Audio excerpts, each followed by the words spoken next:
What up, what up, what up, what up? How y'all doing this afternoon? I was just speaking hella much and guess what? Shit was on mute.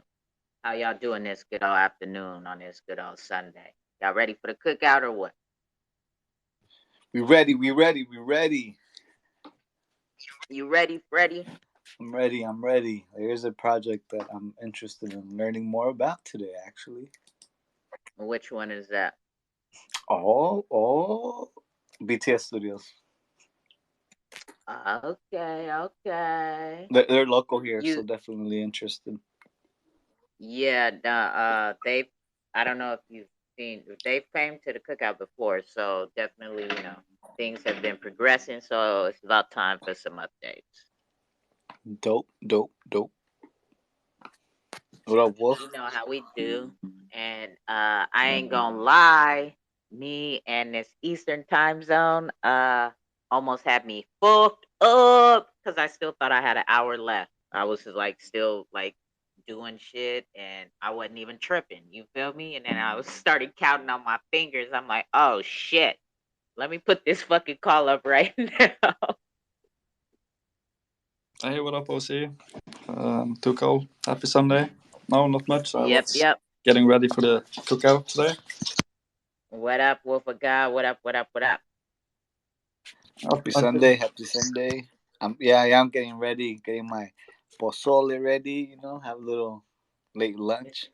Always eating. Always fucking Sweet. eating, bro. I've been waiting for the cookout since 8 o'clock now. Actually, I thought it was a bit earlier. It used to start, but 10 maybe. Where you at, Wolf? Where you from? I'm from Norway, actually. Okay. And you? Norwegian. What are you from? America, or what state are you from?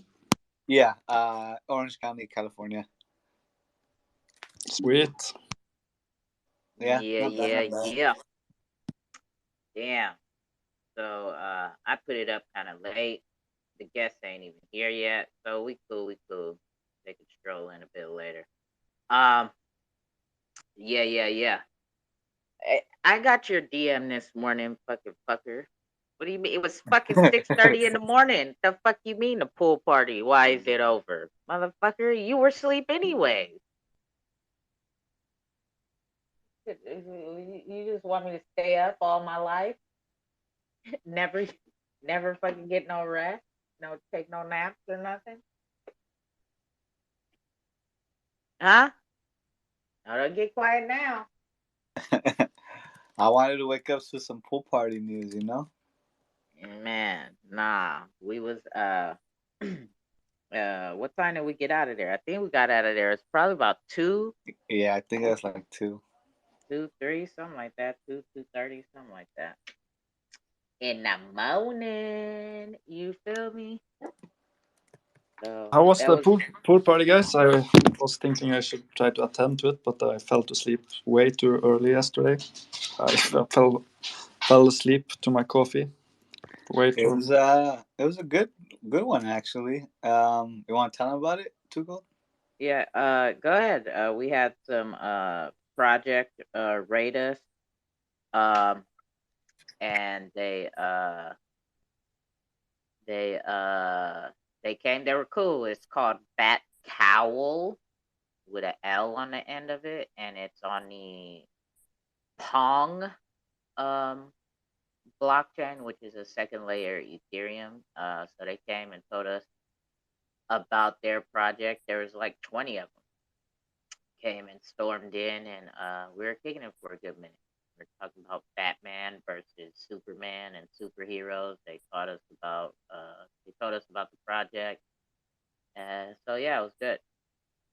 And then we had a lot of good laughs, a lot of funny shit.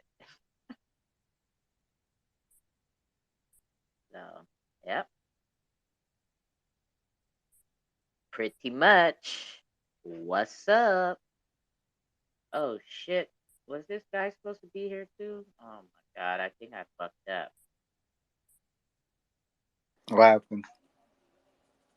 Let me see. I'm checking my DMs for the day.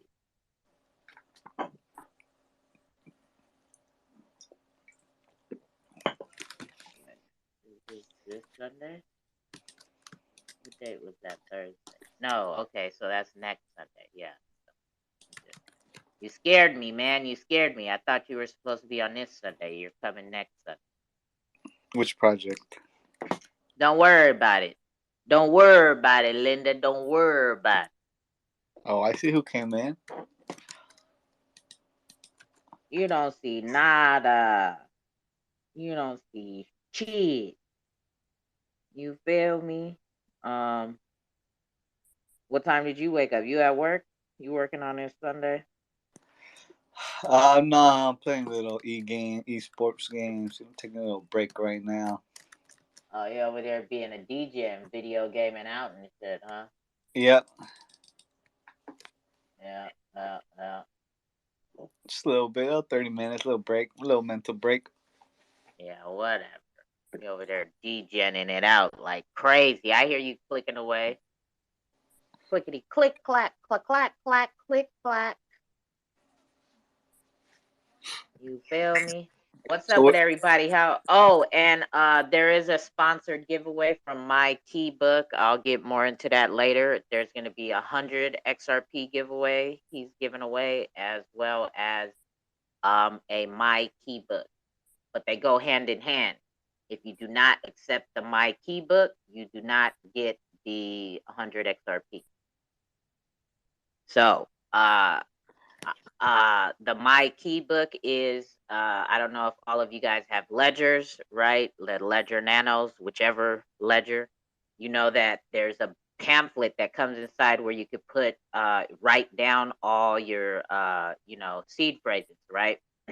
So I've ran out of those pamphlets, those cards, right? Plenty times over. And I have a whole bunch of pieces of paper everywhere. Um, some are unorganized and whatnot. So the my key book is more space for you to write down secret key phrases, and there's 5 blank pages in it, and they're just encouraging the practice of keeping your keys safe and in one neutral place, right? Instead of kind of like I just explained, sticky notes kind of everywhere, random pieces of paper that you tucked away somewhere, right? Um, I know everybody says they're probably organized with the shit, but let's be honest. We all have about probably 50 different seed phrases everywhere. And sometimes you make a wallet on the fly and you just kind of write that shit down somewhere and then you just never get back to organizing it. So this is encouraging that. You can also, as a matter of fact, let me put the giveaway up there. You can also order a my key book online, and if you use 2Cold in the promo, the coupon part, you will get I believe it's 10% off. I forget. I think it's 10%. So yes, there you go. I like supporting things that I feel have purpose, and he's just a community member. Okay, he also is a project on the Xrp Ledger, and so he started this, and I believe in shit. I need it to get one. As a matter of fact, I believe in everything to protect your own personal investment for yourself, right? So this is a good starting point as well for people who may not have hella money to get like uh those fancy things, right? So well, we got both of our guests in the house, you feel me? We got Xlist and Bts Studios. Hello, guys. Excuse me. What up, my guy? So these are our Hey, guests today. So yes, these are our guests today. Y'all know how we do, right? It is on top of the hour, right? It does take a little bit of time for people to start trickling on in here, right? So while we wait for them to kind of trickle in, right? we're gonna do what we normally do, and we're gonna set the mood and catch a vibe. So remember, there's gonna be various giveaways. I think BTS. How many giveaways are you doing, BTS? 3? Yeah, a total of 3 for sure. Okay, so that's 6. So there's 7 official giveaways, right? From the 2 projects, and the My Key Book is sponsoring a giveaway as well. So there's 6 giveaways in total. Y'all know how we do here at the XRPL Cookout. It is done with live trivia. So I hope you guys have done your research, and even if you haven't, you can listen, right, and start fumbling around and reading the white papers, websites, and kind of doing your own kind of research and getting ready for these trivias, right? On top of the guests sponsoring their giveaways, I will also be giving away 2Cold coin to every single winner as well. So thank you guys for showing up, and let's get this thing started and underway. And if y'all could help and let everybody know that the cookout is about to begin, right? Once we set the mood here.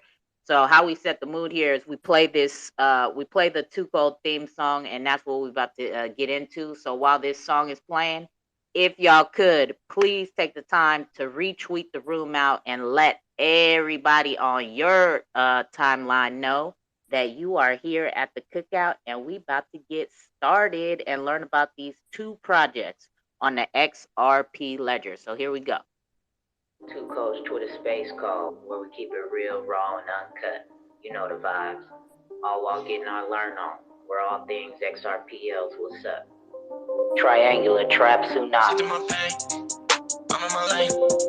So many people, they plotting my fall. I got the power to see through it all. Hurricane, up in my chain. They be on point when I walk through the mall. If I'm the hero, I'll answer the call. People change, you wanna change? I stay the same. I got the whole team lit. Everybody asking where I'm at. Even when it rain, I stay the same. Still like the feeling when I get it fit. Ain't fuck with the bullshit, I keep it legit. It started on Twitter, my crypto vision. Saw this XR Doge, I was like, what is it? Saw 2Cold space at the top, I was like, let's get it. And when I first heard her talk, I thought she was a nigga. She ended up being my nigga. I told her I was a musician, and I could make that XR Doge, what hit. And that's just what I did. Chillin' shit was lit. And every time my songs came on, she represent. Whoever needed help with XRP, she consent. She was the XR Doge ambassador for a minute. You know that every success story comes a friend that always turn their back, bro. Hoe and bro, bitch, that's what they is. I'm in my lane. So many people, they plotting my fall. I got the power to see through it all. Hurricane, up in my chain. They be on point when I walk through the mall. If I'm the hero, I'll answer the call. People change, you wanna change? I stay the same. I got the whole team lit. Everybody asking where I'm at. Even when it rain, I stay the same. Still like the feeling when I get it fit. Ain't fuck with the bullshit, I keep it legit. XRP Ledger, shawty is a blessing. She'll bring hell to your ass, but she really came from heaven. XRP reppin', yeah, we up like 7. She was out for 2 weeks, came back with a few treats. One of them was FKM, so we went back in. X sticks, limb for limb, surgically dissected, wiped out the infection. Warm up the grill, cook out, we resurrected. I'm talking Uncle Neil, X-rated, Becky Coin, the ocean's wavy, Sonar Muse, Magneto, a bro ho get in my way, we letting off a torpedo. Triangular trapping so hard, I might rock a Speedo. New York ranging to the west coast, just call me Revo. But I'm from the south side, new version of CeeLo. This is 2Cold song, whoa, my people. We a fan vibe on this ride, learning, laughing, and talking that shit. Not worried about no one else. I stay in my lane. I ain't worried about the numbers, the fortune, or the fame, cause I ain't a lame. The sun big enough for everybody to shine. Just respect my shine when you see it's my time. It's my time. It's my time. She ended up being my nigga. I told her I was a musician, and I can make that XR dose. Whoa, whoa, whoa, ahead. Xrp Ledger. Shawty is a blessing. She'll bring hell to your ass, but she really came from heaven. And every time my songs came on, she represent. Whoever needed help with XRP, she consent. She was an XR Doge ambassador for a minute. You know that every success story comes a friend that always turn their back, bro. Hoeing, bro, bitch, that's what they is. Hey, you feel me? That is how we cook off these cookouts every single Sunday. If you don't know who that is that made that track, that is our guy, Lemmy, right? Um, he makes crypto music, right? For and about projects on the Xrp Ledger. But not just that, right? He is a real hip hop artist and he's been making music for over 10 years. Um, so he also just makes educational crypto music as well. So if you want to tap into what he's doing and what he's got going on, his information is on top of the Jumbotron as well as Kamikaze, right? He is also a hip hop artist who's gonna be on some songs that we'll be playing throughout because this is a cookout. And at a cookout, you know, we catch some vibes, we got music, we got giveaways, we got some education, we got some conversation, all of that. So that is what we do here at the cookouts, all right? So thank y'all for retweeting the room out and letting everybody know that y'all up in here. Um, if you guys don't know how this thing works, right? What we do is we come here on Sunday afternoons to learn about projects that are on the XRP ledger. We're not here to be sold. We're not here for a fucking 5-minute elevator pitch. So what that means is these projects that are here today, they have all the time. There is no time limit and no time cap on how long they can talk and share their projects with us and educate us about it, right?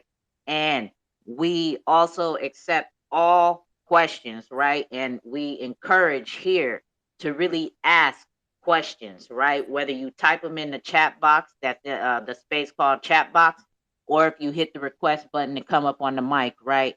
We really encourage that because it is about doing your research and really understanding what is going on with these projects and not just asking some goofy ass fucking questions like how many coins is in your supply or how many NFTs are you having or why did you pick that color for your NFT or why did you pick that character? No, we are here to really learn about fucking projects, all right? So it is very encouraged to ask even the hard questions that you think projects won't answer. Now's your time. Now's your chance and time to do it, right? And that is how we kind of. That's how I gauge my, personal investments. Is if projects respond accordingly, whether it's in a positive manner, or negatively, or if they get defensive or whatnot. That helps me gauge where I place that type of project in my mindset for my research, right? So, um, questions are very much encouraged. Don't be shy. Make sure you hit the request button when we do open the floor for people to start asking questions. So, with all that being said, on top of the Jumbotron is also loads of information. I always load up the Jumbotron to prepare everybody and so you guys can get to their Twitter pages quick for the live trivia giveaways and start doing your research as we're sitting here listening and learning about these projects. And also on top of the Jumbotron, I am ambassador for 3 projects, so I always put up the most relevant news about the 3 projects that I am ambassador for, which is Combat Kanga, Expectar, and Xbot. Okay, so all that type of information is on top of the Jumbotron. If you guys feel you guys want to share it, please go on ahead and retweet those tweets all up top, right? It is very much encouraged and appreciated if you do. Also, I host a lot of space calls throughout the week, so my schedule is also up there on top of the jumbotron for those who may be new here and just now tapping in, right? And it is the schedule is pinned to my Twitter page. So, without further ado, all that formal stuff out of the way, let's get this thing going and start this good old cookout, right? So let's get this thing going. We got Xlist with this fire logo, right? So we need to warm up the grill and get everybody prepared, right? While we sit here. So let's start this off with Xlist. So Xlist coins, what up, my guys, and how y'all doing? And welcome to the 2Cold Xrpl cookout. Hi, 2Cold. It's great to be here. My name's David Johnson.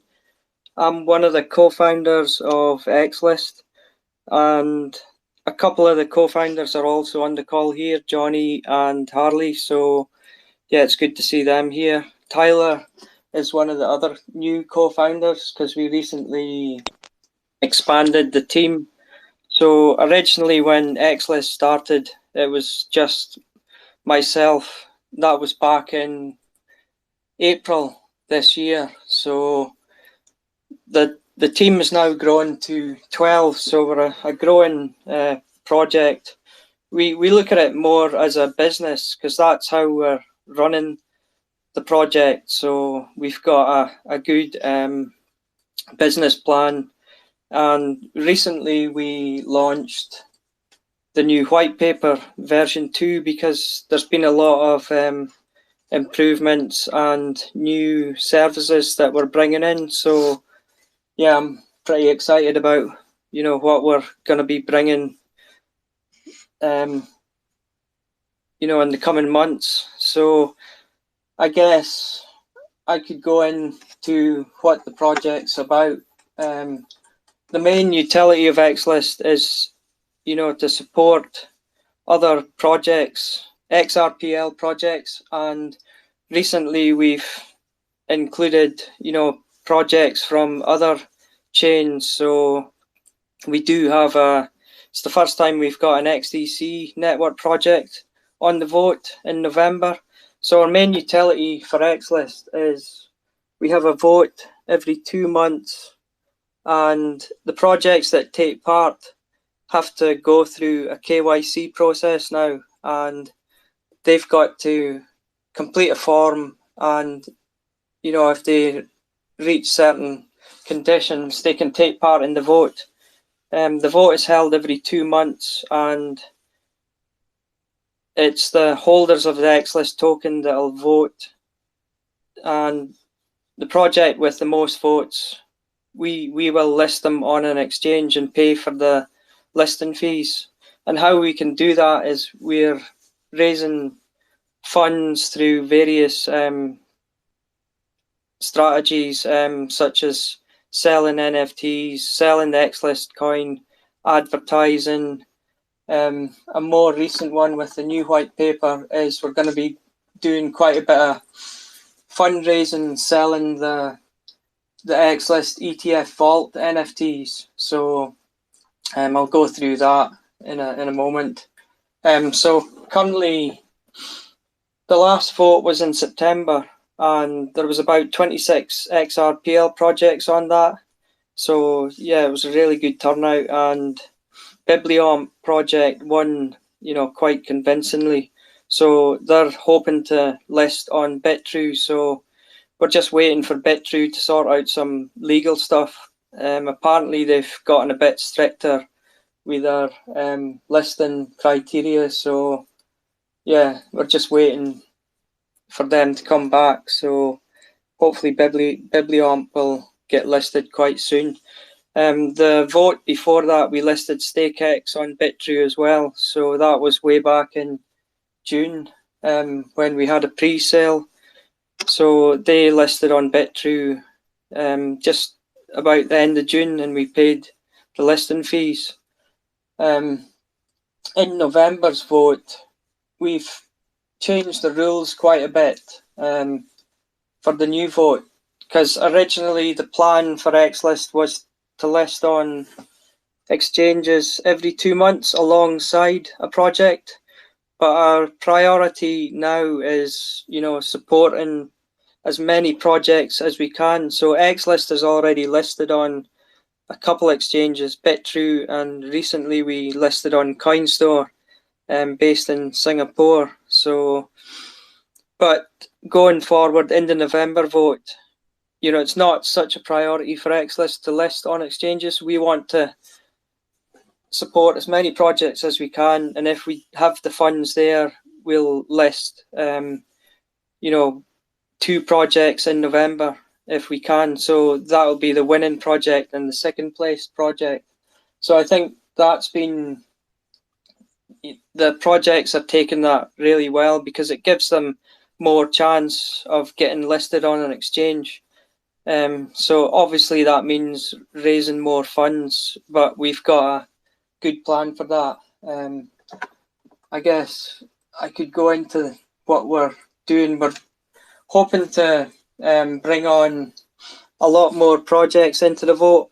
Currently in November we've got 7, and there's another project just applied. So any project that does apply, we'll do we'll meet them, KYC them, speak to them, and get a feel for who they are, what the project's about. So we'll be meeting that other project pretty soon, likely this week. So hopefully it'll be an 8th project. So we are looking for more projects to take part in the November vote. So anybody who's got a good project out there that wants to win an exchange listing, then just get in touch with us. So if it's Bitrue, it's quite a good prize to win. We are partnered with a number of other exchanges and building that up. So we've got 10 exchanges that we partner with. Bitrue is one of our partners who we've signed an agreement with. So, if you come to us, we can get good deals on getting listed on exchanges, along with some other exchanges we've got agreements in place. So even if you don't want to go through the vote, you can still come to us and we can help you get listed on exchanges and hopefully get good deals for you with our links with the listing managers. Plus, it's a safe way because there's so many scammers out there who get in touch with you saying they're a listing manager and then they turn out to be a fraud. So it's quite easy to see the fraudulent listing managers because you can go onto an exchange and you can check, if their username is a verified name. But you do have to watch sometimes what you're doing and do your research and just look out, for who these people are. So November's, it's not that far away now. The closing date for November vote is the 18th. So the sooner people can get in, the better, because we do, basically when one vote finishes till the next, it's a 2-month process. So when the vote finished in September, we immediately started getting projects listed, and if they're on the vote, people can start voting for them by purchasing Xlist in the Xlist store. So that helps fund the listing fees by people buying Xlist. Plus, the projects can get bonus votes before the main vote starts. When people are voting, they're using their Zoom wallet. So it's similar to a few other voting systems out there, like the Reaper coin. It's similar to that one if anybody's used that voting system. So it's secure and it's on the ledger as well. So yeah. Let me see. I guess I could go into what we're hoping to do starting in the new year. We've developed the Xlist ETF vault, and what that is, it contains all the projects that are going to be taking part in the Xlist vote. So we've created a thing called the Xlist Investment Fund. So this is a way that we can make the project sustainable. So when projects apply to go on the vote, we ask the projects to invest some of their tokens from the project. So the idea is that they're investing their tokens. They can plan, if it's a new project wanting to get a listing, they can plan ahead, plan their tokenomics and set some of their tokens aside, with the idea that in the future, or after a couple of months of getting started, they're going to apply to us to get on the Xlist vote, and then they've invested some of their tokens into the Xlist investment fund. So the idea of the fund is we're going to be selling Xlist ETF Vault NFTs, which we're selling them now, and that's going to be a way to raise more funds so that we can list as like more projects. And in the new year, we'll be getting unicorn projects coming aboard.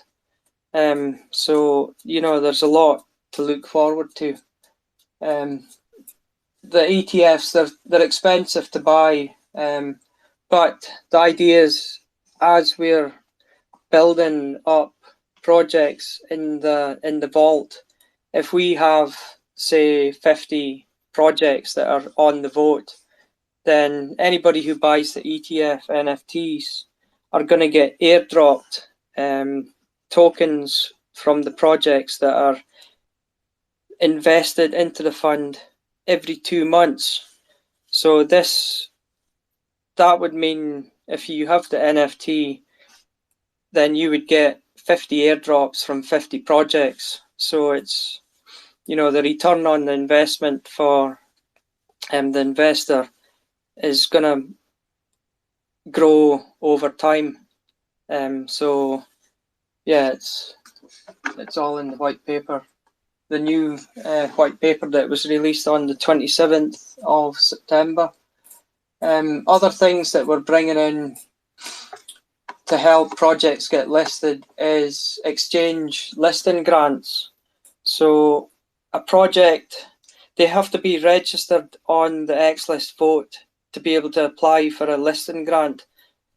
But if we've got the funds there and any project wants to apply for a listing grant, then, you know, we can evaluate the applications and then they could get listed on an exchange without having to go through a vote or win a vote.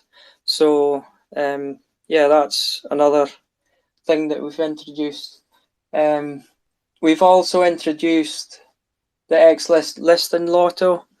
So projects that have donated 5% would get a free NFT. So what that listing lotto NFT. So a minimum of once a year, what we would do is hold a lotto, and any project with a lotto ticket would win a listing on an exchange. If a project was to donate 3% to the Xlist investment fund, they would have the option to buy a listing lotto NFT.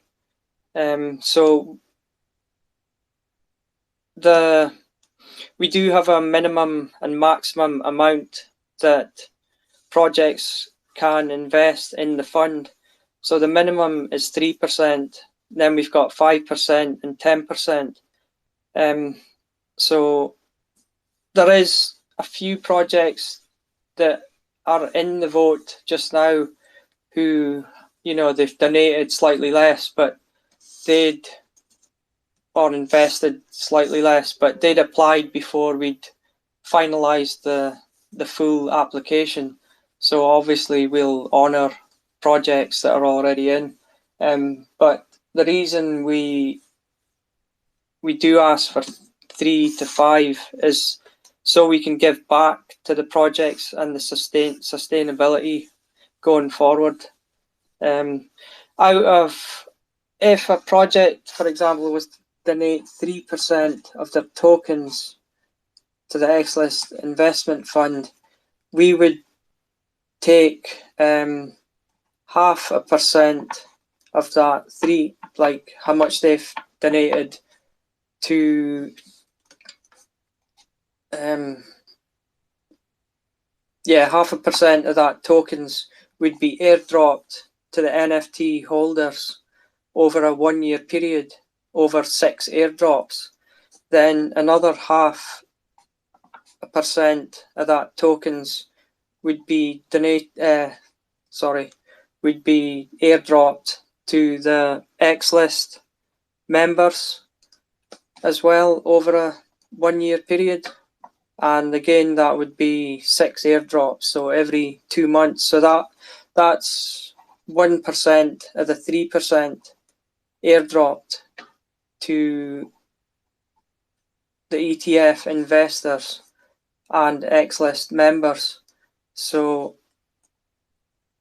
if anybody was to buy one of the ETFs, then they also would get a free membership for the Xlist membership club. So I'll explain a little bit about the Xlist membership club as well. Currently we have Xlist membership club.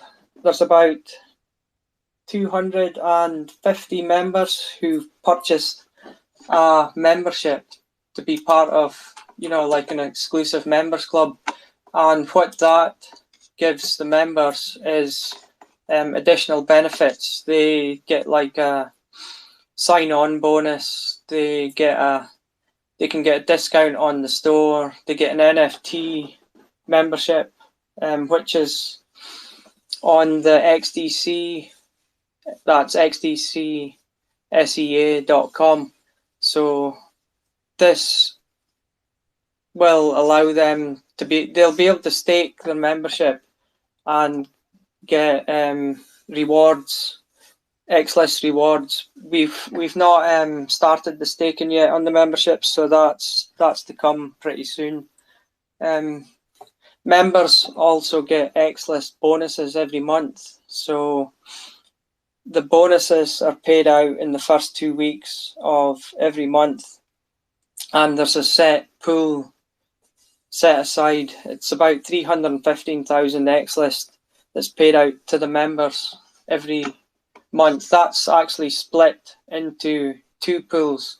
So there's one pool that's paid to Xlist holders, then another pool that's paid out to the Xlist members. But if you're an Xlist member, you get a higher bonus. So that's why you're paying your $100 membership fee, and you're getting a lot for your money. So yeah, another thing members will get is the Xlist investment fund airdrops, which I mentioned was 0.5% of the tokens over a year period. So if, for example, a project was to donate 3%, 1% is going to the Xlist members and the Xlist investors who've purchased an ETF. That leaves 2% of the tokens. So we would keep that tokens in the fund. We could invest it and stake it and grow the funds. We could use some of it to help pay for listing fees. Obviously, we're not going to be dumping projects tokens. If we were to sell any projects tokens, it would always be limit sell orders and only a set amount each month. So it would be a small amount each month that it wouldn't affect any projects price for their tokens, because obviously we want to support projects, so we're looking out for them. if a project donated 5% of their tokens, then the Xlist hold members would get, let me just double check, I think it was 1%.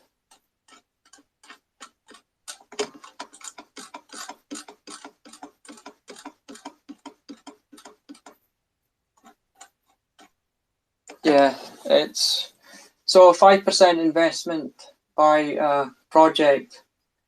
The ETF holder would get a 1% payout over a year period. So then the Xlist members would also get 1%. So 2% of that investment for the project would be distributed to the holders of the ETFs and the Xlist members over a year. That leaves 3% again.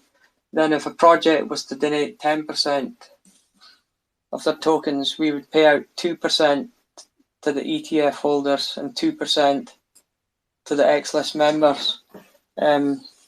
So the idea is that as the number of project grows, the members, the Xlist members and the ETF holders are benefiting, you know, quite a lot. They're going to get a good return on their investment.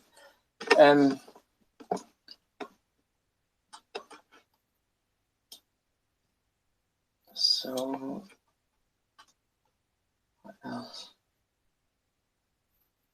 Another way members can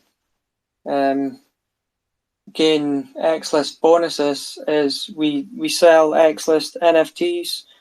So there's a collection that we released, the Viking God Collection, and there's 6 tiers of Viking gods. So each tier gives the holder a different bonus, ranging from 1 to 15%. So if you bought one of the Odin Viking NFTs, you would qualify for a 15% bonus on a monthly basis. If, for example, you had 4 or 5 different tier, then it accumulates. So you could be getting a really nice bonus for holding the NFTs. There's a few people who are, you know, up at 30-40% bonus per month on their balance, you know, the balance at Xlist in their wallet. So it's quite a good scheme to take part in.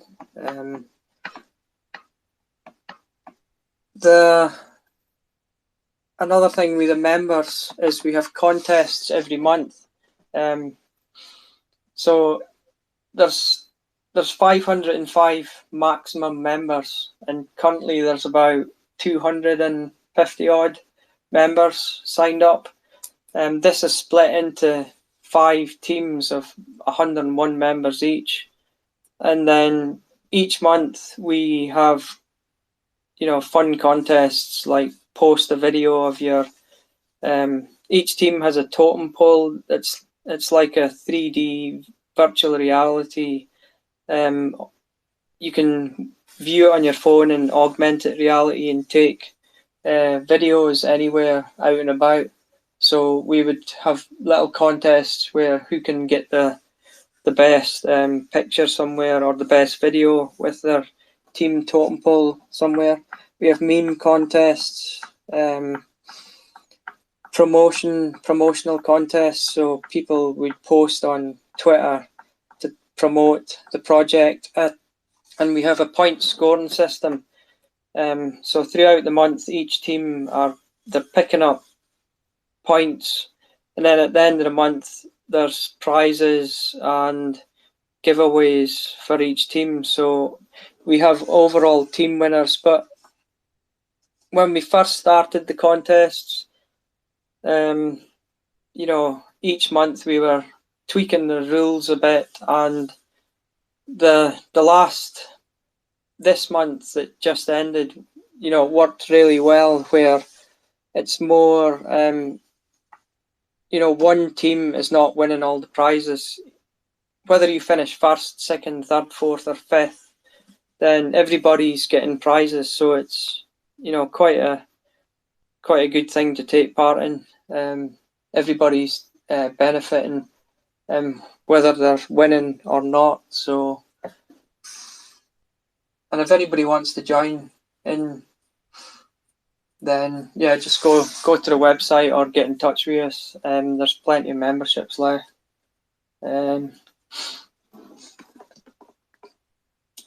Over the next year, we're planning to develop, a bit more with the project.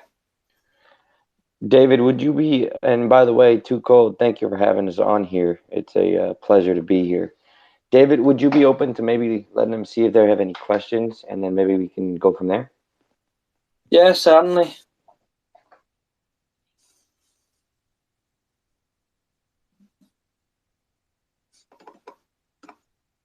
Oh, my bad. Shit, I was just talking hella much. If anybody has any questions right now, go ahead, hit the request button, and I'll bring you up. If you can't get to the mic, there's a chat box in the right-hand corner. If you type in your question or whatever you want, I'll see it, and I can read it over the air for you. If you're mic shy or whatever it is, and that way you can hear your question answered as well. Okay, so I have a few questions right now myself, since we've stopped for a second. So projects, so are they paying to get into the vote? Yeah. So essentially what is going on is that these projects will be, as they create their tokenomic structure, they will make sure to be advised to understand that if they use a certain percentage of their tokens as an investment to earn the right to be in this vote, they can allocate whether it's 3% investment, a 5% investment, or a 10% investment of their tokens. And this would allow them to guarantee either a win or have a high likeliness of winning, or at least be a contender. Does that make more sense? So I'm confused when you say to give a percentage of 2 to 3% or whatever for investment. Now, so you guys are gonna invest those coins, or like it's like that part is it's confusing to me, because let's take 2Cold coin for example. I have my own project. I have coins. Okay, so you're saying for me to get voted onto Xlist, right? And it's not guaranteed that I'll win. I have to give up 2 to 3% of my supply. Correct. So what you would be investing in is actually not only the opportunity to enter one vote, it's actually endless. It's as many votes as you want to participate in over the next 3 years. And so depending on the amount of percentage that you allocate to the XIF fund, you will be able to earn different benefits from this. So what we encourage projects to do is to take a hard look at what it is that they want to achieve for themselves. Some projects lack advisors. So we can actually connect you with our network of advisors so that way you can have a better approach at designing your tokenomics, or being able to implement decentralized application structures, or actually creating a stable token by determining certain profit lines, which you can go ahead and obviously take part in through blockchain technology or just real world investments. So that's usually the first thing that most projects need. Second, obviously we have legal support that can go ahead and help them get started with clarity, and a legal team that will make sure that they can have clarity about how to move forward. The next thing is we have a development agency that we work with, and we do own a percentage of this development agency, which is why we are able to give everybody such great discounts on these type of services. So once individuals donate or invest 5% of their tokens, they will be able to earn 15% discount on developer services. This basically allows that project to be able to have the opportunity to grow their project faster, cheaper, and with a team of developers that has been doxed, as you guys would say. We have obtained their KYC, and we are always working to expand these in-house development agencies. And lastly, being able to come on allows you to save yourself money in advertising, so that way we can do the advertising for you.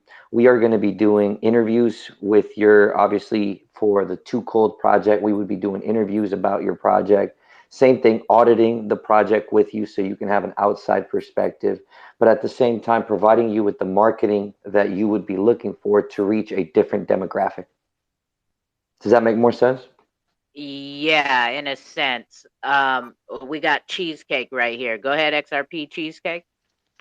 Okay, so with these, I got a couple questions. With these services that you're providing, paying the percentage of those tokens, is that are you still going to be charged service fees for any of the help with the legal issues, or with filing any of the pay any of the paperwork, or any of the services that those people are that you have that you're going to provide? Are there going to be other charges? So initially we will connect you, and depending on how far you want to take their services, obviously the initial connection is going to be one that allows you to get the clarity that you want to ask those questions, and they'll be open to not necessarily be available monthly for you, because they do have a monthly fee for that service. But you would be able to at least get the initial consultations that would let you then be able to acquire the contracts that you're looking for, so that way you can start building out your partners' agreements with clarity.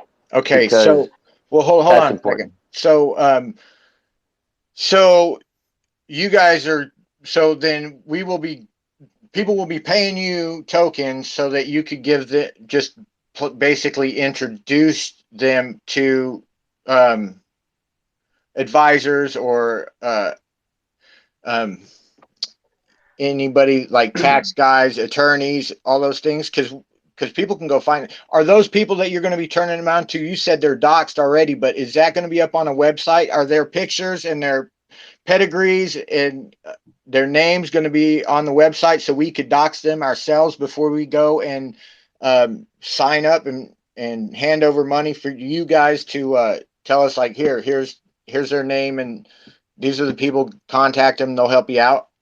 That's kind of what it seems like to me, is that, like, I don't see what, I'm having a hard time finding what you guys are doing that they couldn't do themselves. Because if they need an advisor for whether it's tax, a bookkeeper, an attorney, anything like that, like, they can go find that themselves and not have to, like, there's already companies out there that they can go to that have been around for years, that have helped in the traditional finance sector, that are doing that same thing. So, like, what are you guys bringing to the table that's going to ensure that you guys are on the up and up and not running another Ponzi like everybody else? I'm not saying you are, but I'm just saying, like, everybody else that's run Ponzi schemes and has scammed everybody has screwed it for the people that are actually honest and trying to do something good. So they need to come in and really prove themselves and have all that information up front and be completely, available. That information, like, so whatever companies or whatever professionals that you are saying that you have at arm's length to assist everybody, like, do you have that doxed information? Is that going to be published? Of course. And that's actually one of the big advantages that we bring to the space, and more importantly to Xlist. Xlist is actually now working with a few other different projects that are working to rebuild the healthcare system. And so this is actually just part of a big puzzle that we're looking to introduce people to, so that way they can take advantage of what these incredible returns are going to be when we release. Oh, actually, it's already going. The ETF for the unicorns collection. And so when we talk about what Xlist is doing that you're looking at, how does that make us different, or how do we go ahead and correct the way that these previous projects have presented themselves? Number one is with the utility that we bring to the market. I don't know if you personally have a project, but I'm going to go ahead and kind of address 2Cold's project here. And that coin that obviously we were discussing, I don't know how much you may value the opportunity to get listed. And obviously, if you have outside capital or you have your own investments that you're willing to allocate money from to be able to get listed, that's fantastic. Our main utility is actually providing those projects who do not have capital with the opportunity to be able to get listed by leveraging our connections. And obviously, we would pay for them from the revenue that's being generated in some of the various ways, whether it's our education courses or by being able to provide individuals with, at the same time, these incredible connections with developers and advisors. Number one priority that we focus on is introducing them and making sure that they have access to added value, such as free consultations that will take care of their questions to get going, which is the most important thing. And like I said, the utility is getting projects listed who don't have the main capital. Beyond that, how projects can take advantage of what we're doing, or investors can take advantage of what we're doing, is that if you want a steady return on your investment, that's where Xlist memberships come in. And second to that, it always goes down to the opportunity of you being able to be marketed by the big communities that we work with, so that way your project can be heard, can be seen, and obviously have that platform to share your message. I don't know how much you may value that, but from our previous successes, we understand that the current mechanism that we're operating under is allowing projects to be seen, such as StakeX. Have you came across that one yet? Yes, yes, I have. I want to say something that my ears perked up a little bit when you mentioned education courses. I didn't hear everything that other guy from Xlist said, so I might have missed it if they talked about that. What type of education courses do you guys offer? Absolutely no worries. There's a lot on the white paper, and we would encourage anybody here that's listening to really give us more of a chance to understand it. Go read that white paper and then reach out to us if you have any questions. We're always very happy to help. But at the most, when it comes to education courses, there's two different levels of education, right? You have the level 0, which means somebody doesn't know anything, and level 1, someone maybe as yourself who's invested and maybe made some money, maybe found some gems, but now you would like to possibly take it to the next level where maybe you want to create your own business on the blockchain. And that's actually what Xlist is bringing to the table. So there is obviously level 0 education and level 1 education. And we have connections to both of those that can give it to you guys at great discounts. And the projects that win will get it for free. And so that opens up a big gateway to your community to get educated. And that's really all that you're doing by investing as a founder into Xlist. Because if I can express it this way, there's 3 pieces to a project success: what the founder does, what the community does, and the incentives that the founder creates for their community to create noise. And if the founder does not initially create a tokenomic structure that provides value to the community in the immediate and the long-term process, then those incentives won't really have a lot of value. They'll just be, very low ticket items that maybe a few people will go for. But when you have a high cost for your digital asset, because the tokenomics are allowing the project's market and supply and demand economics to really have utility. And in this case, when projects are buying Xlist because of its value to be able to get their project listed, this all goes down to the community. Does the community believe that the project that is in question here, is it worth listing? Because if the project founder believes that it's worth listing, they'll donate either 3, 5, or 10%. But if the community believes it's worth listing, they'll go buy Xlist to vote for their listing. So it takes two, and we want to help you guys get as much eyes on your projects. We want to help as much content be created for your projects, and that's the way that we're going to be able to really create some kind of utility for projects beyond ours. Okay, so where are you?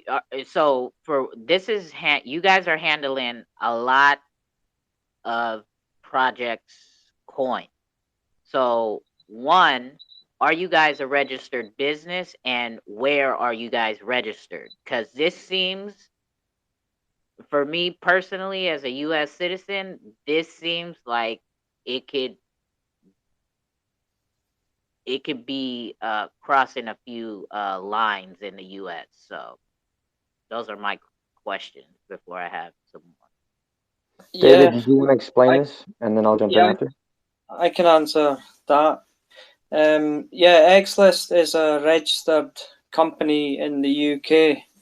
So if you look on the company's website, you'll find Xlist registered there. So that was registered way back in April or May. So yeah, it's certainly a registered company. Okay, so you're based out of the UK. Okay, and then okay, so okay, we'll keep going with 2Cold coins. So it seems like if I wanted in, okay, I give up a percentage of my supply, all right, and it seems essentially of all the information that you've passed, what I'm retaining is I'm paying for your networking connections, basically. So what you're actually investing in is, if for example you were to invest 3% of your tokens, that would entitle you to take part in any amount of votes, get access to any of the services that we have available. You could win up to 3 times. So we do have rules, because if there was a project that had a huge community that came into the vote, and one thing we don't want is projects just winning every vote. So if a project wins the vote in November, they would have to then sit out for 2 months, two voting periods, to allow other projects the chance of winning. But as soon as 2 voting periods are up, that project could come back in and win another vote. So in a 3-year period, you could potentially win 3 exchange listings if that was what your project was looking for. So potentially it depends what your token's worth. But for a smallish investment, you could get a huge return, because exchange listings can range from a few $1,000s up to $50,000, $60,000, $70,000, depending. Yeah, so you guys get the listings at a discounted price. You say you got agreements to partnerships to these listings. Now, on top of giving 2 to 3% or whatever percentage to you guys once listed, now how much do I have to give to the exchanges? That's between you and the exchanges, because we would we wouldn't pay marketing fees, we wouldn't pay any market making liquidity. So it's just a way for you to cut out that initial huge expense. So for example, going on a exchange like Bitrue, you'd have to pay your listing fee. Typically you have to donate maybe about $20,000 worth of your tokens. It depends on your projects value, your market value. You know, they might accept lower market cap projects on, but obviously we can't pay any tokens that you would put in yourself for the likes of yield farming. Some exchanges will have different levels of exchange listing. You know, they might have bronze, silver, and gold. So we would pay the minimal entry to get on that exchange. Okay, and then so Johnny said so you just said you wouldn't help with marketing, but Johnny just said No, not the marketing that is within the exchanges. Yeah, Because, because an exchange might ask you to pay $20,000 for huge marketing process. And that's why we give you guys the choice of the 10 different exchanges that we work with. So if you're actually the winner, you get to choose. You don't have to choose before the vote starts. You get to choose after what kind of exchange you want to go on, after you take a look and discuss with their various project managers. That way you can have all the information presented to you by those individuals, such as how much liquidity you have to provide for market making, and obviously the amount of tokens you need to provide for yield farming, and so on. These different expenses, they're specific to the exchange that you wish to obviously list on. Okay, but you guys said, okay, so that's the marketing through the exchange. Now you Johnny said that you guys help with marketing. So what type of marketing strategies is it that you do? Is it just making tweets on Twitter? And you said doing an interview. So what type of interview, and like, is this whoever you're doing the interview with, what platform it is, like what is their status and how much exposure is that going to get? No problem. Yeah, the marketing is really meant so that way their audience can actually be exposed to different other demographics, number one. But those projects that are working with Xlist, because they've donated a percentage of tokens, they will also be presented with discounts for their communities to be able to obtain education courses. And so that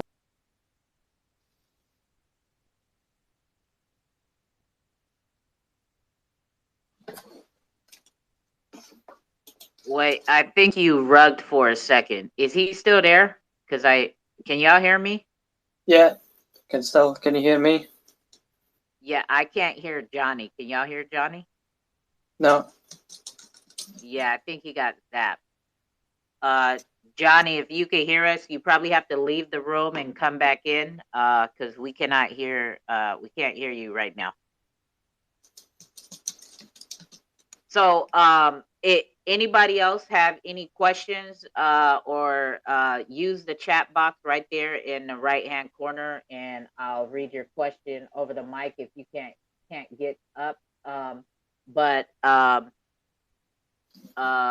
Cheesecake, did you have any more questions? I got OC coming up next. I didn't mean to cut you off earlier. I know you said you had a couple of questions.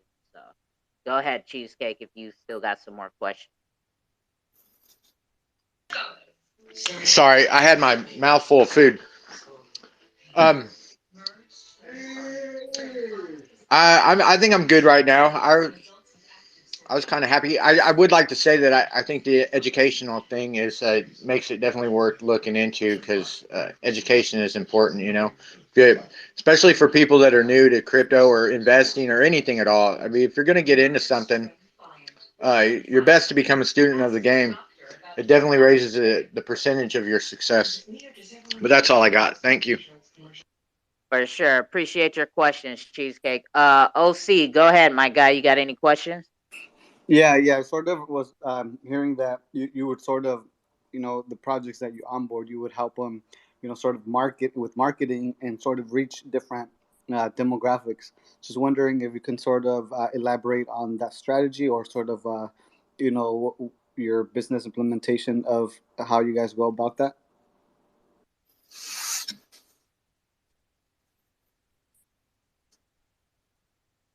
Here comes Johnny. No, I'm just playing.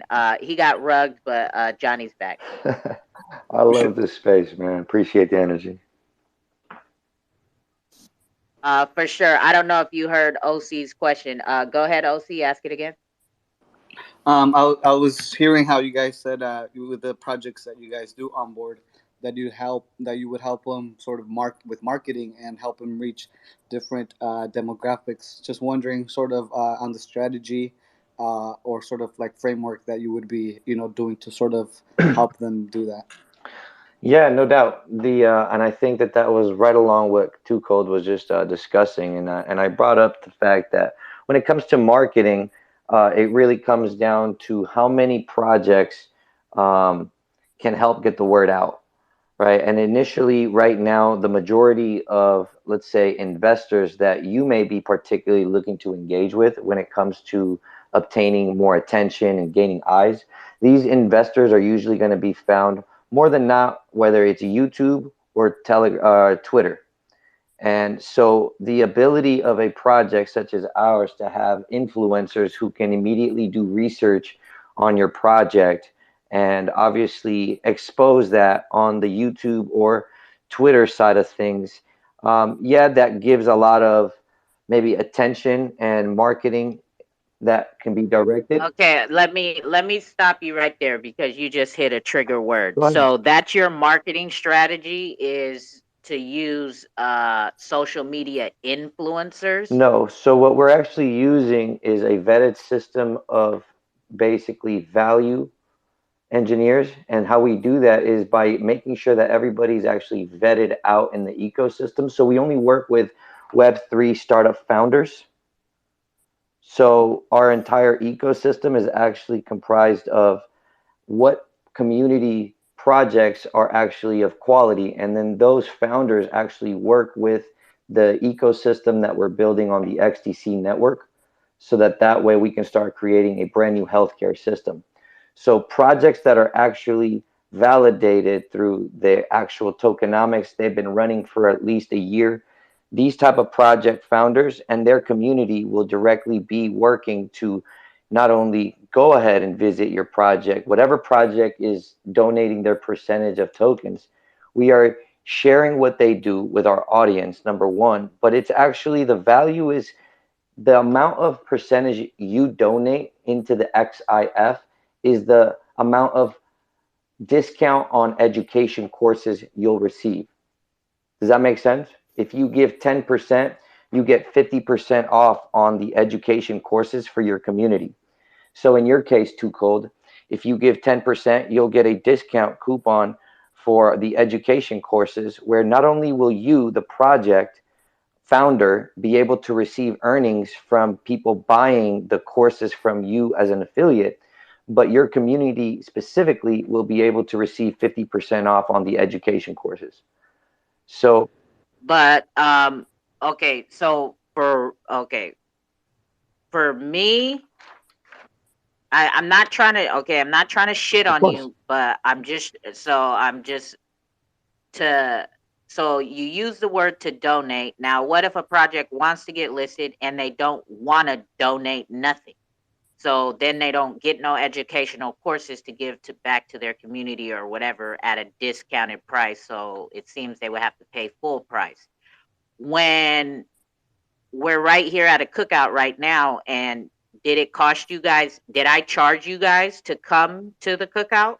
When I asked you guys, like, I said tips are appreciated, right? And I encouraged giveaways, right?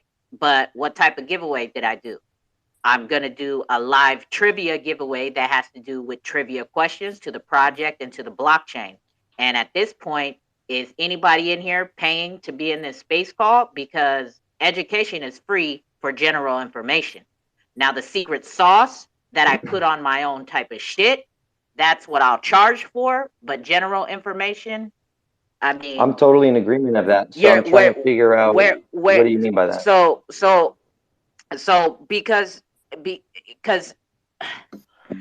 So the word influencer really just triggered me, right? So now I'm looking at it from all types of angles, right? Because who's putting together these educational courses? You just said startup businesses that have started up in Web3. That's what you work with.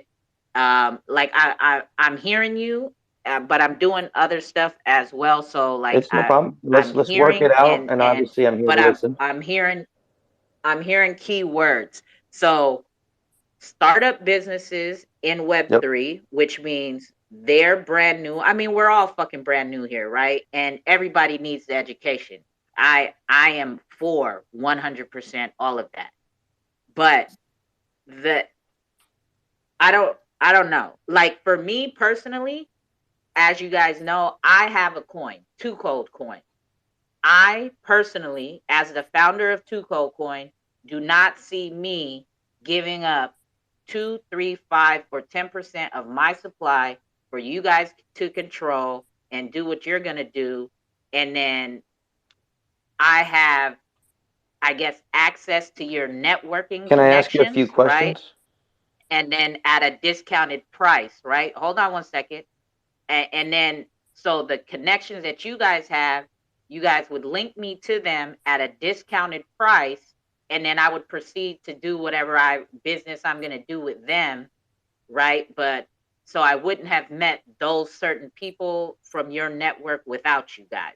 So it's not a donation. It's paying for your network fee, like your word playing shit, and like I think David was and then pretty you said, clear on the wait, investment that was hold, supposed to be made. hold on one second. And then you said your marketing strategy is going to include quote unquote influencers who do this is what really fucking pissed me off and triggered me, is going to include researchers that's going to include influencers, Founders.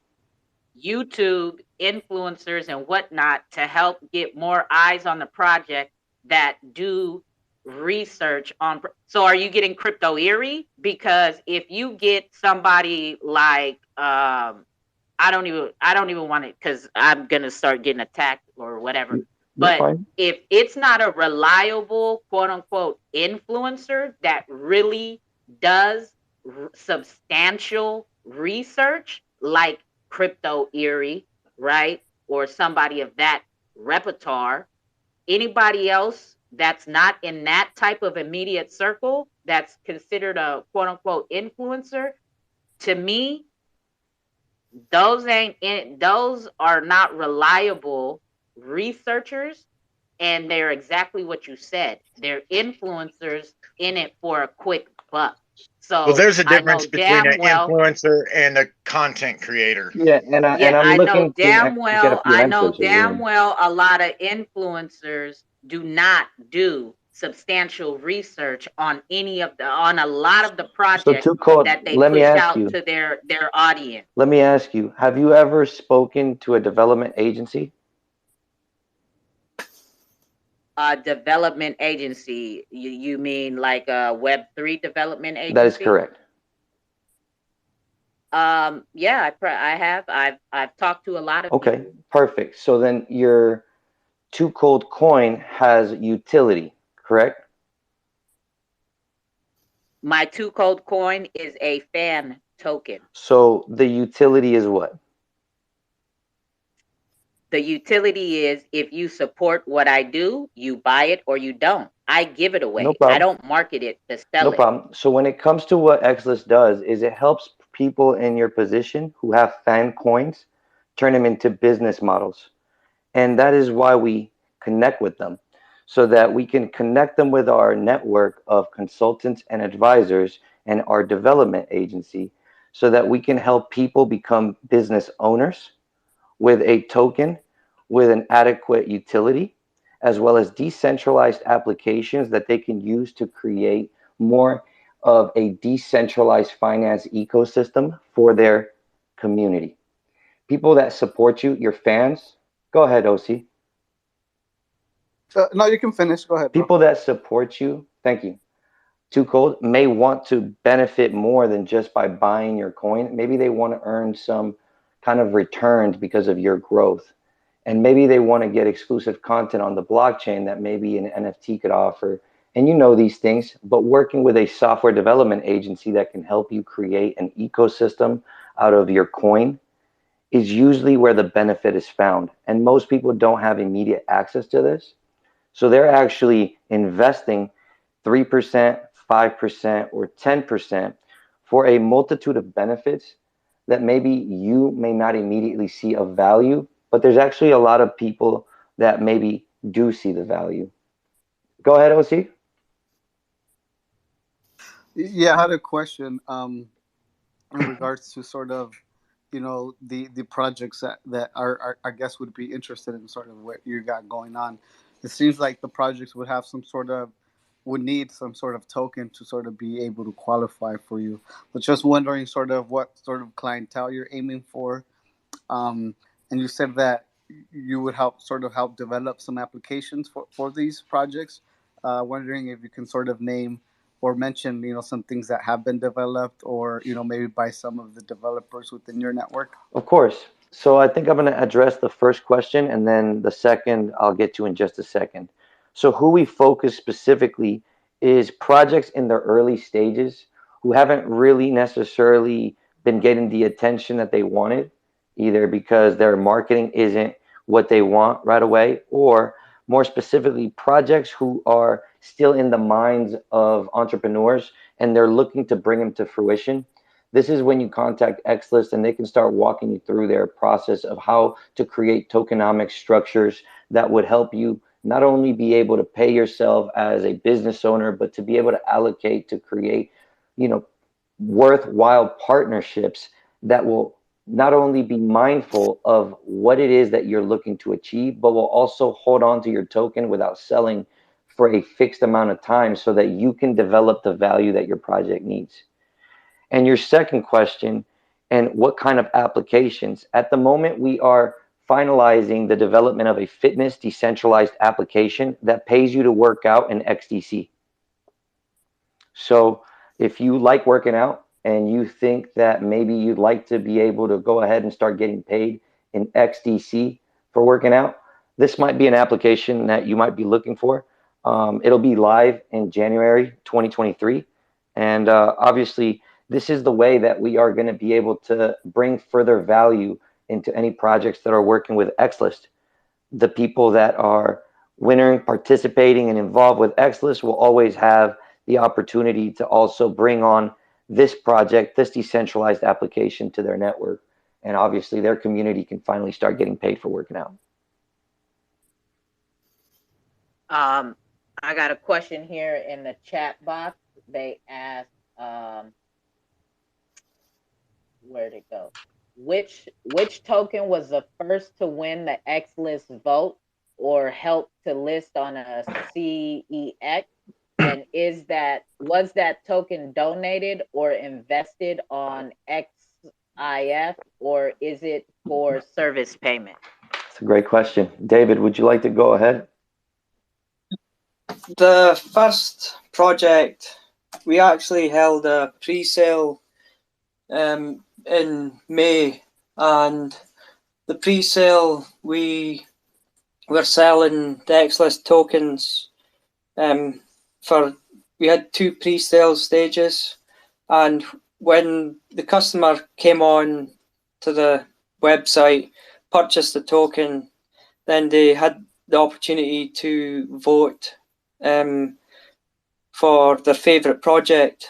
StakeX on the Xrpl, they won the first vote, so we listed them in June, and Xlist listed on Bitrue as well at the same time. So we, because we listed 2 projects at the same time, we got, a good discount. But as I mentioned earlier, Xlist is focusing more on helping other projects than listing itself. So in the November vote, obviously, we'll list the winning project, and then the funds if we raise enough funds, we'll list the second place project as well. So it's all about supporting projects. And one thing, like 2Cold, you mentioned about you're giving away your tokens. I think you have to look at it as an investment, that if you've got a strong community and you're investing your tokens, you're wanting to get an exchange listing, then it's a really good way to set by some of your tokens to take part in a vote and hopefully win an exchange listing. If you could obviously do that yourself, but you would have listing fees to pay. But we're supporting the whole community. So it's the community coming together, and by doing that, we're not obviously going to list every project, but it gives smaller projects who want to take part the opportunity to hopefully get their innovative project listed on an exchange. So yeah, just thought I'd mention that. Okay. I got a couple of questions DM to me. It says, what do you say to projects who suggest that they could do a structured sale to raise funds for a CXS listing and keep it all in-house versus donating large percent of circulation, which will go to people that most likely will dump? So I got 3 questions in my DMs. That was the first one. Did you want that, David, or do you want me to take it? Yeah, you go ahead if you like. Most definitely. A lot of this comes down to the founder's ability to not only choose co-founders, obviously the structured sales, so that way they can keep it all in-house and get it paid for. That is fantastic for the founder who feels like they can choose the right partners to grow at the pace that they may be looking for. There's a lot of founders who have ideas but don't necessarily know how to take it from idea into an exchange. And those roads of obscurity is what we're here to kind of eradicate for these founders. And so when it comes down to it, what do we have to say to them? I think we have to say that they're doing a great job if they choose to do it by themselves. But at the same time, we're here to help anybody who may feel like they don't want to do it alone. Okay. Question number 2 is, do you see any issues with regards to excuse me, with regards to securities by selling Xlist outside of the DEX directly on your website in USD?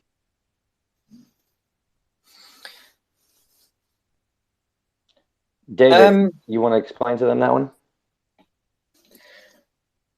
Yeah, we are based in the UK, so although the token is listed on the website as sold in USD, most of the token sales are sold, I would say, I've not worked it out exactly, but I would say 80-90% of the token sales are through crypto. We do have the odd sale that's sold, but we've got a British bank account, so any token sales, it's been listed as USD because it's easier to work out, because exchanges around the world are using USD, but any funds that we are receiving is being paid in British pounds. I've seeked out advice on this as well. So according to regulations in the UK, then we should be okay. It's not being seen as a security. And a lot of it really comes down, as we've sat down, as he said, with legal counsel. that these things are essentially looked upon legally as loyalty tokens or loyalty points. So when that question comes up, it's also one of those things that we have to look at it from the side of, are these things just being documented for tax purposes? And is this a real entity? And is this entity following the proper tax structures? And you know what? That was the only reason why myself and the other co-founders came on board, is because the company is so well prepared for what's coming. And we only came to add multiple different layers of complexity and protection so that that way we can achieve the goals of the project. And another one of the milestones that we have for the company is to actually not only have its parent company, the Limited in the UK, but obviously as we start to expand, we are in discussions right now of having our offshore BVI account entity, as well as, you know, changing our banking so that we can have our bank hold a lot of this crypto. So nobody really is going to have to worry about you know, regulations or any type of issues. Okay, and the third question is, will projects that donate their tokens stay on the vote list until they eventually get listed? As otherwise, it costs the project that percent of circulation and their community who invested in Xlist only to see the exchange listing never happen. Yeah, I'll answer that. A project, the rules are that a project can win a maximum amount of exchange, well, win a maximum amount of votes 3 times in a 3-year period. So if a project's invested their tokens, they can stay on the vote. But obviously, if they win 3 times in the 3-year period, then that's as much votes that they can take part in. So, you know, that could be 60, 70, $80,000 worth of prizes that they've won for an investment of their tokens, 3, 5, or 10%. Okay, and then now I have a question out the chat box. It says, what token is Xlist team paid with? And if it's with Xlist token, how do you guys prevent dump from team members? Yeah, the team is made up mostly of, there's promoters, graphic designers, ambassadors, and then the 4 founders. So the team, excluding the co-founders, they're paid in Xlist tokens. So there's just an agreement in place that nobody dumps tokens, does any market sells. The co-founders, who have a share of 10% of the total supply, which is 100 million, the total supply. The founders, we've signed agreements that we will never do any market order sales. And then there's a set limit amount that we could sell in any one day, so it's not going to affect the price. And we are transparent about all the wallets that we have. Every single account you can see on the new white paper, so you know, people can go in and check all the accounts and audit us if they want. So we're very open. Okay, thank you. Anybody else have any questions right now for Xlist? Hold on.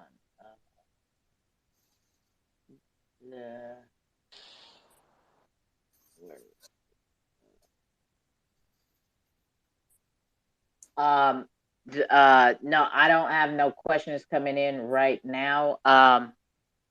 Anybody down there, just hit the request button and I can bring you on up to ask your questions. So Johnny, you stopped us for question segment and you guys wanted to carry on. Oh, here we go. We got Charles. Charles is coming up. Yeah, and then one question just came in. Did Charles come up? There he goes. Go ahead, Charles.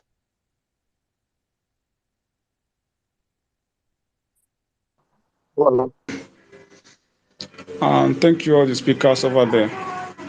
So my question is, the Xlist listing NFT Lotto, how long does it last?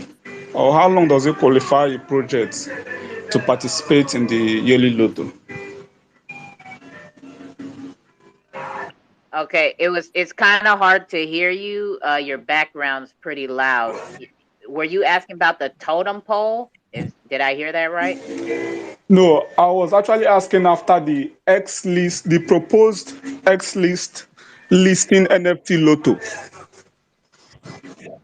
I think if I heard correctly, Charles, what you're trying to say is that how long would a project be eligible to win if they donated 3, 5, or 10% and got one of those NFT lottos? It's a yearly vote. I mean, it's a yearly lotto, so every year that one is in place. But if I'm not mistaken, David, if am I correct, is it 3 years?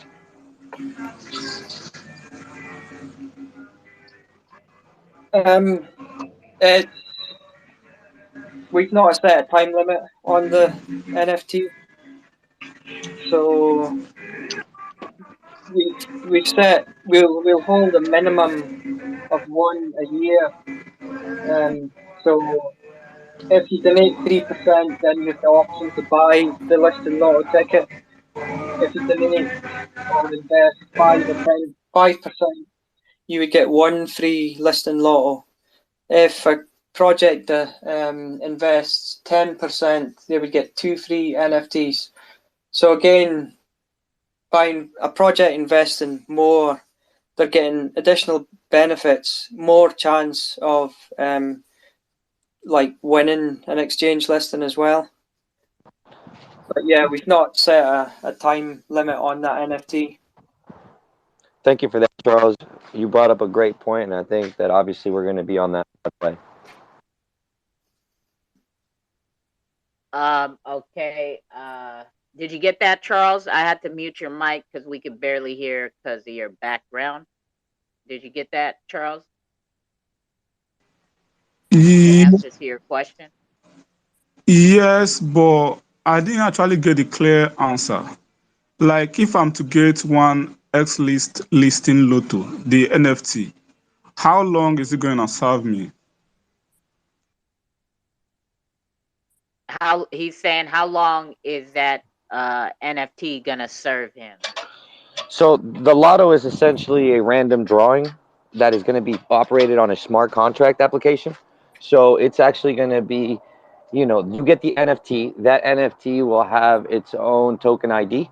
And what we are going to do is essentially keep that live, from what I can tell you right now, at least a year. But we'll be looking to see if we go ahead and proceed with the maximum duration of 3 years live for each lotto. Does that make sense, Charles? We're going to go ahead and have to, and I thank you for bringing that up to our attention.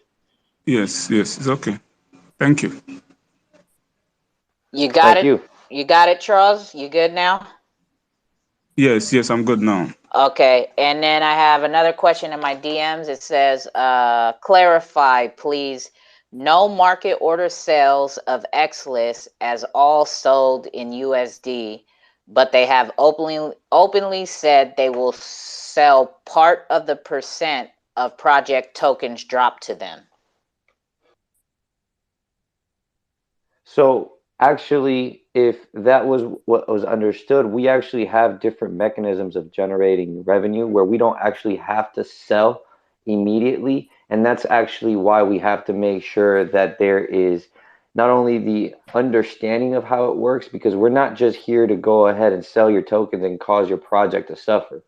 And so this means that you're donating in the sense of you're allowing us to hold it for a certain time because you're looking to get these services. So essentially you're investing into your project's future because Xlist will not sell your tokens As we grow, we are going to be able to go ahead and bring more projects on board, and we will have more tokens.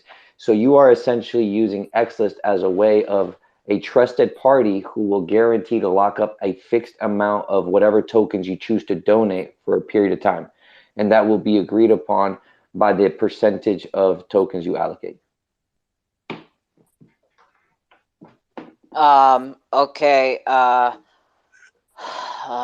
That's it for now for the questions coming in. So you said you wanted to speak on some other things as well, unless we covered it with the questions. I believe you guys have pretty much addressed a lot of it. Did we leave anything out, David, that might be of key importance for everybody to know about the project? No, but if anything comes up, you know, afterwards, if anybody thinks of anything else, just get in touch with us, and we're really happy to answer any questions. Okay. So if nobody else has any more questions, so you guys don't have any more as well, right? Xlist. Okay. So with that, don't forget, so we're still we still got BTS Studios to get with, right? And we still got 7 giveaways to get through, right? 3 of those will be Xlist. The first prize for Xlist winner is going to be 750 Xlist coins. The next prize is going to be 500 Xlist coins, and then the third prize is going to be 250 Xlist coins. So make sure you guys were paying attention or skimming through the white paper and website and whatnot, right? In order to win, because it is live trivia on the air. You're gonna have to hit the request button, get up here, and that way we know we're putting these projects coins in real people's hands and not just some bots or some farmer. Even real people can get on the mic and be farmers, but at least we put one kind of barrier in place to help eliminate, right? So we just always, here at the Cookouts, we always want to make sure we put projects coins in real people's hands that are interested enough in these projects, that are sponsoring these giveaways, that want to do a little bit of research and answer some live trivia questions about it. You feel me? So it's a win-win for the community member and for the project as well, right? So we will be getting into those trivias here in a little bit, right? But I think you guys are in the UK, so I know it might be kind of late, and I do appreciate you guys pulling up Xlist and sharing Xlist project with us and educating us about it and answering all of the questions that the community has. I know some of them may have seemed kind of hard and whatnot, but this is education, as you guys encourage, right? Is a part of education is asking real questions, and real questions mean sometimes hard questions, right? So you guys, thank you for handling the questions accordingly and being professional and transparent about it all. So we greatly appreciate that. And I know, again, it might be late in the UK. So if you guys do have to dip out before we get done here at the Cookout, I just want to take this time right now to at least say thank you for coming and sharing, and for also sponsoring the live trivia giveaways that we will be getting into a bit later on. So just want to get that out the way before we continue rolling on through the Cookout. Yeah, we really appreciate you inviting us on, and yeah, the questions were good. It's great. Everybody wants to find out all about projects, do research, and this is a great way, for people to put the questions forward. And Yeah, thank you very much. Yeah. No better way than to ask the source themselves, right? And to hear it out the Yeah. horse's mouth. So, yeah. I, Yeah, I you've been a great host, 2Cold. Thank you so much for this great cookout. The vibes are off the hook from the starting with the song. I gotta say, man, that was some good stuff. Thank you so much. Yeah, thank you. I appreciate it. So, y'all know how we do, right? We've been sitting for quite a while and listening and getting educated about Xlist, right? So, before we get to it with BTS Studios and see what they're bringing to the XRP Ledger, let's reset the room and catch another vibe and get ready, right? To chop it up with BTS Studios. So here we go with since we brought it up quite a couple of times, right? That was the 2Cold theme song we heard at the beginning of the cookout. And now, if you guys don't know about 2Cold coin, you're going to learn about it today, at least a little tiny bit. Anything else you want to find out is in the link tree in my bio.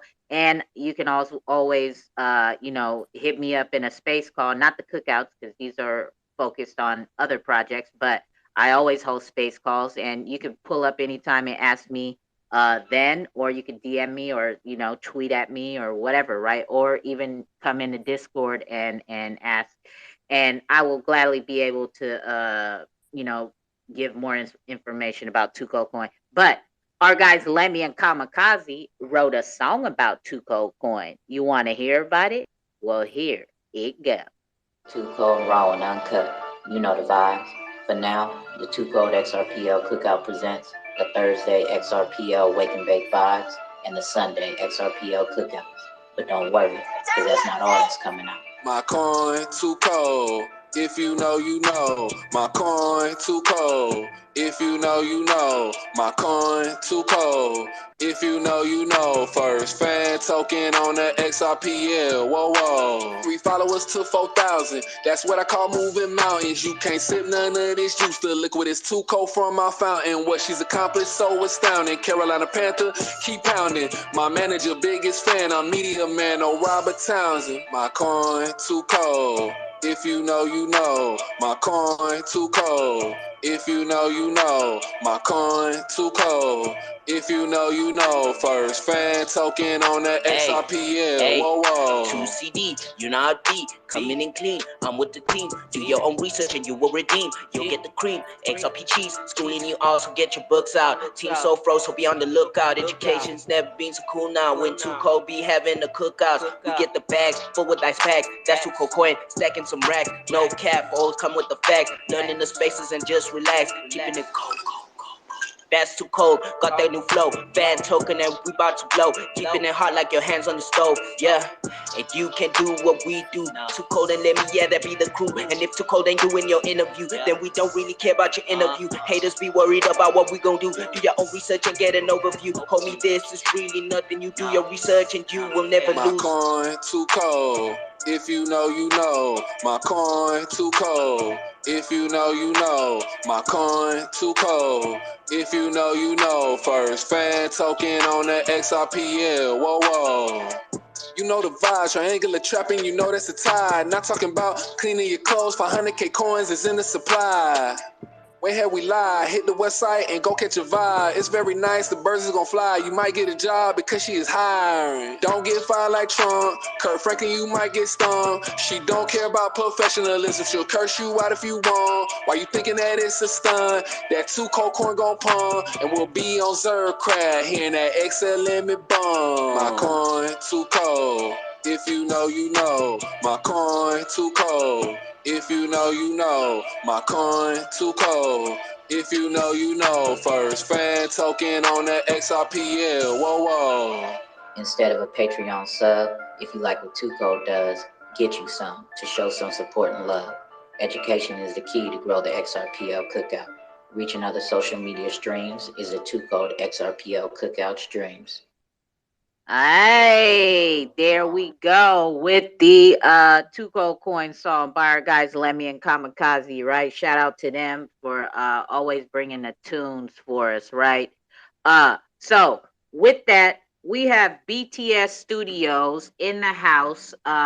They have came before a couple months ago, and obviously they're still here, which means they've been building, they've been doing things, they've been working quietly because I haven't heard or seen like a lot coming across my timeline from BTS Studios, and they do come to hang out in the space calls quite often, but I hadn't been seeing them for a while. So I think they have some updates that they want to share with the community. So here we go with BTS Studios. What you guys got going on, my guys? And I know you DM'd me that the other team members are here. So if you guys just hit the request button, I will bring you on up as well. And if you're listening from the computer, you will not be able to hit the request button because computer devices do not let space calls. You can't talk on space calls from the computer. So hit the request button and I'll bring you on up. And let's get to it, BTS Studios. What you guys up to? Give it to us. Hello, hello. Thanks for having us, 2Cold. It's been quite a while for sure. Blessed are those projects who build during a bear market, and we have lots to share with you guys today. For those who don't know us, we're BTS Studios, and we're offering a new decentralized way to buy movies, art, and products on all chains, which means we're leveraging Web3 and crypto technology as part of our main software stack to aid us in our content distribution and monetization strategies. Can you guys hear me okay? I feel like I'm coming in and out sometimes. Yeah, you're loud and clear, my guy. Copy that. You know, guys, as a result, we've created the world's first Web3 streaming platform, and we'll be able to accept all crypto, and including fiat. And I know there's some controversy right now with the Xrp community, as we announced our partnership with Vagabond recently. But that's no reason to remove your trust line, guys. We're still going to be able to accept our XRPL-based token on our platform. So that's no worries. And of course, we're multi-chain. So we have our tokens on different chains as well. And you'll be able to purchase movies in a new decentralized way and be able to hold them in your wallets, which is an awesome thing. And of course, participate in the royalties in the back end, which makes you feel like you're really part of, behind the scenes of your favorite project or film project. A little bit more about Vagabond. They're a blockchain as a service provider, and they'll be part of our software stack to help us deliver this new Web3 streaming platform.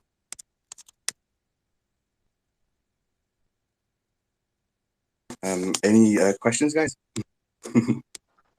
No. You could come on. We don't want the elevator pitch, my guy. You already know. You know what's up.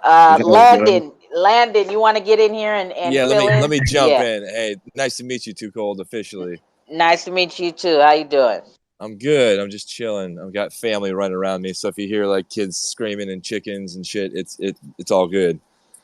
Oh, it's all Sundays. good. Do your it's the cookout, man. You That's know? right. Right. We forgot the meat, but we'll bring it next time. LOL. Yeah, I was gonna say if you guys don't know who Vagabond is, though, go check them out. We're pretty excited to have merged with these guys, and they're kind of building all the tech end of things, and we're kind of more centered in Hollywood. So we're gonna bring the art and see what we can build here. We're excited.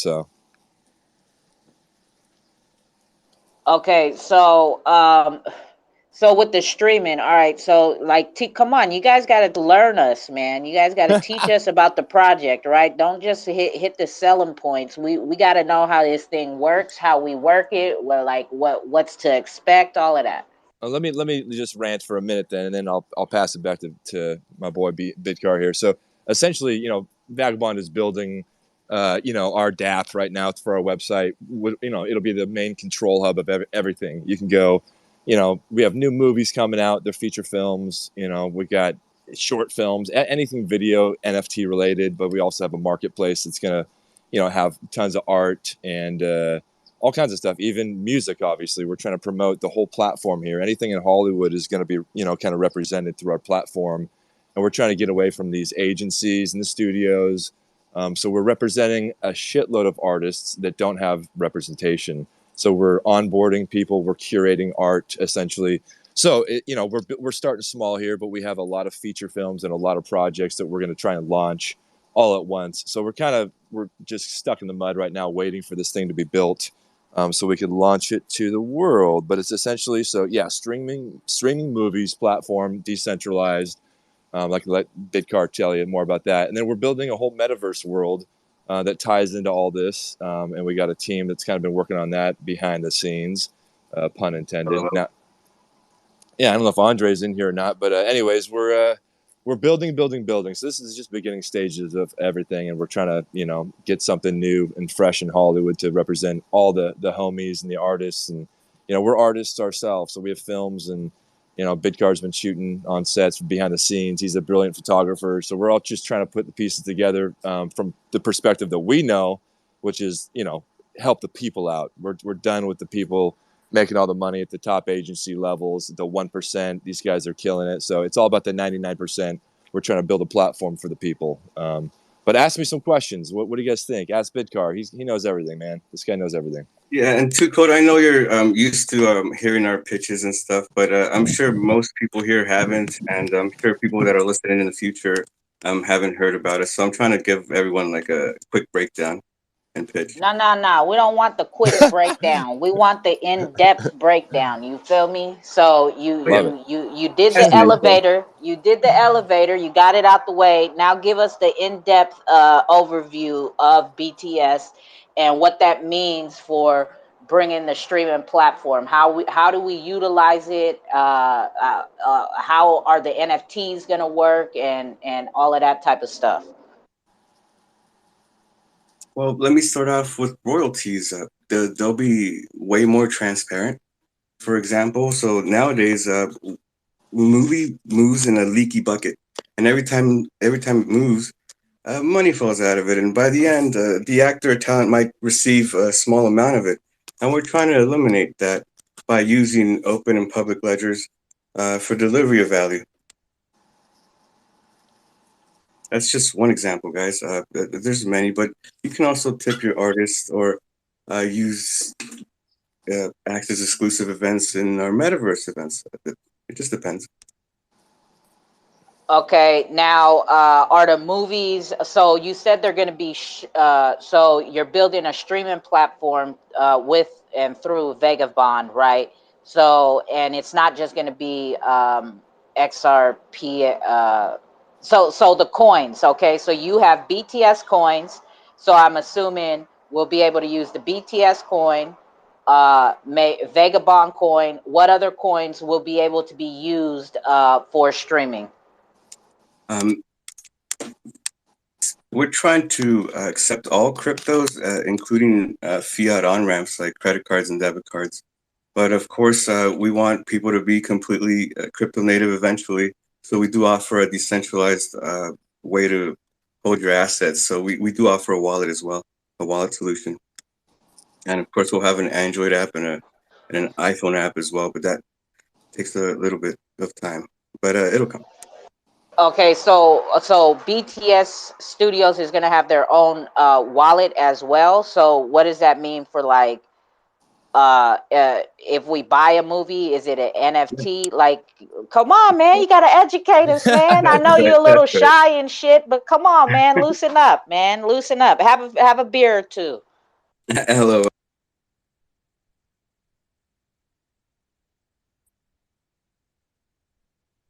Come on, what happened? Where'd you go? All right, can you hear me now? Can you hear me now? Yeah, you muted yourself. There you go. I'm kind of excited for the wallet. Actually, you'll be able to see the film that you purchased and see the transactions for the royalties and even a cool gallery. And yeah, of course, it'll be self-custodied as well, so we won't be able to hold your keys or even recover them. So that's pretty cool. And So I see we have a question. Let's go for it. Yeah, go ahead, Wolf of God. Yeah, hi guys. Just wondering what kind of people are you guys trying to reach out to? I heard you was mentioning Hollywood. Or are you guys Yep. planning to like get all aboard? Yeah, anybody. That's why we're trying to branch out of Hollywood. Really, we're trying to be worldwide about this. There's so much unrepresented art out there, so we're trying to get those guys a voice for sure. And, build a platform.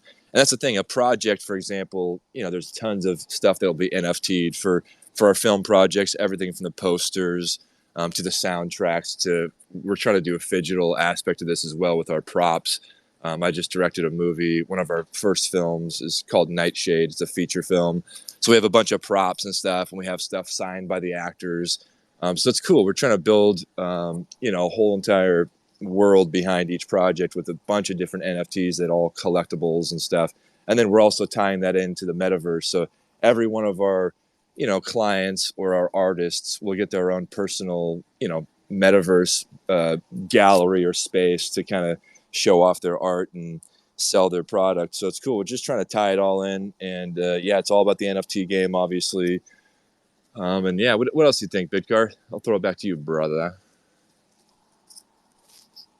Very well said, guys. We also do have a fan-controlled portion of this, and people will be able to fund their favorite projects in a more personal way. Yeah. And, instead of just being like a passive fan, they'll be active participants in the production of the film and even participate in the back end, which means royalties, of course. So that's very exciting. Pretty much taking the power out of the hands of all the wrong people, as it is currently pipelined right now in Hollywood. All the agents and all these companies are taking away too much, and the artist at the end of the day is left with nothing.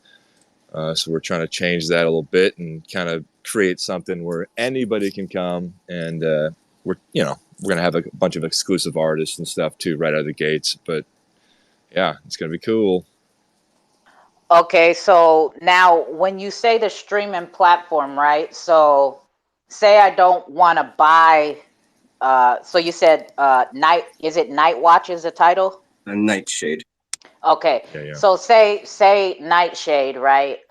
So I go to BTS Studios and I just want to stream it. So I'll just pay for that one stream. Like it's not a monthly fee like Netflix and this and that. Come on, man, you got to break this shit down, man. Teach us It's whatever this. you want it to be. That's why it's really, you can choose your own method of payment structure. That's what we're trying to make it really awesome for the user. So if you want to do monthly, you can do that. There's also there's rewards and benefits for holding our token. You'll automatically get exclusive rewards and access to all the content, which is going to grow over time. We're starting out small, but we're going to have tons of content. So yeah, you can do a monthly. It's going to be lower than any other option on the internet, and you can stream it right then and there for $1 or $2 USD currency wise, and you could again pay in any fiat or cryptocurrency. We're trying to have all those rails pipeline for you. So we're just trying to make it convenient for the user for sure. But yeah, what else we got here? I'm trying to think. There's so much. I know we're crypto native guys, so we definitely talk about the back end and crypto. But at the end of the day, most users will just end up with the experience, the user experience, and we want to make it easy for them to get onboarded, and purchase a film and add it to their wallet and enjoy it. Yeah. So that's what we're trying to get at. So now, okay, so that's me streaming it. Okay, so I just want to watch it a one-off the first time, right? Boom. So I don't want to sign up for the monthly service. So boom, I just pay for the one stream, right? And then let's say 2 months later, I'm like, oh, I really like that. You know what I'm saying? Instead of streaming it again, I want it. So now when I purchase it, does that turn it into an NFT? Like, how is that going to work? Yes, that's right. Once you purchase it, it's an NFT in your wallet, and you'll be an active participant in the royalty system on the back end of that film. So instead of just enjoying it and grabbing value that way, you'll be able to grab value through your wallet just by holding your favorite films. And we think that's revolutionary. The new get paid to watch structure is a big deal right now. People are getting, I heard earlier, getting paid to work out. That's a new thing as well.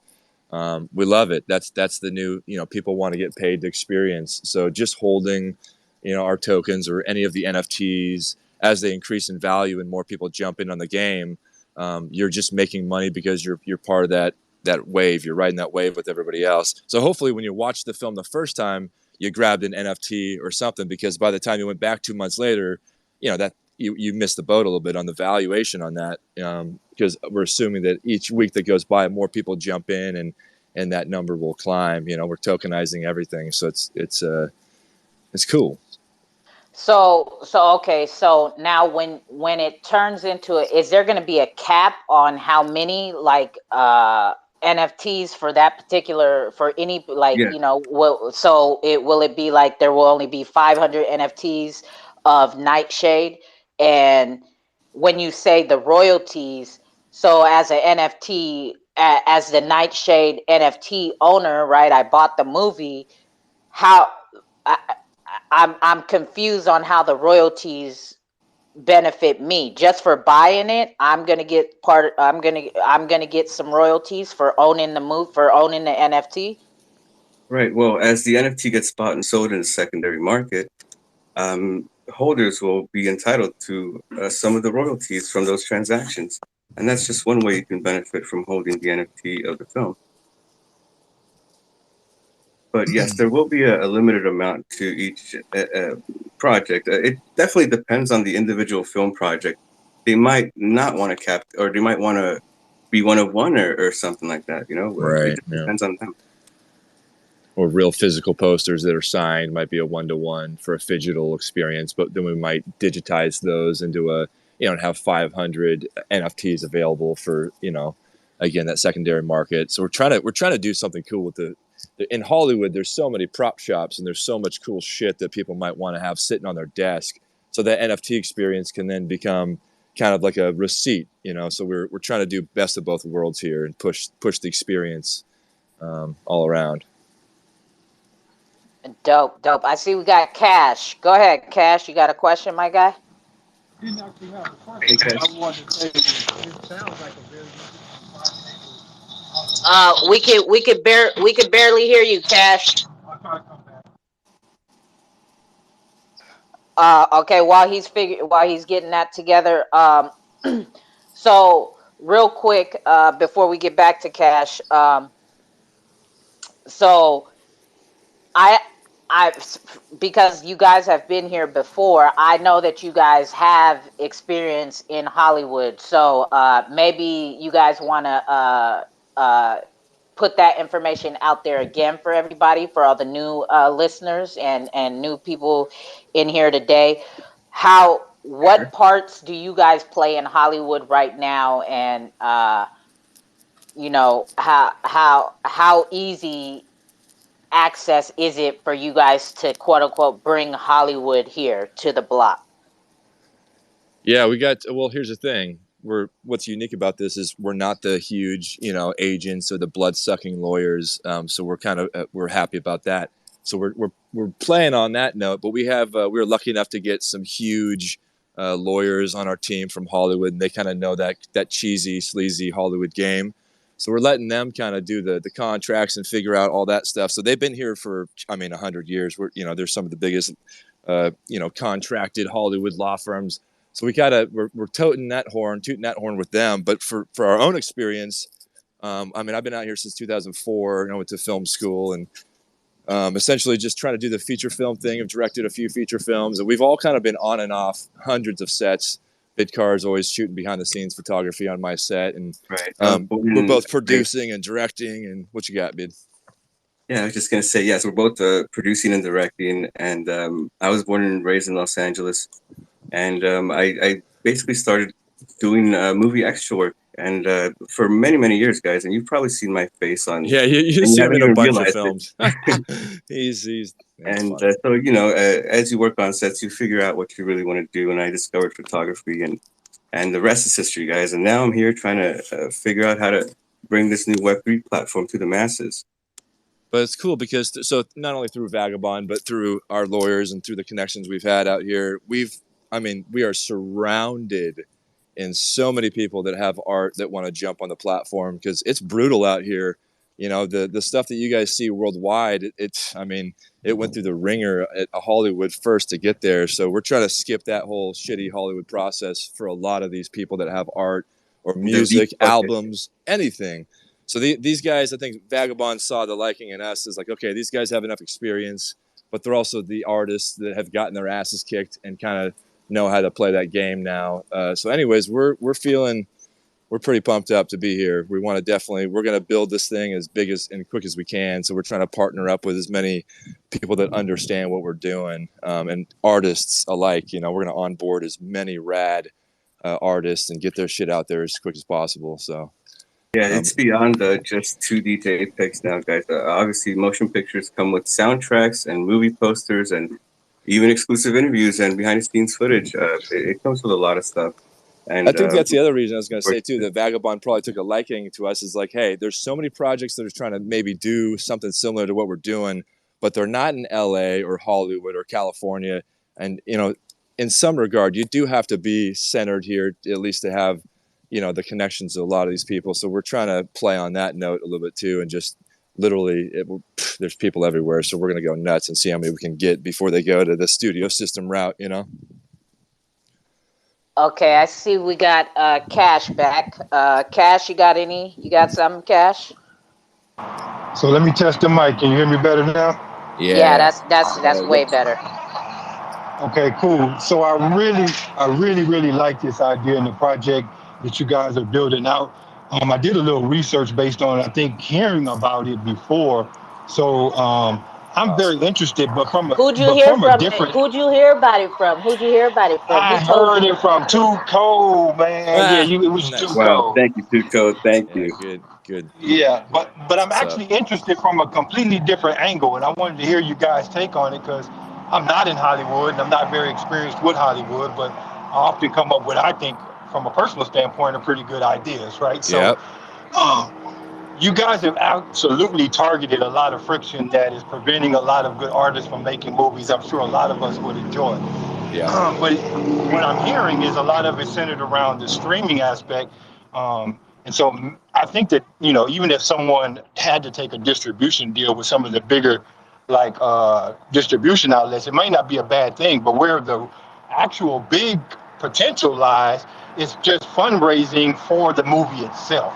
Yeah. Right. So if we could get some of the bigger artists and producers and writers who will probably absolutely have some great content that just can't see the day of light because these Hollywood guys won't fund them because they have their own agenda, right? Then allow us to come in and fund these projects, right? And then allow us to take part in the royalty distributions on the back end, because I did the royalty research and that didn't raise any security flags. So I found it very interesting that it's legal to distribute these royalty funds.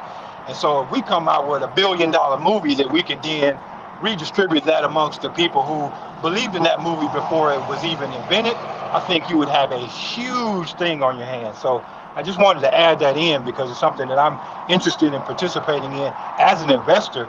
And so I just wanted to get that in. Yeah, you're on it. That's exactly it. That's right. And some of these movies make millions and millions of dollars, and we hear about it in the news every quarter. But we don't really hear about who really made all the money besides the studio. And this is our opportunity to redefine the industry and have everyone, every viewer, be part of that whole monetary system. Post. We call it post, like after the movie has been released and stuff, you know? But yeah, even some of these fundraising, crowdfunding techniques that are in the Web 2 platform, if you think about how strong the blockchain technology is when you incorporate some of the crowdfunding and these wallet connectivity platforms, I mean, it's going to be huge.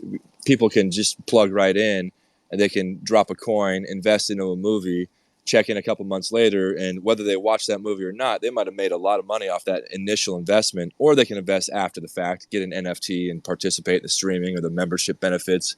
But we're trying to build up anything in it. You know, there's just so many aspects to this. It's it hurts our head right now, but it's huge. Well, I'm excited, man. That's some huge stuff, man. So as I follow along, I'll definitely get the word out because I'm sure I'll be able to find quite a few people that have some very good projects or just money who would really want to see some of this stuff come to light, because a lot of it's being, I know movies that have been held back for 20 years Yeah. that are still not being made right now. For all the wrong Like, reasons. Yeah, Right. exactly. It's ridiculous. It's exactly. Hurts political, my heart to but hear it's that, guys. money, and yeah, it's crazy. Well, good to connect with you, man. Appreciate you. Thank you, Cashta. And guess what? He left, but I told him to come back. Nice. He was here earlier. He said he was busy and he left, and I told him to come back. But Get a full story. I'm not a fanboy, so I'm not just in here as a fanboy, right? I was very critical of the last project, and so I was busy, and it just made more sense to do better with my time. But this is something that I really like, so I'm not just blowing smoke. It's a great idea, guys. I appreciate it, man. Yeah, watch us grow. We're about to get crazy here soon, hopefully. So we're building. okay, and then for me, I had a question. Like, what if so movies and whatnot? How are shows gonna work on your platform? Like, Same difference, just streaming wise. It's like the other platforms, you know what I mean? We're just tokenizing. We're going to NFT TV shows, any documentaries, even short films, music videos. So, for music artists, they got their album art. That'll be NFT. They got all their songs. And then the music videos, we're just going to go nuts we'll have a whole package available for each one of our clients or artists. You know what I mean? They get to pick and choose what they want to do, essentially. Okay, dope. Anybody down there have any questions for BTS Studios? I hope you guys are listening and paying attention, because they're also sponsoring 3 giveaways, okay? And it is with live trivia, right? So you have to answer questions about the project if you want to win the project's coins. That's how we do it over here. You feel me? You earn to learn in these space calls when you come to the cookout, okay? It pays to pay attention and to learn about these projects. And then if you're that interested and you want to win, try to answer some trivia questions, and you will get some tokens for free. That's how I encourage giveaways, right? That's the system that I like to use. Awesome. For me, BTS Studios, I'm trying to think of any other questions. So, just a minute then, go Tuco. ahead, Kenneth. Yeah, go ahead. Yeah. Another trend that I'm witnessing that you guys may already have noticed or, would be interested in is there's a big opportunity with a lot of big artists who are trying to go back and kind of put their biography on film, right, through these documentaries. I think that would be another big angle, because in the hip hop community, a lot of our old heroes and artists are trying to go back and tell their story. And it's something that a lot of us are very interested in. So I just wanted to give you all the tidbit on some of that as content as well. Yeah, because it's character driven. That's what people want to see. Real characters, real stories. So yeah, we're all about that. That falls right in line with the behind the scenes theme of real people, real stories. Like, yeah, I dig that. We'll get behind that for sure. Okay, now let's say do you guys help with, like, I won't say production or anything. So say fucking somebody who makes videos at homes for a hobby or whatever. Do you guys help with any of that, like editing or any type of things like that? I mean, yeah, I think it's tough there's got to be some kind of budget involved, so we can come on board and bring our people in. But yeah, we want to, I mean, the people that we pick and choose, especially we're trying to, have some featured artists and stuff and have at least show off some of our people up on our site. Those people, I definitely, the featured artists, we want to help, through the process. So yeah, we're full house production. That's kind of what we've done the last 15 years to pay the bills. I can produce, direct, edit. I'm doing color over here. You know what I'm saying? We do it all. We're mixing sound and stuff.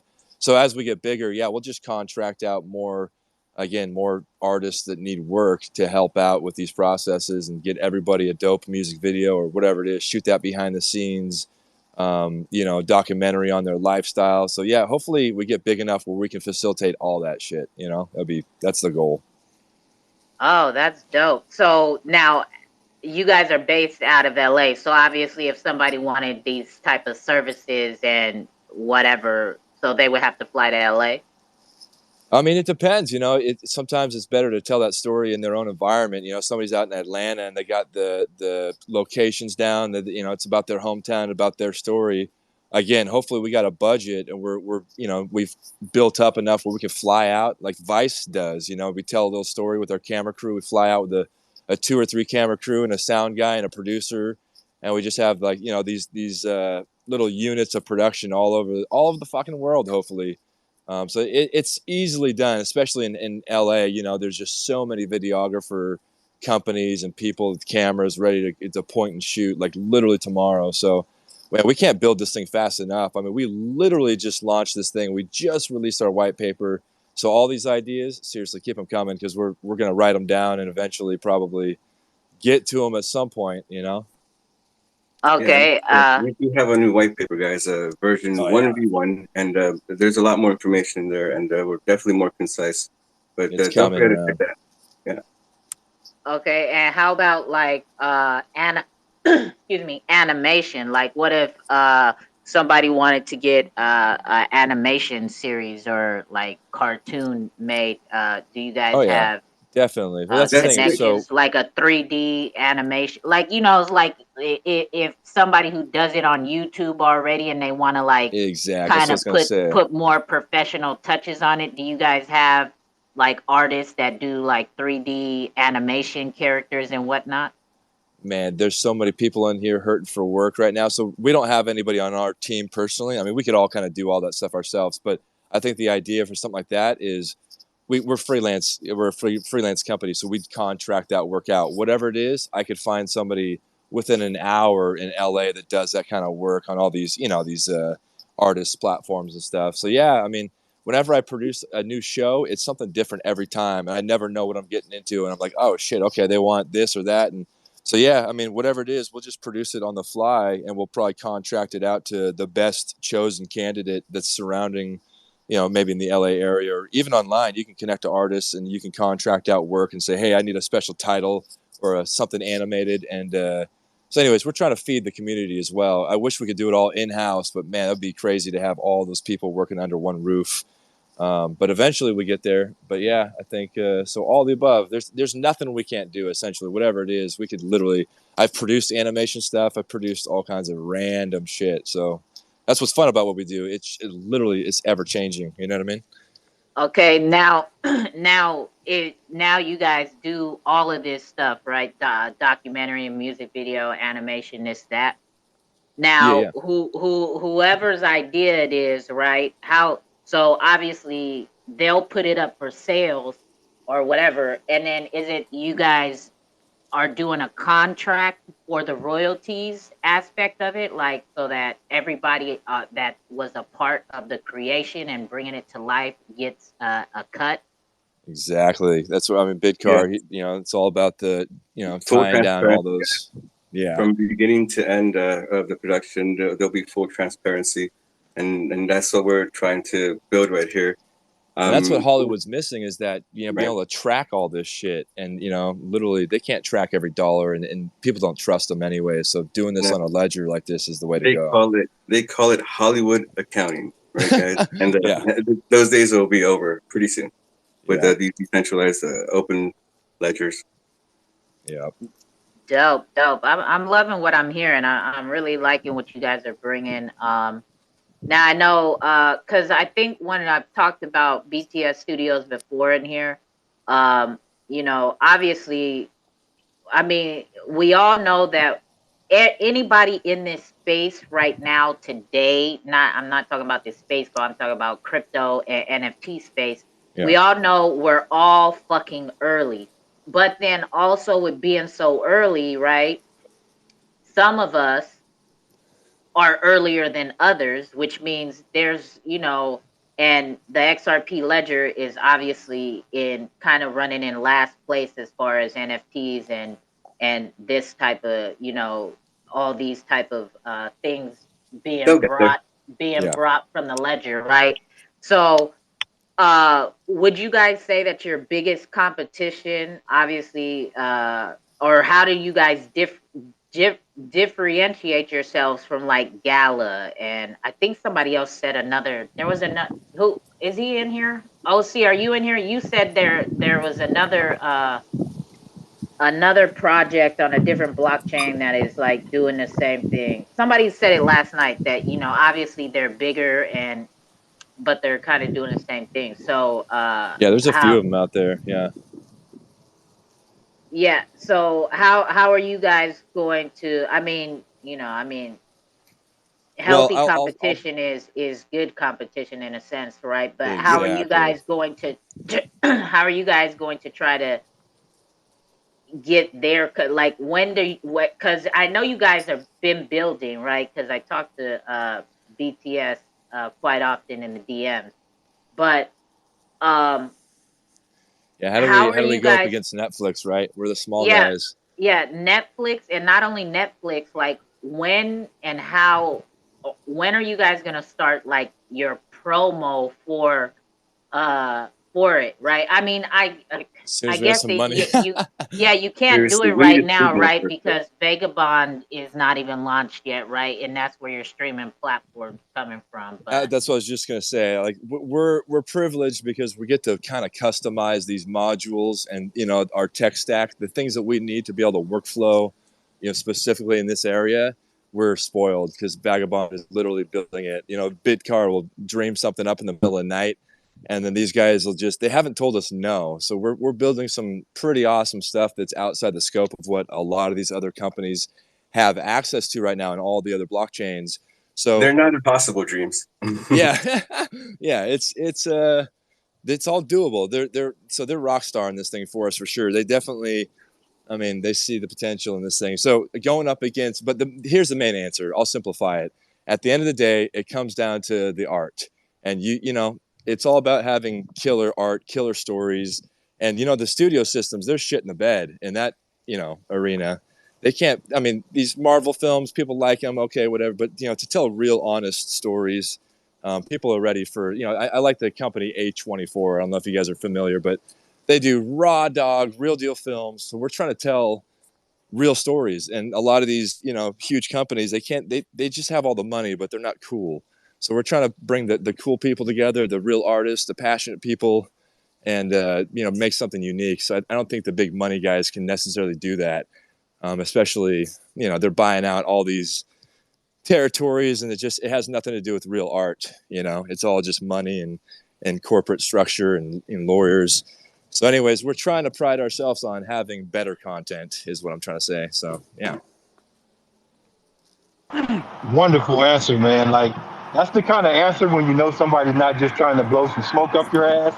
He just gave you he just gave you the real deal answer, right? Like it really just comes down to the content at the end of the day. If Yeah. you're smart enough and you take your time and you invest in the right people who are producing the stuff that people actually want to see, then it takes care of itself at the end of the day.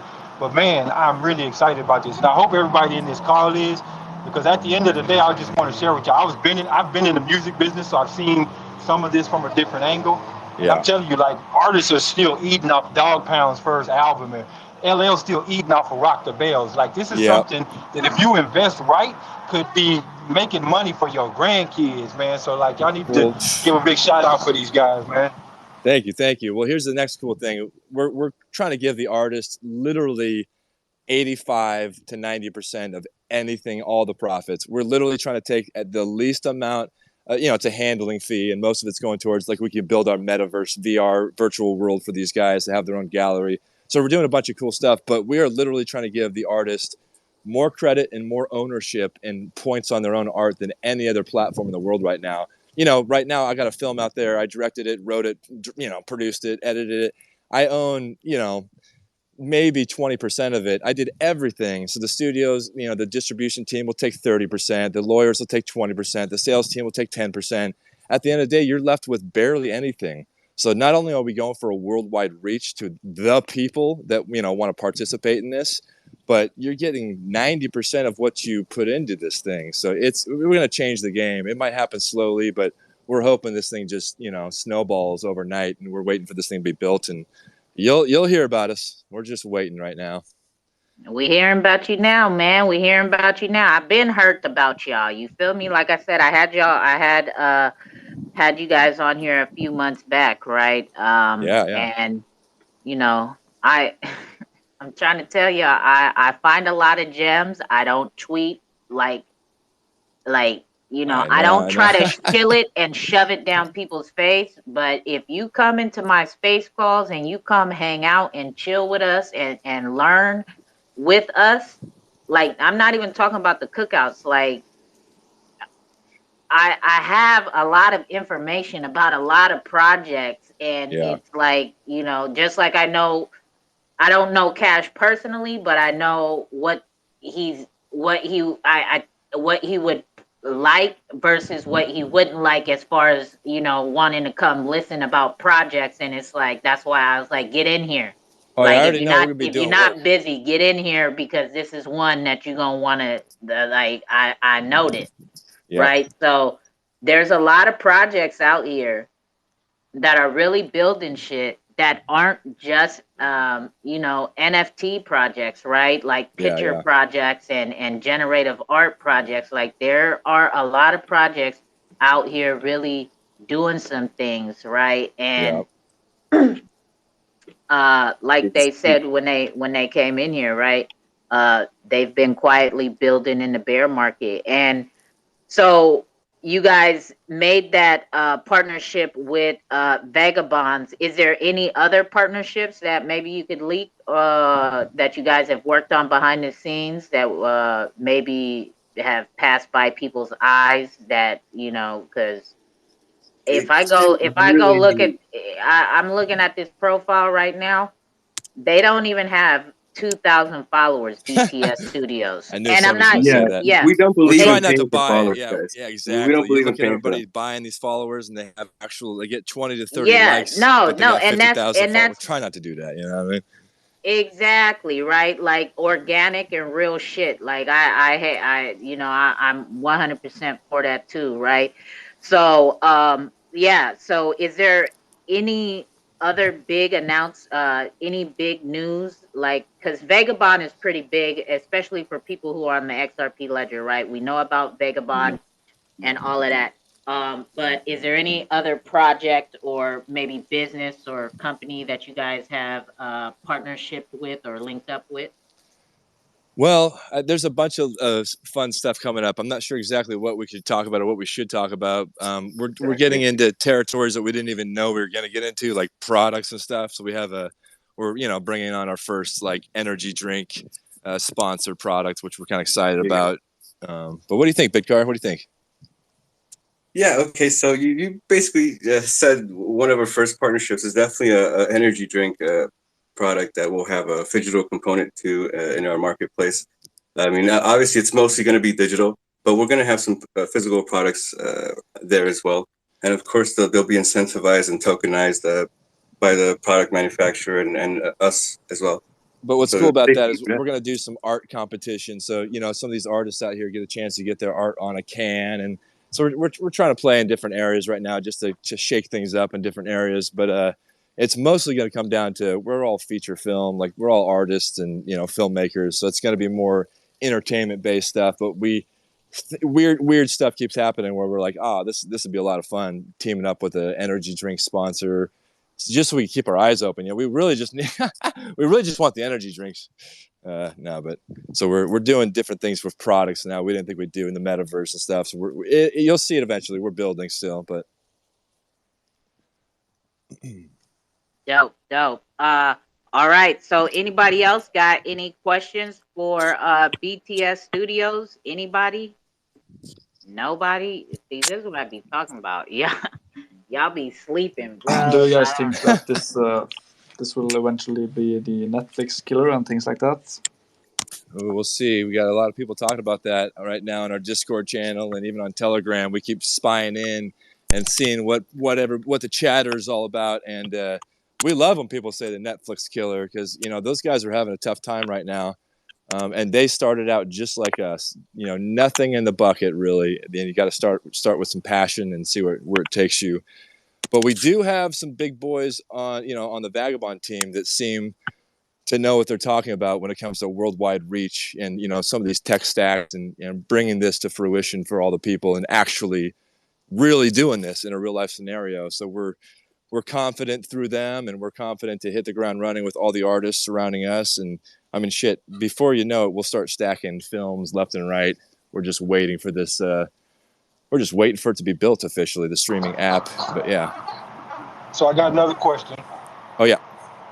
So have you considered like even bidding for some of the other products that are out there, right? Like I'll just use an example. Like Prime just bidded to get the Thursday night football games. Like, have you considered bidding for some of those projects and getting them over on your platform? That reminds me. Okay. Right. I was gonna say. So I'll spill my guts on one more thing that you just reminded me of. So we're definitely thinking about getting into esports.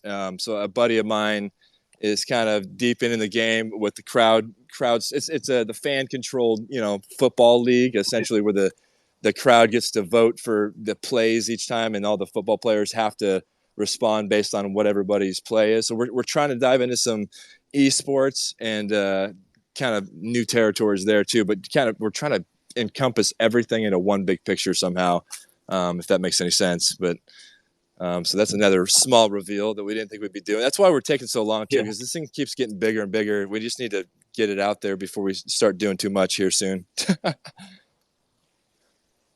Dope. I see we got OC. Go ahead, OC. Yeah. Did he get zapped? Can y'all hear him, or is it just me? Can y'all hear me? No, he's disappeared. Okay. Yeah, OC, you gotta come back. So damn, so while we wait here, let me kick him down off the mic because he probably can't hear it. So when you say Vagabond is building your stack, so there OC, you zapped out and nobody could hear you, so hit the request button again so I can bring you up. So when you say Vagabond is building your tech stack, so they're building the streaming platform, the wallet, and your app? Yes, they're definitely part of the stack, and yes, they're behind that infrastructure. But we're using like decentralized file storage solutions like IPFS and BTT. It just depends on how the artist wants to go about getting decentralized. Of course, it's project to project. Yeah. No, I'm just talking about BTS Studios, period. I'm talking about your project, like, because you said they're building the tech stack, right? So what does that necessarily mean? I'm not techie, so I'm trying to understand. Well, it's going to definitely involve the marketplace and the paywall system. So when people check out, they'll be able to pay with different cryptos or their favorite cryptos, and of course with debit and credit cards. That's all there, and their technology that makes it and facilitates the transactions. And of course, even people that aren't crypto native would have a very easy time checking in and checking out of our system. Dope. Yeah, that's very interesting to hear. Like, so with your marketplace, so say I hold coins, right? And say I'm not, I'm not, right? I'm not professional fucking video maker or whatever. And say I shot my own homemade fucking music video or whatever, right? And I do hold BTS coins, right? Would I be able to upload that onto the marketplace and put it up for sale there in your marketplace? Not quite. You submit your project in. Wait, did he zap or wait? Start over again. Your first couple words zapped out. Oh, sorry about that. So this is a curated marketplace where we handpick and vet the projects that are on there, basically eliminating the rug pull threat from our NFT marketplace. So you would have to submit your project to us so we can mint it on our specific chain or contract, basically our contract or smart Okay. contract. And then so say I made the video, I submitted it, and now when I submit it to you, do I give you the list of everybody that I want included in the royalty package? Like, are you guys gonna set that up, or Yes. I set that up? Like, if I wanted to include my video editor, the sound guy, the music guy, or whatever, or even if I didn't, what if I just wanted to pay just fucking Of course. royalties for me and the fucking video camera holder or whatever? Understood. Yes, that's definitely what we're building, a more transparent royalty system, so that everyone that participates can get to see where the value is ebbing and flowing. And yes, people that were directly responsible for the production of the project will be able to monetize, or if you, of course, the producer wants to or not. It just depends on the specific project. But yes, Yeah, I was going to say, that's the other horrible thing in Hollywood is, getting paid. So, okay, great. You made a movie and you sold it. Now, do you trust the distribution platform and the aggregator that has your film? Do you trust them to adhere to the waterfall, which is what they call the final? It's a CAMA list of all the investors, who getting paid, what do they own, how many points, and it's a mess. And it's taken this company that's doing my film right now like literally 6 months to go through the numbers, and that's usually their excuse to either hide money or try to figure out a way to get more territories purchased so they can actually make you some money.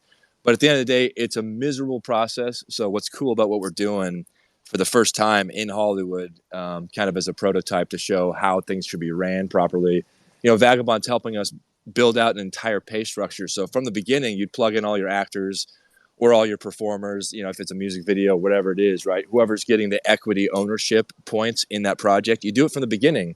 Everybody has their wallet set up, and then you can just check every day and see what's happening. Maybe you're making money the day one. So you don't have to wait an entire year to see what your movie's made anymore, and you don't have to trust Hollywood. It's going to change the game. It's insane. So we're pretty pumped about it because I'm being tortured right now. My film, Nightshade, that thing came out, January 4th this year. I have no clue what it's made.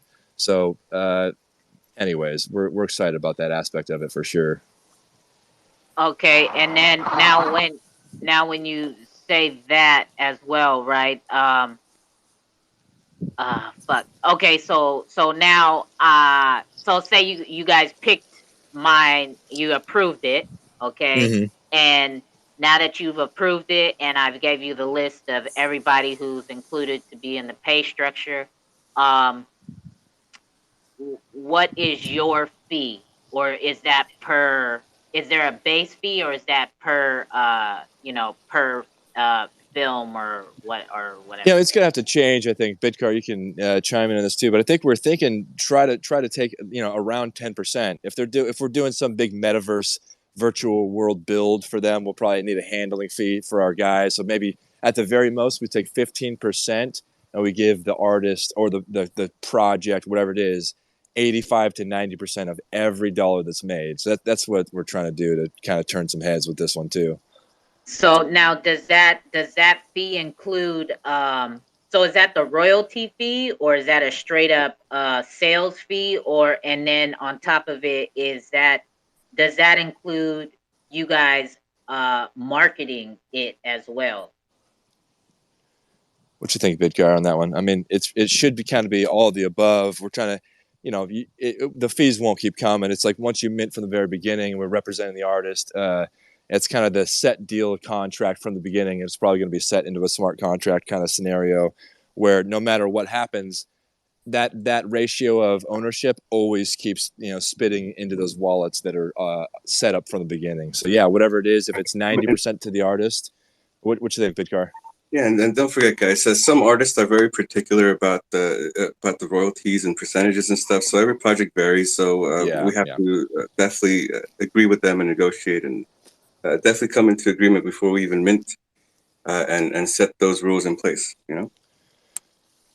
Yeah, okay. I mean, yeah, I understand that. Like, it's gonna be different, and then So that's for like videos and whatever, some stuff that's considered production. Now, what if there's static artists, right? Photographers or digital artists or Yeah. Same how thing, I think, across the does that board. work? Okay. Yeah, And we're just then gonna run with that model, you know. and then you guys help market it as well, like the marketing aspect of it. I'm Well, that's very what's crazy curious about how this that too. works. We're definitely all about Web3, but if we generate a film from the ground up that's completely ours, I think it'd be stupid for us not to hit all the other markets in the Web2 world. Like if we can go to Redbox, or if we can get on Netflix, or if we can get anywhere, we'll try to do that. So the artists know that they're not just stuck on Web3 platform. We're going to go worldwide reach. This Web3 platform of ours is kind of more inclusive and exclusive to the bigger picture. So we're trying to kind of do it all. It's kind of rad, but so yeah. Now, when I say marketing, I'm talking about like promo to get the word out, right? Like yeah, so fucking I guess for Web 2, a lot of that stuff would be incorporated in the distribution deal, you know. So for example, my film is out there in Web 2. It got released to Web 2, you know, so it's on like Amazon Prime and a bunch of the like Redbox. You can go buy the DVD in Walmart. There's a bunch of random spots. So essentially, yeah, we would tie everybody down to anything that it would be incorporated in Web 2, because a lot of the marketing would be there. But for our stuff, it just depends project to project how big we can go. But yeah, we're trying to.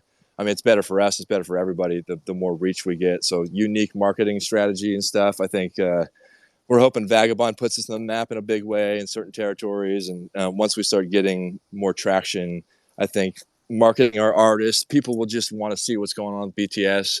Or there'll be tons of opportunity to get the word out. I think, especially when we have money. That's the thing. A lot of these companies, it's just literally it comes down to having a budget for that. Right now we don't, so we're getting a little bit creative. But soon we will have a budget.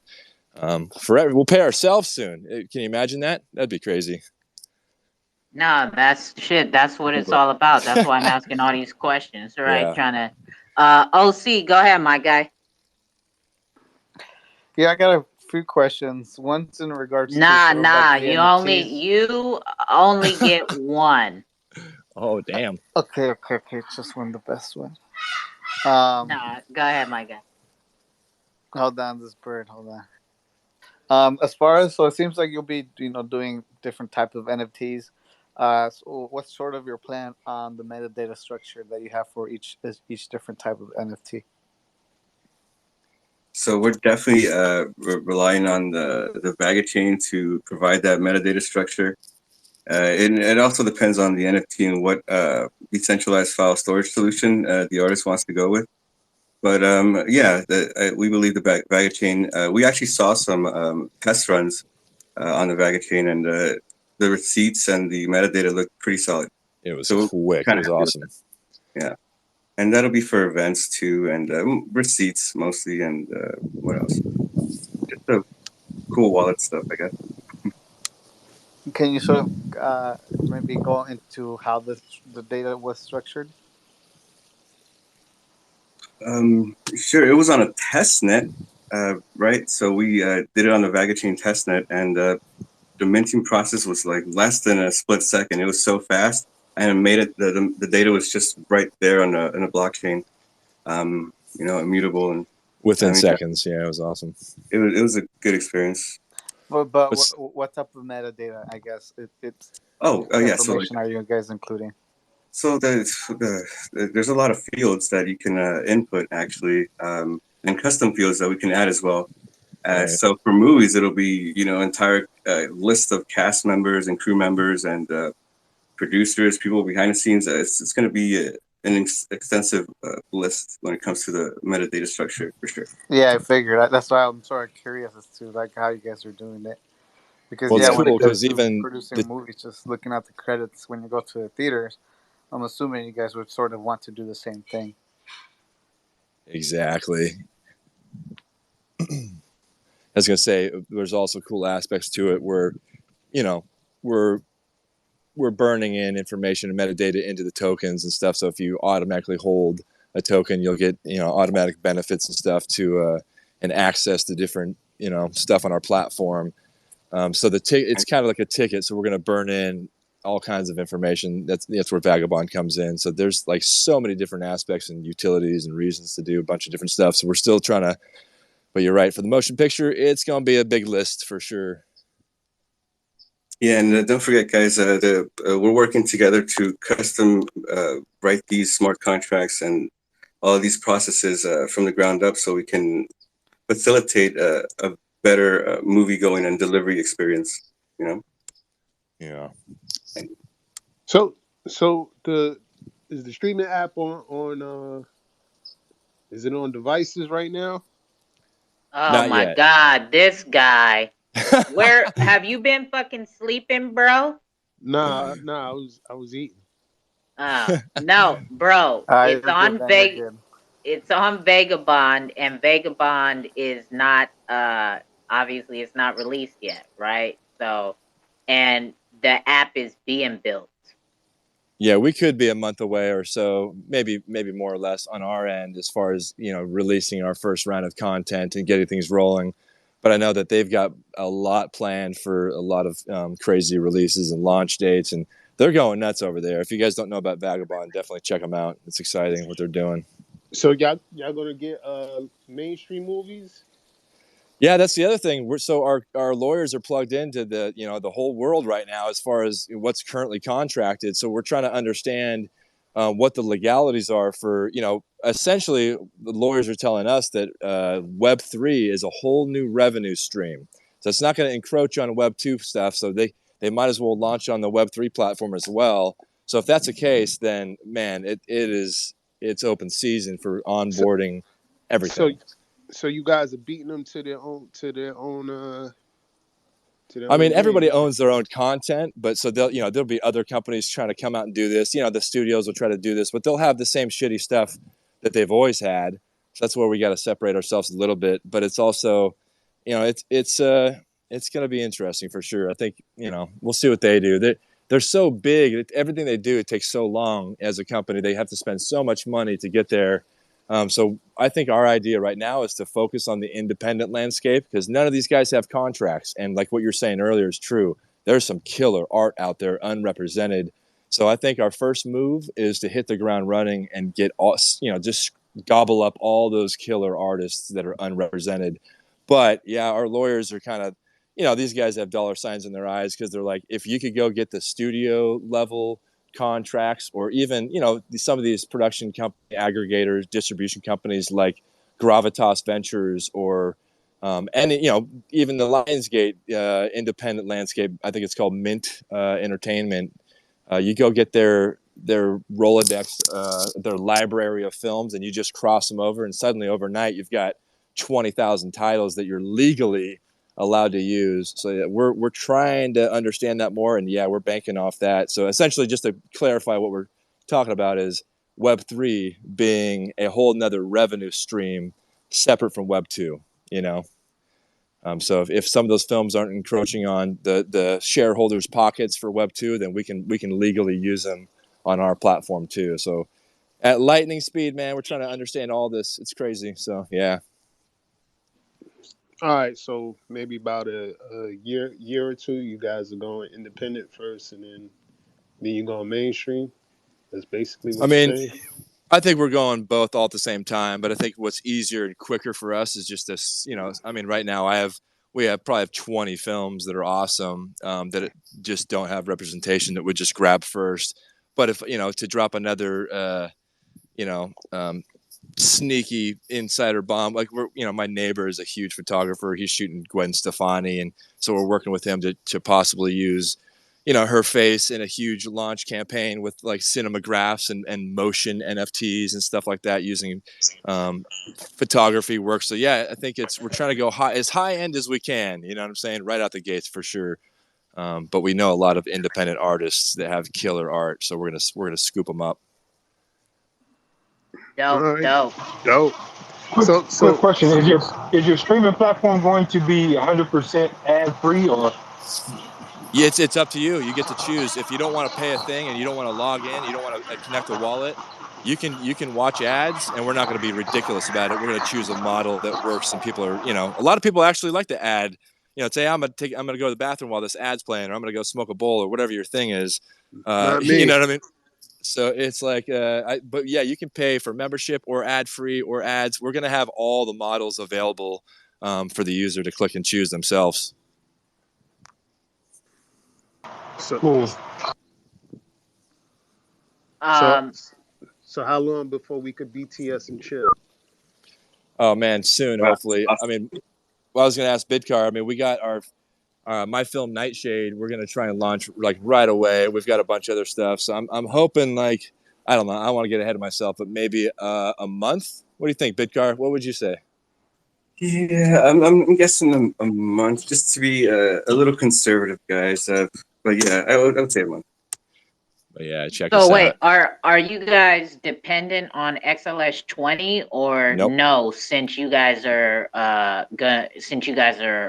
multi-chain. Yeah, we got away from it. Vagabond kind of talked us into taking the boat in a different direction. I think. What do you think, Bidcar? It's probably a good reason. Yeah, we're definitely not waiting for XLS 20. Of course, we know it's coming. We're preparing for it, actually. Yeah. But it's definitely our main chain. That's where we mostly operate. And yeah, XLS 20 is. We've been waiting for it for a while, actually, since we still don't know if they're going to facilitate files that are larger than, like, let's say a gig or more, because our films are usually like 10 gigs at the very least. But other than that, guys, I think we're almost ready. Almost. Okay, so where were you guys drop the first? So it'll be an NFT, Nightshade. Where were you guys drop the first? That's a good question. Definitely on the Vaga chain. That's where the metadata will be minted, and of course the movie will be hosted decentralized, most likely on IPFS because of the 31 gigabyte file size limitation. I'm sorry. And but we're still developing, guys. So this is kind of early. That's why I'm still kind of unsure which route we're taking in terms of the decentralized file storage solution and streaming. That's like the most important part, I say. But yeah, we're still working on it. Got some options, yeah. What are some other options in regards to IPFS? Because I know there's a lot of projects that, I mean, sort of brought the concern about high resolution files taking a minute, right, to pull the data. So I could only imagine, how long it would take for a movie.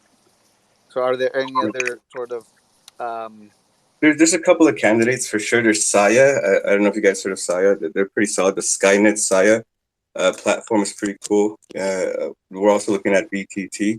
Of course, there's also Theta. They've been here for a while. There's a couple of candidates, and we're trying them all out. But I think we're banking off the Vaga chain to bring that lightning speed, resolution, high resolution playability for us. That's kind of why we're jumping with them. But it's yet to be until we officially launch. Who knows?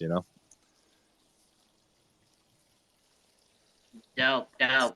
We got go ahead, OC again, and then we got Patrick.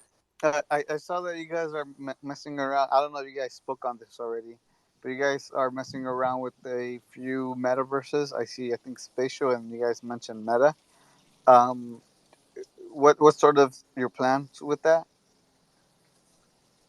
Yeah, well, the Meta platform will allow you to use your NFT and display it as a verified digital collectible.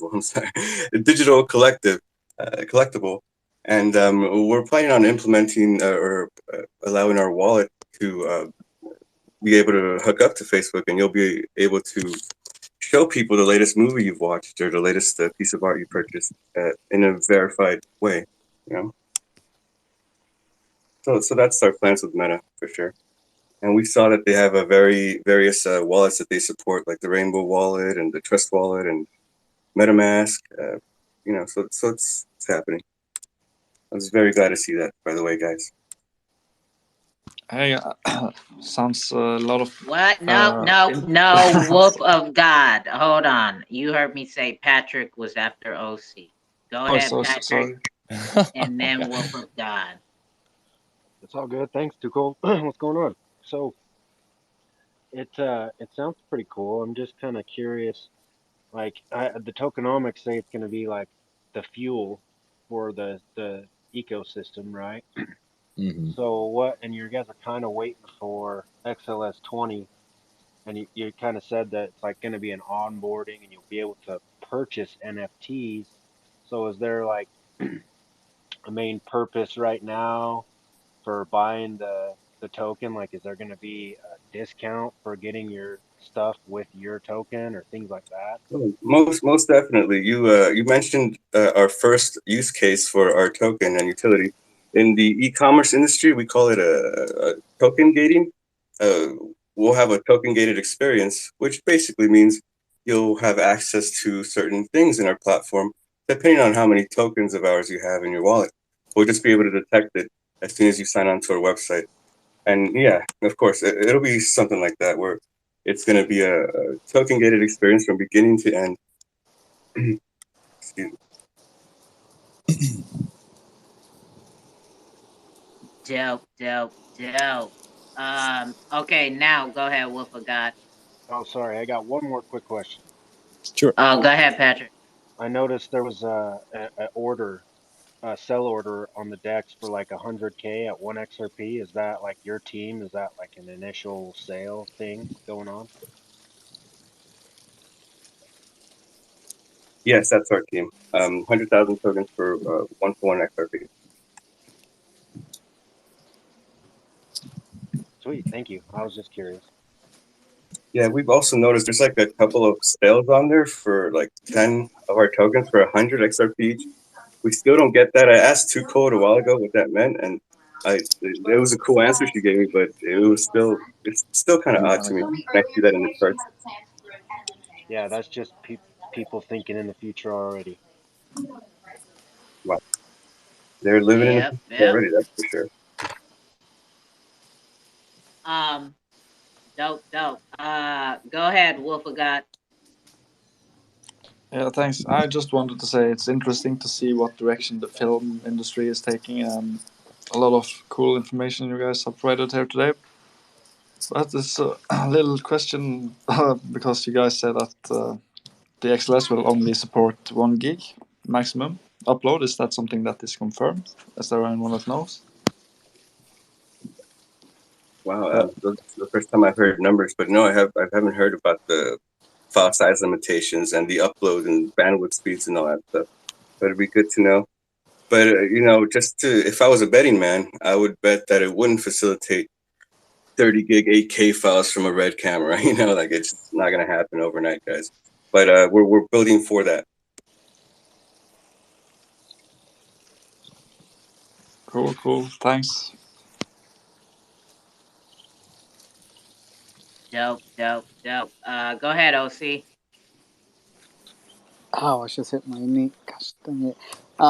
As far as being able to sort of see some of, the productions that you guys have made, you mentioned some are available on Amazon. Can you sort of name like some places where we can check out some of like the production, or maybe some movies or some work? Yeah, if you go to our even I think what do we have? Vimeo right now has a bunch of stuff on there, our BTS. But so Nightshade is a feature film that we just came out with. You can check that one out. It's like, it's you should be able to find it online streaming at all the platforms and stuff. Not sure if you have an Apple TV or Roku. Is that linked to your Twitter? Yeah, if it should be, right, Bitcar? There should be a Vimeo link. So. Yeah. You can check out a bunch of our stuff. Cool. Into the Amazon Marketplace, I believe. But we're hoping we're just kind of getting started. So all that stuff is more Web 2 based, and we're going to try to use all this new tech stuff to start. Yeah, check. We're done with Web 2, guys. We're done. On to Web 3, guys. Yeah. Let's go. Onward and upward, right? That's right. One last question. Nah, man, damn. Hey, you can't have it both ways, Sir Code. You either get too many questions or you got no questions. That's true. So in regards to working with like independent artists, if they sort of want to just need help in one certain process or one certain aspect of the project, is that something you guys do? And if so, what's sort of like your going rate for that type of things versus being fully involved in the project but more for a specific task or service? Okay, I believe you should definitely DM us for that one, sir. No, see, but it definitely depends on the project, of course, and just open up a line of communication so we can know more about it. And no project is too small or too big to be considered, guys. Like it could be a 10-minute short that could blow up, and suddenly everyone knows about it. Who knows? It just depends on your project. Yeah, everything kind of calls for different budget types and levels. So it depends on what we're trying to facilitate, for sure. Too Cool. cold. Thank you. He got his sneaky ass question in for his project. Yeah, I know. I know. That's cool. I'm doing it for all independent creators, Jake, not just myself. No, we see you. I've seen you and spoken to you. You're a cool dude, and I hope we get to meet one day, guys. Don't lie to him. He ain't cool. He alright, but he ain't cool. Brutal. Nah, OC's our guy. Go ahead, Cash. So yeah, I had asked you about the ads earlier, and I just wanted to share a little idea I had, so that could bring some good utility to your token, right? So if you could make, say, the time slots before a show begins, say like the trailer or certain, just load screens, like when you first enter your app. If you make those slots available, say like on a decentralized exchange, and just allow marketers to bid for those slots. And then if they want to bid for those slots, they have to pay for that advertisement slot in the token. And I think that would add some very good utility. You're Yeah, hired. you're hired. Yeah, that's a good idea. That's exactly. I know that once we bring on the marketing teams and stuff, you wonder what they're going to come up with, but that's a great idea, man. Did you hear what I heard someone shouting you're hired, Cash. That was me. Yeah. That was both of us. I know, right? Yeah, it was both of us, yeah. All right. Is there anybody else who has any questions for BTS Studio? That's a lot of information and some dope information at that, right? For BTS Studios, right? Hold Go on ahead. to your BTS Studio coins. Go get them. You feel me? And you got your opportunity right here tonight to win some BTS coins. All right. They're sponsoring 3 live trivia giveaways. So we do have that. You guys do have that opportunity coming your way. So without further ado, nobody else has any questions, any comments, or anything for BTS Studios? Do you guys got anything more you guys want to add, my guys? I feel like I've talked too much. No, Can't wait to be here next time with a bigger and better update for you guys for sure, and hopefully a working product as well. Yeah, this has been fun. This is cool. It's my first cookout, guys. Oh yeah, it's a whole vibe in here, right? So again, if you guys weren't here earlier, when they did mention, right, they are not only doing this as far as launching the platform, right? They do hire freelancers as well, right? Who have these skills to help people in trying to bring their projects to life, like OC, right? Yeah. So they do have the talent and the resources to bring people on board to fill in specific things that may be needed for a video or a short film or a documentary or whatever it is that you're trying to do, editing, production, this, that, like, so they are also helpful in that area as well, right? So Yo, that's dope. Unity, this your lane. Ask the question. Yeah, that's why I said it. I was trying to drop some lugs to our guy Unity, right? All right, you guys. So without further ado, we have no more questions. Nobody else has anything to say. All right. So y'all know what time it is, right? So before we get into these live trivia giveaways, like our guys from Bts Studios said, they felt like they said too much. We've been sitting here chopping it up for quite some time. So we're going to reset the room. We're going to get in the mood to catch, so y'all can get some opportunities to catch some raindrops in here, right? We got 3 sponsored giveaways from Xlist, 3 from Bts Studios, and 1 giveaway from a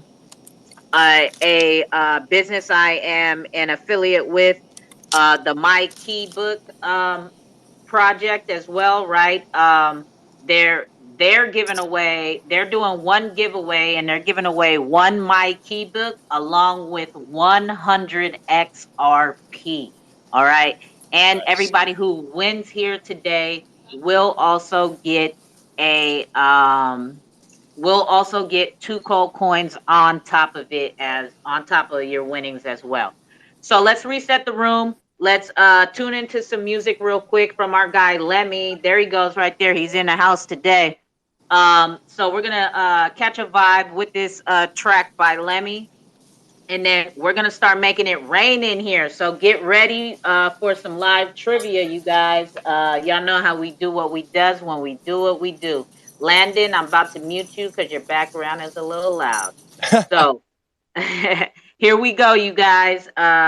This one, I feel with what Bts Studios is bringing to the blockchain, right? I mean, it's not the very first project in the world to do it, but they're doing it with their own way, their own twist, and doing it their own way, and they're doing it independently, from the ground up, and trying to give back as much power and finances back to the artists and all people involved in any type of production. So that's a little disruptive, right? So we are about to listen. You feel me? So we are about to listen to Disrupt by our guy Lemmy. This is actually a FKM song, but I think it goes. Disrupt by our guy Lemmy. Lemmy and 2Cold coming to disrupt your basic level of surface thinking minds. You don't pick up what we laying down, you must get disrupt. Wait, did you just shout out some sports shit? Do I have to remove you from you over here shouting out scores of basketball or football or something? Hello? I'm talking to you. Huh? Yeah, huh? All right, here we go. Nah, it's for Lemmy. I know. Before we were rudely interrupted by Jax, here we go with Disrupt. Disrupt. This Lemmy and 2Cold coming to disrupt your basic level of surface thinking minds. You don't pick up what we laying down, you must get left behind. Sit back and watch us shine.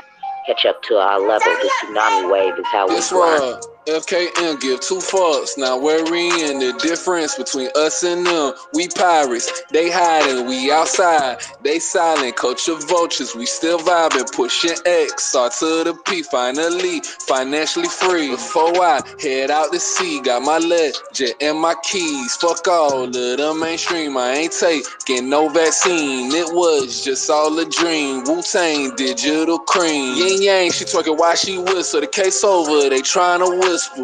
Audible nautical dripping like faucet do. I'm here to bother you. I'm here to fuck up shit. Here to disrupt little bitch. Caught it like Cutler bitch. Caught it like Odell. Blew to my oh well. Xrp, they calling me Big L. I'm not from Harlem. Born in the Bronx, in Southside Atlanta. X-rated is talking. Hey, bro. Hey, we disrupting all of this shit. We disrupting Twitter, Instagram, fucking TikTok, all that shit. All of that shit is ours. You know why they call us pirates? Because we take what is ours. We take that shit. Take that shit. Take that shit. I'm the captain of the ship now. Lil Maceo, ho, go sit down. Gods and goddesses with big crowns. They try to ride our wave and look that bitch drown. Number one stunner, shit on them like plumbers. FJ, cruises, no hummers. Phil does, trust like a bunner. I am the son of a gunner. Talk like you gangsta, haha, boy, you funny. Calling me nigga, I know you a dummy. On top of my way, D-Dot, boy, you grumpy. My tribe about to rob you, cause they want your money. Bro, bitches and hoes, whoa, I will not disclose. Could go on and on, the story has never been told. That treasure chest, look, we want every load. That FKM, whoa, is digital gold. FKM give two fucks, not worrying the difference between us and them. We pirates, they hiding, we outside. They silent, culture vultures, we still vibing, pushing X, R to the P, finally, financially free. Triangle attracting, no capping. Fuck mainstream, we don't need that shit to truly shine. We grab that motherfucker and we put that motherfucker in our pocket cause it's ours. And what? FKM, we fuck with quality over quantity every time. You know the vibe. And I'm in motherfuckers' comments. And I'm in motherfuckers' DM. Banging on motherfuckers on some fuck mainstream shit. On some FKM shit. And what? Somebody stop me, yeah. Disrupt. That's what we do. FKM. We stay true. Fuck mainstream. Through and through. Through and through. Through and through. There it is there, right? Fuck mainstream. Through and through, right? That's what BTS Studios came through and told us today as well, right? They giving the power back to all the independent people, right? The artists and the people behind the scenes. So that's why I played that track in particular. All right, y'all. It is about that time to make it rain. We're about to start doing some live trivia giveaways in here, y'all. Y'all know how we do. Y'all ready? Y'all ready? All right. So here we go. We got 7 giveaways to get through. Okay. Y'all know the name of the game. Who's all playing? Patrick, I know you playing. So let me go ahead and drop you. OC, Charles, I'm dropping y'all up out of here. Jakes, is you playing or you staying? Which one you doing first? You know what? It don't even matter because you just I'm dropping you down because you don't. I'm not about to keep pulling you back up and down. So I'm gonna just remove you. All right, and you participate when you want to participate. All right, so to keep it fair and square here, so that y'all know I ain't cheating, BTS Studios, I'm gonna give you the co-host button, so go ahead, accept that. You'll be able to see the people come up to the mic, right, hitting the request button, and you could call out who is in line, right? So just accept that request button, BTS Studios. There you go. All right. So here we go, right? So we're going to start off. We got 3 Xlist, 3 BTS Studios, and 1 My Keybook. My Keybook.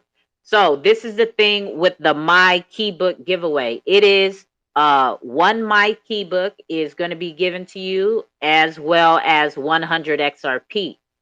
You are going to get in contact with My Keybook. It has to be shipped to you, right? So if you do not want to accept the My Keybook, you forfeit the 100 Xrp. The whole point of this is to help encourage people to keep their keys in one safe spot because as most of us, me included, I'm a part of this statistic. My Ledger pamphlet that came with all these, the 3 or 4 little cards to write my seed phrases, those are all filled up, and I have pieces of notebook papers and random papers everywhere because I make wallets on the fly, and then I just place the papers here and there. I organize them for the most part, but it gets a bit ridiculous when we have to keep track of 500 wallets to be participating in these crypto ecosystems, right? Sometimes we always need a different wallet that we might not necessarily have at that time. So that's how you win the 100 XRP and the MyKiba. All right, so here we go. We're gonna start out with Xlist question. So this first giveaway, we're gonna start backwards and we're gonna give away the 250 first, right? So Xlist is giving 3 giveaways, one for 250. Right. The second one is going to be for 5. Is it 5? Yeah, 500, and then the most you can win with Xlist is going to be 750. So I will say that one for the last giveaway. Right. We're going to go from least to most with what is it called? Xlist. And then with BTS Studios, all winners are going to get 10 BTS tokens each, okay? So we're going to start with the Xlist questions, okay? So one question for Xlist, right? We used to do like 3, but people have complained for the hours we spend here. So we're going to cut it down to 1. So here we go with one question for Xlist. So I hope you guys have been paying attention. Question number 1 is, what is the minimum and maximum investment a project must make to participate in the Xlist votes? What is the minimum and maximum that investment a project must make to participate in the Xlist votes? All right, I see them coming in. BTS Studios, how you got them lined up on your screen? Who's first and second? You gotta unmute your mic. Redline is first. Redline is first. All right, so here we go with Redline, and we got Charles second. I see you right there, Patrick. Just hold on a second.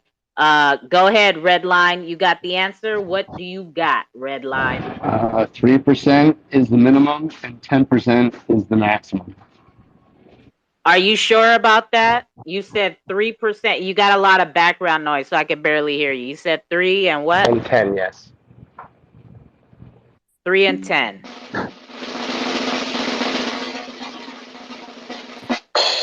Yes, you are correct, my guy. So winner, winner, chicken motherfucking dinner to you.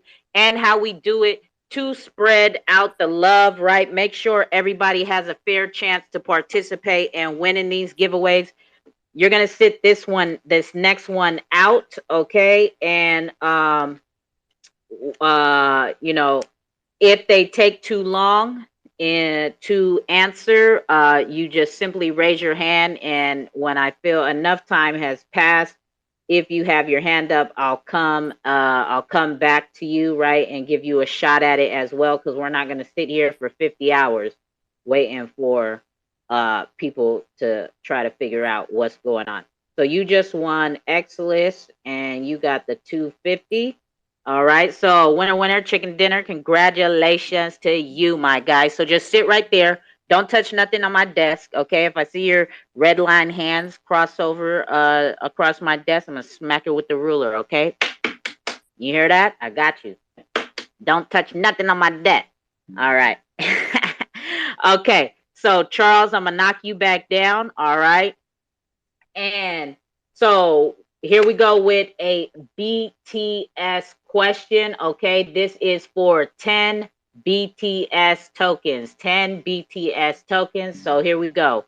What does BTS stand for? What does BTS stand for?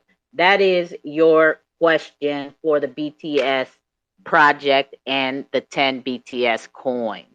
What does it stand for? Who you got, BTS? Who you got first and second, my guy? Gorilla Jake's first. Ooh, ooh. OC second. OC second. All right. Jake's OC is on your ass if you don't get this right, my guy. So Patrick and Charles, just hang right there. I see you guys, but let's see if these two guys get it first. Go ahead, Jake. Nope. Yo. Oh, my shit What you was got? like rugged for a minute. You thugging and rugging? Yeah, behind the scenes. Behind the scenes. Are you sure about that? Was you really paying attention? Behind the scenes. Can you hear me? So you said yeah? Hello? Behind the scenes. Get the fuck out of here! Get the fuck out of here! No. I'm just playing, my guy. You did. You. What? That's the wrong one. Wait, here we go. There you go. Hell yeah, let's go. Winner, winner, chicken motherfucking dinner. Yeah, you did that. All right, yeah. Jakes, you got that, my guy. That was pretty funny, though. That was a good one. You was sweating, huh? You was like, damn, I wasn't paying attention again. All right, let me bring Charles up real quick, and then I'm going to knock him right on back down so that he can get back into the race. All right, you going to set this one out. This one is for Xlist. Okay, where did Charles go? Is he down there? Okay, he's down there. All right, so this one is for 500 Xlist. 500 Xlist on the line for this one, all right? How many NFTs are being minted in the Xlist ETF Vault NFT collection? How many NFTs are being minted in the XLS ETF Vault NFT collection? All right, they slowly coming in. Who you got, BTS? Oh, I see him. It's only one right now. It's Dominic. I see our guy Dominic. Yeah, we got Dominic. Y'all know how Dominic do. He don't come to play around. He's about to fuck y'all up, man. He's about to win that shit. Yeah, What you got, Dominic? Xlist ETF Vault Collection has 100 NFTs. Are you sure about that? I haven't seen you in a while. I don't know if you've been doing your homework or not. Is your final answer 100? Yeah, that's what I read. Thank you. Hell yeah, let's go. Winner, winner, chicken motherfucking dinner. Yeah, you did that. Yeah, there we go. Dominic for the win. You feel me? He's came through. We haven't seen him in a while. He's coming back through. He's warming up, you guys. I think he's just now warming up because yeah, I'm saying he's the reason why we made the timeout rule, just so y'all know, to keep it 100. I can't lie, Dominic. I don't miss you.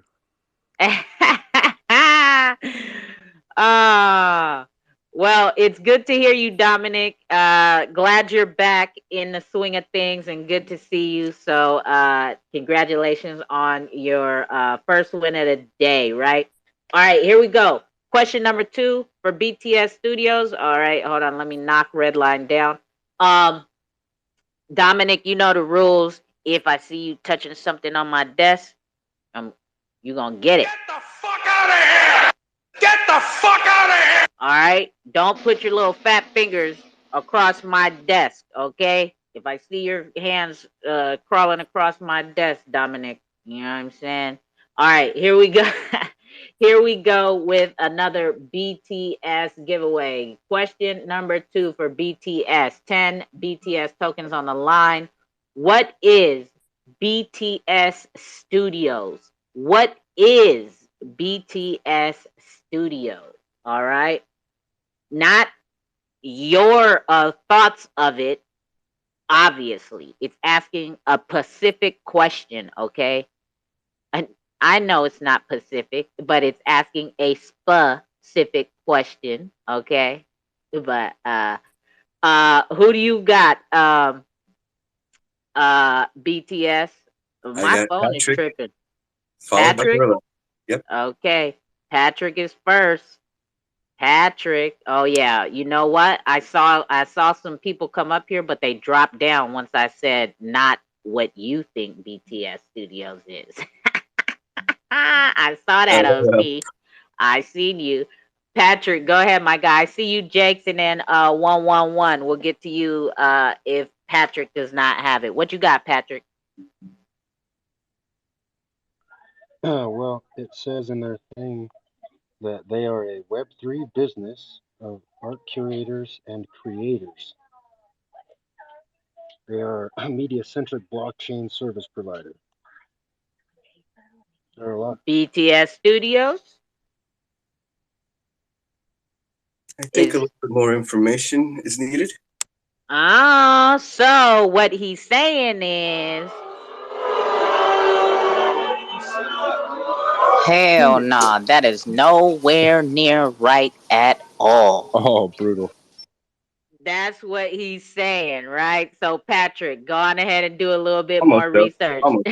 Nice That's try, not guys. what he's looking for. All right, we got Jakes and then 111 OC. Hang around. I see you. Let's see if these guys get it first. Go ahead, Jake. The world's first blockchain decentralized film production studio, offering a new decentralized way to buy movies, art, and products all on chains. You got it. Oh, Jakes. Jakes didn't come to play today. He Nice want work. him some BTS coins. Ups Landon, he's pocket doubter.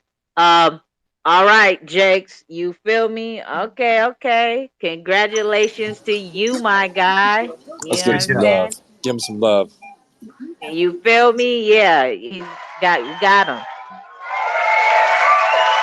Hell yeah, let's go. Winner, chicken motherfucking dinner. Yeah, you did that. Right? Because I'm trying. normally, Go uh-huh. ahead. Yeah, I was about to say, because normally Jake's just he kind of wings it from the hip, right? Like he comes up here just like saying whatever. But yeah, you got that one. And in 3 months, I'm selling my coins to the advertisers. Hey, you heard? All right, so here we go with question number 3. So for the final question for Xlist, there is 2 questions you need to answer. 2 questions, 750 Xlist coins up for grabs for you. Okay, so 2 questions, 2 answers. All right. So the last questions for Xlist is going to be, the first one is, if a project invests 5% of the total supply of their tokens in the Xlist investment fund, then how much of the total token supply would be shared between all ETF Vault NFT holders and exclusive Xlist membership holders in 1 year? Example, 6 airdrops equals what? And then question number 2 is, when did Chain introduce Xrpl bridging capability on the Chain bridge? Those are your 2 questions for 750 Xlist coins. 750 Xlist coins. Hold on, do I got this? Because y'all gonna take a long time.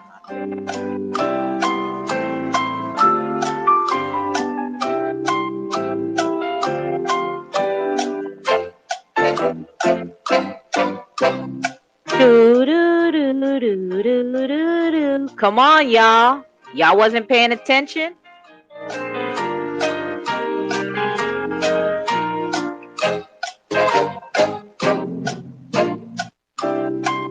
All right, here we go. We got Charles. Charles is the first and only one up. All right. So is it letting me bring him up? There he goes. Don't blow it. Where'd he go? Did he get dropped back down? Charles, hit the request button again. Twitter is tripping. I love the sound effects. All right, there you go. You feel me, BTS? You feel me? Yep. All right, Charles, go ahead. What you got, Charles? Okay. They will be sharing 1% of the total token per year. Say that again. I couldn't understand you. 1%. Let me see. 1% of 1%. Okay, and then what's question number 2? Please, can you rephrase the question again? When did WanChain introduce XRPL bridging capability on the WanChain bridge? That is this month, October 2022.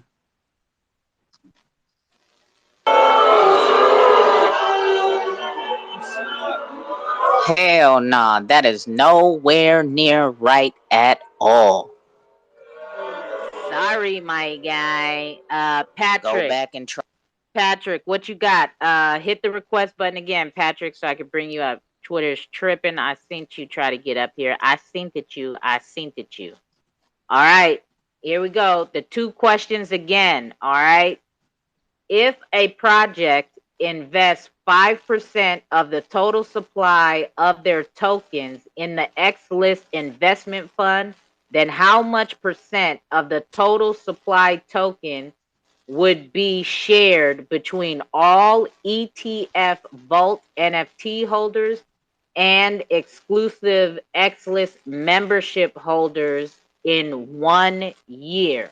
And question number 2, when did WanChain introduce XRPL bridging capabilities on the WanChain bridge? Those are your 2 questions. Patrick, it keeps tripping. I see you keep trying to get up here. It won't let me let you up here. Let me see. He's up. Is he? Is he up here? He's showing a list. He's showing as listener on mine. Now he gone. Oh man. See, this is why. Charles, if you can find the answer, just raise your hand, because we're not gonna sit here for 50 hours waiting for everybody. Patrick's the only one trying to get up here. But here goes Patrick. Okay, go ahead. Patrick, what do you got, my guy?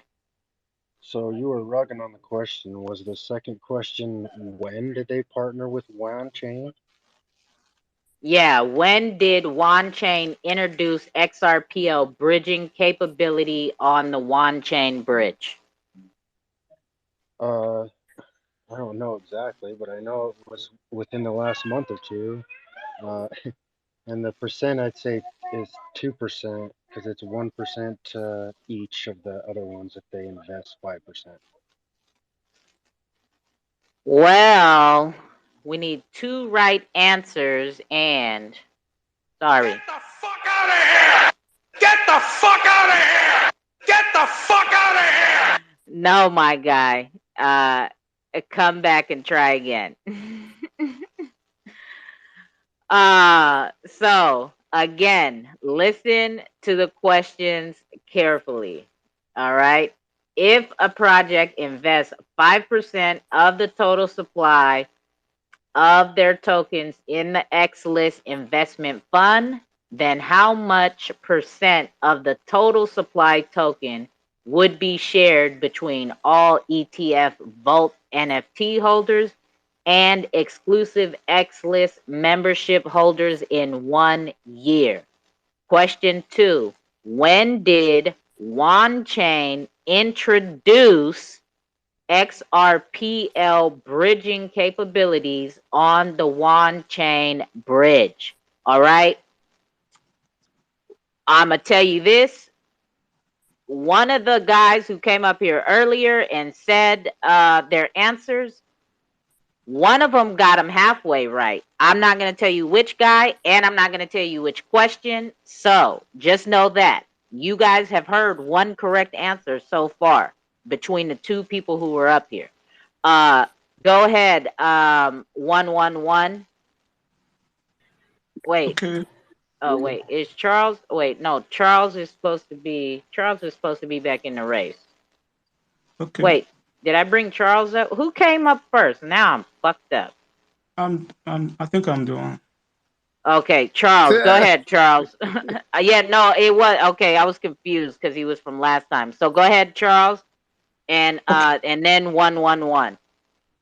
Okay, as I said earlier, it's 1%, and then the one chain bridging is still a proposal. It's not yet live. Okay, those are not the answers that I have here. So go dig around and do some more research, my guy. 111. What do you got? And then red line is behind you, and then behind red line is gonna be Dominic. I'm gonna tell you right now, if these two don't get it, I have a feeling Dominic's gonna sweep it out from under all of y'all. Go ahead, 111. 5 to 10%, and then September. Bye. You just guessed. I can tell it in your voice. Get out of here. That is not nowhere near correct at all. Go ahead, red line. What do you got? So it's 2%, and in August it was introduced.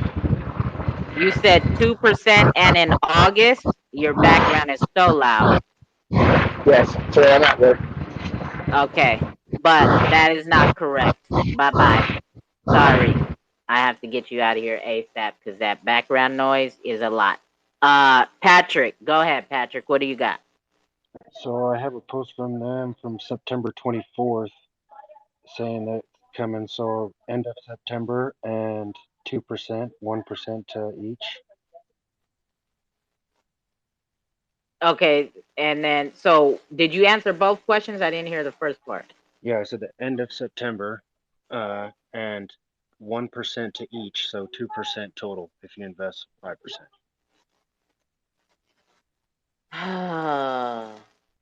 No, that's not what I have here. Okay, so I'm gonna tell you something, okay? You guys need to Wait, let Google. Dominic go. Let Dominic go. Oh, Dominic is where is he? No, he dropped down. Dominic, get back up here. You was next. No, Patrick, get out of here. That's not it. So, and Can I take a guess? So, no, you can raise your hand if you want to guess. But I'm already up here. Yeah, and you have to raise your hand.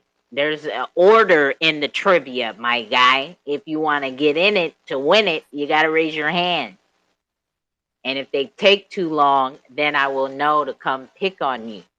But if you don't raise your hand, then no. So, if you don't want to raise your hand, then no. All right, we're gonna give it like 5 to 10 more seconds because you guys are taking entirely too long, right? This is 750 Xlist coins. Jakes, go ahead, my guy. What do you got? 1% in August. Did you not hear all them people come up here and say the same exact thing that you just said? Why would you be right and they were wrong? That don't make no fucking sense at all. Get the fuck out of here! Get the fuck out of here! Get the fuck out of here! Straight up. That don't make no sense at all. None whatsoever. All right, so if you guys are not going to come on, man, I'm about 30 more seconds we're gonna spend on this question. If not, we're gonna move on to the last BTS question and then maybe come back to that one, right? So come on, y'all. Come on. You gotta get in it to win it. All right, so here we go. Let's get to this last BTS question then, okay? What project did we announce our partnership with?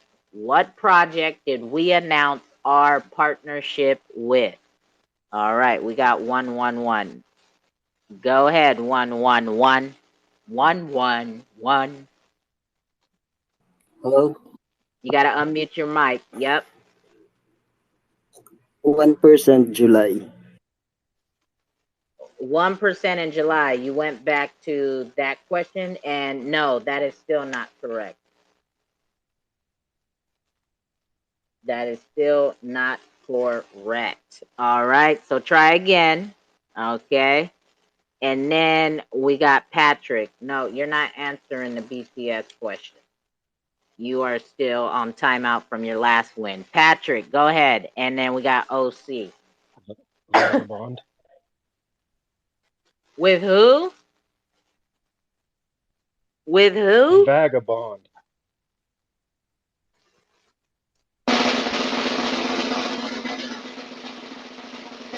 You got it. Yes. Yes. There you go, Patrick. All right. You got the last BTS win of the day. Okay. Vagabond is who they partnered up with. Yes, yes. All right. Congratulations to you, Jakes. I'm going to drop you down. Patrick, you're going to sit right there. OC, I'm going to drop you back down. We're going to revisit this question again. And then if not, we're going to wait like a minute or so. If not, then we will move on to the My Key Book giveaway for the 1 My Key Book and the 100 XRP. All right. So here we go with the Xlist questions. If a project invests 5% of the total supply of their tokens in the Xlist investment fund, then how much percent of the token supply would be shared between all ETF Vault NFT holders and exclusive Xlist membership holders in 1 year? And question number 2, when did WanChain introduce XRPL bridging capability on the WanChain bridge? All right. When did they introduce it? Hello. Come on. If you guys don't get it, I guess I just keep what? Do I keep it for myself? I don't know. I send it back to them. We'll see. But we've had like 6 different people come up and try to answer. All right, 111. What do you got, my guy? 111. What do you got, my guy? 111. 2% July. 2% and July. Bye-bye. No, that is still wrong. All right. So this is what we're going to do. All right. That is giveaway number 6. That goes to no one. You guys forfeited that one. So I'm going to, oh, here we go. We got Charles. We're going to let him give it a stab. And then we're going to move on to the My Key Book giveaway after that. So go ahead, Charles. What do you got? This month.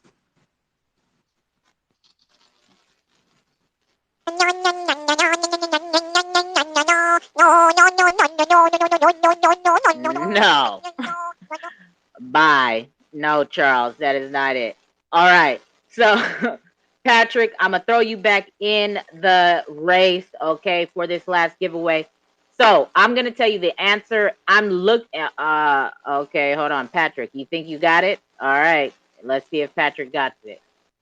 If Patrick don't got it, we're going to move on. What you got, Patrick? So I think it's 2% in September of 21. Bye. Get back down there. I'm looking at a source right now myself, okay? So, I don't know what you guys are Googling, but I have the article, a Medium article right here, and it says, so 2% is correct for the ETF question for Xlist, okay? And the, when did WanChain introduce XRPL bridging capability on the WanChain bridge? I'm looking at an article off of Google dated April 12th, 2021. ushering in XRP's DeFi area, introducing decentralized XRP cross-chain bridges.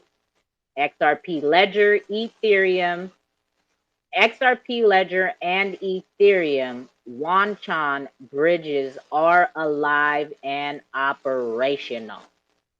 So, you guys, I don't know where you guys were looking, but you guys weren't looking in the right spot. All right, so that is the answer. You guys did not get it, so I'll figure something else to do with that. Here we go. My key book, okay? 3 questions, 3 answers. You have to accept the my key book, okay? When you get in contact with my key book, you're gonna have to accept the my key book, which means you have to give a shipping address so that you can get it, and then you will get your also your 100 XRP. If you deny the my key book, then you deny the 100 XRP. So if you don't want to get something shipped to you, don't even fucking play right now. I'm telling you ahead of time what it is. These are the qualifications. There's a video up top. He is the owner of the My Keybook entrepreneur business, okay? And this is to encourage everybody practicing safe custodying their seed phrases, right? By having more organized booklets of where you can put your seed phrases. So, 3 questions in order to win, and you are going to get in touch with my key book. You're not going to get in touch with me. I'm not taking none of that information. You're going to get in touch with him completely, and I'm pretty sure it is professional. There is a website and everything attached to it, because you can also buy my key books on the website, and if you use 2Cold's, capital C, the rest lowercase for cold, you will be able to have a 10% discount for the My Key Book as well. All right, so here we go. For the My Key Book, 3 questions, 3 answers. Don't come up here if you don't got 3 answers. I'm telling you right now, I'm going to hit you with one of these, right? Get the fuck out of here! Get the I'm going to hit you with that, and I'm going to let it speak 3 times, because you're supposed to have 3 answers. All right, so here we go with the My Key Book. Since this is focused on helping and encouraging the safety of you controlling your wallets and your seed phrases, most of these, all of these questions are going to have to do with probably the Zum wallet. So here we go. In the Zum wallet, how many strings of numbers make up your private keys? In the Zum wallet, how many strings of numbers make up your private keys? So, here's your hint. Starting from A to whatever. So how many rows like that? That's what they're asking. And then number 2 is who can you share your private keys with? Who can you share your private keys with? All right. And number 3, where do you save your private keys? Where do you save your private keys? All right. So those are your 3 questions. All right. Oh, BTS, I'm gonna let you handle this. They came up here at the same time, so I don't know. I'm saying Patrick first. Patrick, all right, here we go. Patrick, and then we got Dominic right behind you. All right, so what do you got, Patrick? All right, so I'm gonna say 8 for the first one. You can share them with anyone, but I would not recommend sharing them with anyone. Anybody, nobody. And I personally have an arc plate, but I would like to share them in the key book. That would be cool. I would use a key book.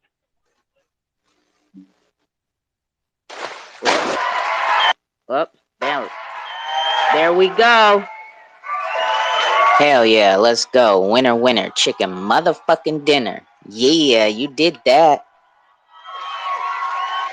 There we go, Patrick, for the My Keybook and 100 XRP win. Congratulations to you, Patrick, my guy. That is all 100% correct. There are 8 strings of letters for your Zum wallet. A, B, C, D, E, F, G, H. Remember that when you made your wallet, okay? So there's 8 strings of that. And then you can share your keys with anybody if you want, but you shouldn't share them with no one ever. Nuh-uh. Don't fucking do it. You feel me? And where do you save your private keys? Patrick made a good point when he said his arc plate, right? That is a steel plate, but that might be a little pricey for some people, right? But it is fireproof. You can bury it. You can put it in a safe. All of that good stuff. But for people who use just paper, or if you have the ledger and you use those little booklets out the ledger, those are probably filled up. This is another place to save your private keys is offline. Okay, you save them offline in My Keybook, right? So there you go. Those are the right answers, and it is always suggested as well to never, ever, ever screenshot or copy and paste your fucking key phrases. Okay, ever. Don't fucking do it. Do not. Don't. Just don't do it. Okay? You don't want them problems. Alright? Don't fucking do it. So, with that being said, my guys, we have had another great cookout. It seems like it's been too long, right? I kind of feel like we haven't been here for a while. But no, not the cookout, but I'm saying like being here at a cookout with I don't know, it seems like it maybe because I haven't been chilling in space calls because I've been busy doing stuff. But yes, I appreciate everybody coming through and chilling on a Sunday afternoon with us. BTS Studios, thank you very much for hanging around with us the whole rest of the way. Hold on, Jake's. Hold on. We got something going on here, Jake. You wanna probably get up here. So yeah, Patrick, you already know what time it is. Easy, guys. Well, so what up, Well and Noddle? What up, 2Cold's? What's up? What's up? Easy. Uh-huh. How are y'all doing, guys? You winning? Oh, Yeah, we're good. How about you? What's up with you? oh Not too yeah. bad, not too bad. Just want. I think I might make NFT project. 20 chicken You nuggets think as the utility for each and every holder. What do you reckon? you're gonna make a NFT project and you're asking me what to make the utility for it for? I think 20 chicken nuggets for floor price. 20 chicken nuggets for the floor price. Yeah, and Is then that what you said? if you keep building up, then potentially a chicken sandwich. Then we get really big fillet of fish. Get the mic. How you gonna transport those nuggets, man? Right, transport through the blockchain.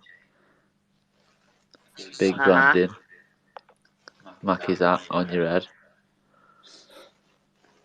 It's bullish. Do you like the artwork, by the way, guys? I think it's quite focused, detailed, and I'm bullish. Get the voice ready. Yeah, I already know. That's I told you about it. How you gonna try to tell me about it? So what up, Noddle?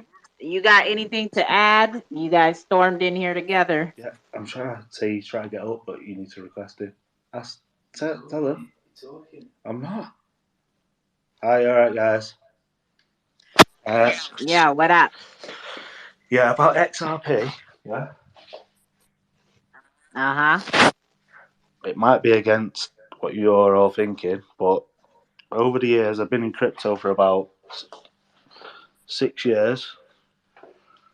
You've been in crypto for 6 years? Yeah. Uh-huh. And I'm not bullish on XRP. Okay. At all. Uh-huh. Why? It's just fucking boring. It's one of the most boring coins I've ever watched on the chart. That is not very good alpha, that is it, guys? Come on. So okay, that's your personal opinion. Because it's boring on the charts, okay. So You've got XRP NFTs. Does it even exist? say what? XRP NFTs. Yeah, they're coming. No, they're not. How do you know that? Bullish. I don't think they are. Abax is better. What's better? Abax. Your bat? DAG. DAG is a better network than XRP. 100%. Oh, DAG. Yeah. Oh, I'm bearish okay. on that, to be honest. Well, that's your personal opinion, okay. Yeah. Why is everyone bullish on XRP in here? Because why not? Oh, we're bullish Why? on McChicken You're nuggets. Because it's literally like watching paint dry, that coin. Right, so yeah, Mackey's, NFTs. Mm-hmm. Let's go. So let me ask you guys this. Okay. You guys are grown ass men Yeah. on a Sunday afternoon, and this is what you do? Yeah. Yeah, I agree with that. Fair play, love. Fair play. This is what you do, like you're a bunch of 15-year-olds prank calling somebody on a fucking Saturday night when your parents leave you at home alone for the first time when you're 10 No, years old. it's Sunday wait night. there. I want to ape into 100 It's leverage. better than coming on a space and pretending you know what you're fucking doing when you don't, love. What am I doing? So what do you know? What do you know about crypto? Go on, tell me what you know. What do I know about crypto? Yeah, go on then. Calm down, Dodo. What's your most So bullish wait. project in crypto? Wait, huh? Wait, who you telling to calm down? Who? So I was telling Nodal to calm down. Wait, what? I can't understand y'all. Y'all both talking at the same time, all of that. Like, Okay, so what are you most bullish on in crypto at the moment? If you know your stuff, you'll know. Go on. What's the best coins? What's the best networks? Smart contracts. so no. You came in here and the only thing that you said was you don't like XRP because it's boring on the charts. So Yeah, the only thing that XRP holders have got is this fucking case that's been going on for years, and they think they're going to win when they're not. So you're all buying it all the time, thinking it's going to absolutely pump out of its ass when it's not. no, you Could be think worse. You could be buying Hex. you think that all XRP holders are waiting for the case to settle for XRP to rise. Do you know what? I had nothing against XRP until There are people in the XRPL community who don't give two shits about what is going on with Ripple and the case, and they're not depending on Ripple for XRP to rise. They're waiting for the technology and all the things that are going to be built on the XRP ledger to give XRP more value. So, However, now next question. While you've been waiting for that, there's other chains and other technology that is better than XRP. Okay. Yeah. But who let me ask you this. Yeah. Why does it bother you that people like XRP. Right, Some people aren't maxis. I didn't. This is what gets me is I didn't come in your space trying to shill or talk about XRP My main in your problem space. is people You like came here to tell me that XRP is no good. my main problem is people like that bit boy jumping on it, try to pump his bags, XRP Army on his t-shirt, pumping it. That's my main problem with it, and that's why I don't like that coin. And and you're 100% completely right. I don't like influencers, quote unquote influencers either. I don't like them trying to use people to pump their bag. Yeah. And that's why we sit here every single Sunday, and we learn about projects that are building on the XRP ledger and what they're going to be bringing to the ledger to give XRP more value. It's not going to make it. Okay, right, that's fine. It's not going to make it. It is going to rise because it's got a Bitcoin pairing, which will rise with Bitcoin in the next bull run. So let me tell you this: you guys just came in here to shill Bitcoin. Nah, I'm not a Bitcoin maxi. Definitely not. That's well, what obviously I'm a sounds Bitcoin like maxi to me. because without Bitcoin we would have nothing. Yeah, no, Bitcoin played its part and it laid the Bitcoin and Ethereum both laid the foundation for blockchain and XRP would be cryptocurrency. zero. Without Bitcoin, there would probably be no fucking cryptocurrencies for quite some time. Nobody said that they're going to zero, and nobody said that they didn't play their part. But let me ask you this: have you ever heard of this perspective? How old are you? Are you in your 20s or 30s? Doesn't matter. How old are you? 30, okay, so let me break it down like this.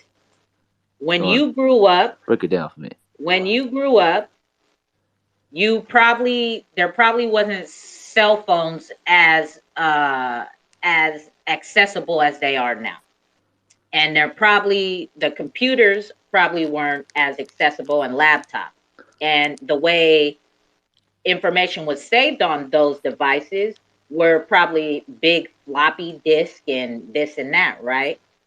Yeah, we're in 2022 now. We don't save information on a big ass floppy disk no more. We save it in the cloud or we save it on a thumb drive. Bitcoin is a big ass floppy disk, and XRP, HBAR, VeChain, Algo, Quant, anything else that is built after Bitcoin is a fucking thumb drive or a fucking cloud. Because yes, there would be no blockchain and no cryptocurrencies probably for quite some years if Bitcoin and Ethereum wasn't here. Nobody's denying that. But just like everybody says, you have to keep up with the change. And the change is technology is never staying still. It is always moving forward. So what you're trying to say is, yeah, you're bullish on Mackey's NFTs, 20 chicken nuggets utility, and yeah, free of charge, all the add-ons out, raise the floor price, deflationary. You know, I'll get the fries out, and yeah, let's go. Let's rise that floor price. Okay, yeah. Good luck to you and your chicken nugget NFTs or whatever it is you're doing. Have a nice day. Bye-bye. So, I couldn't do it because I was waiting for some rude shit, but it wasn't rude. They just like whatever. I've got the alpha, but I just got to drip feed it. I've got the absolute alpha. What's the alpha? Well, I can't just give it all away at once. You're bullish on XRP, you know. So. All right, so you just came here to waste time because you're bored as fuck. We had shit to do today, and we've done it. We've educated people about projects on the Xrp Ledger. We've done some giveaways, and we're about ready to get up out of here. So why just XRP? Don't Why just XRP then? What? Why just XRP? What do you mean? Why just XRP? Yeah, why just XRP? WY, Oh, WHY, why? Let me JUST. ask you this: why do you have somebody speaking for you in the background? Like we can't hear that shit. Why can't you speak for yourself? I can speak for myself. I could ask you why have you got a boys in a tea picture, but you're a girl. I missed the free shit. Well, because in real life, that is probably kind of what I look like. I have short hair. I wear men's clothes. I fuck bitches. What the fuck they got to do with Okay? this meaning this XRP? Exactly. No, we got a fucking stupid troll in here. So what? You could tell it's a girl because obviously if you click in my picture, you see that the chest area has some fucking titties on the hood with the hoodie. Man, I don't So give no fuck about what's none the of this shit. problem I with just that? want to know what is free XRP shit at. Fuck all that other shit. It's gone. Nah, it's gone. You missed it. Nah, hold on. Nah, I'm Fuck dealing him. with this troll. Fuck him. Yeah, I know. Fuck him. I'm trying to handle this. So Okay. what up? You got something else to say? With your fucking chicken nugget NFT, you've been in crypto for 6 years and you ain't got shit better to do with your time? I can't believe I missed the free Bullish. shit. What you say? McDonald's head? I'm bullish. Let me tell you something. Go on, girl. Fuck you, bitch. You can get up out of here and go waste somebody else's time somewhere else, motherfucker. Anyways, AP, what up, my guy? So, Since you so worried about what my NFT looked like because it looked like a guy, how about I hit you with a guy's voice because I could do that. You dig? You feel me? Yeah, I'm saying, son. You gotta go deeper. Get it? You know what I mean? Worried about the fuck I'm doing. Fucking Yeah. why you walking around with a black and white picture with a fucking McDonald's hat on? Y'all shoot the club at night, huh? Anyways. If you come round my barbers, I'll give you a shot back inside, yeah? Let me tell you something. I don't make fun of people with accents, but I can't even understand anything you saying. So, AP, what up? AP. Hi, 2Cold. Yeah, great. I thought maybe we have today I will come maybe and join the spaces and listen to you all. And I need to have that explorer of XRP Ledger. Like if you there will be an explorer where you can see all the collections, right? So is there an aggregator kind of a thing like that for XRP NFTs? I would like to just go through and maybe buy a couple of them. Okay, well, right now NFTs are not live on the ledger, so there's not a marketplace for NFTs on the XRP ledger. We're waiting for vote. We're waiting for XLS 20 to go live, and that is we don't know when the time frame is going to be for that. Hey, so can't you go through and go like on the Explorer testnet and look and see which ones have been minted on the testnet? Yeah, so what you can do is exactly what Patrick said, but they're not real NFTs. So there are a few marketplaces that are live on the test dev network. They bootleg. Yeah, no, they're test net. So you can they knock off. Yeah, so you can make a testnet wallet, okay, and practice buying and selling and minting on these platforms. There's a actually here, let me put it on top of the Jumbotron. I made a video as well as all the places that you can go and buy the 3 or 4 marketplaces that are open for excuse me. shit, where did it go? That are open on the test dev net, but you do have to you do have to XLS 20. You do have to make a test net wallet, okay? And that's very easy to do. Do you have a Zum wallet? No, I will create a wallet. That's not a problem. I'll go through the documentation and do it. I just wanted to know like just a direction on like how to do it. I will create a wallet and I will do all the things. So like where to get the, is there a Phuket or few from where like you can get the testnet XRP kind of a thing? Yeah. So I just put the thread on top of the Jumbotron right now.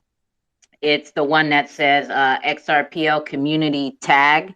So that is a whole thread of the marketplaces that you can use on the test dev network. There's also a walkthrough video of how to set up the test dev wallet and all of that stuff.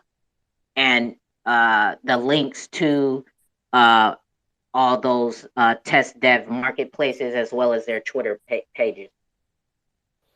So like which are the most favorite ones, like maybe trending in even testnet kind of a thing? So yeah, and also what is the average maybe mint price of these NFTs? Well, everybody's just playing with it right now on the ledger, and you only get 10,000 fake or paper XRP. So people are putting them at random prices, right? It's it's fucking it's fake XRP, 100% completely fake.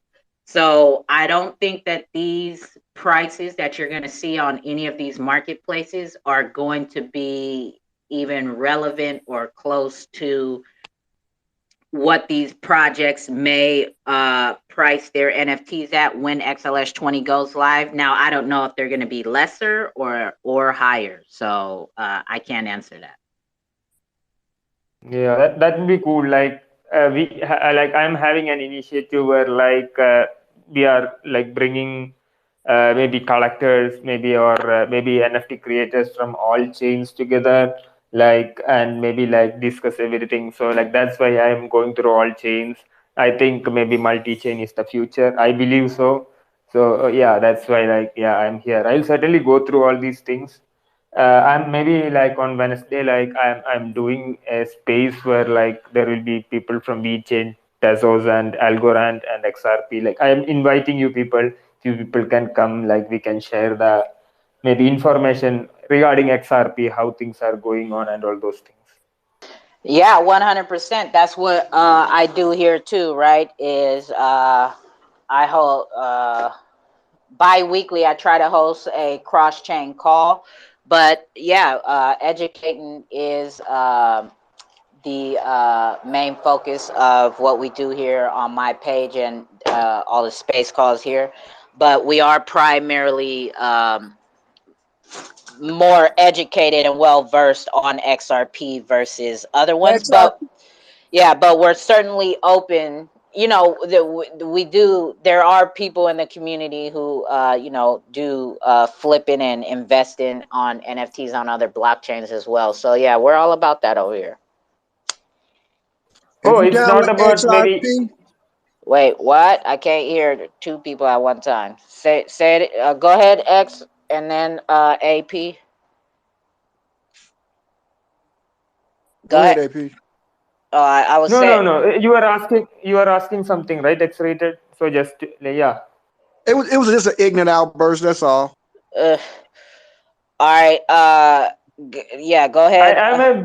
I'm a big fan of XRP because like I have already came to her spaces and told that yeah, I'm a big fan of what XRP is doing, and once the judgment comes between SEC and Ripple, I think that will be a big change for the whole ecosystem. So I think XRP is doing it for the whole ecosystem, and that's why like it has been like 3 years.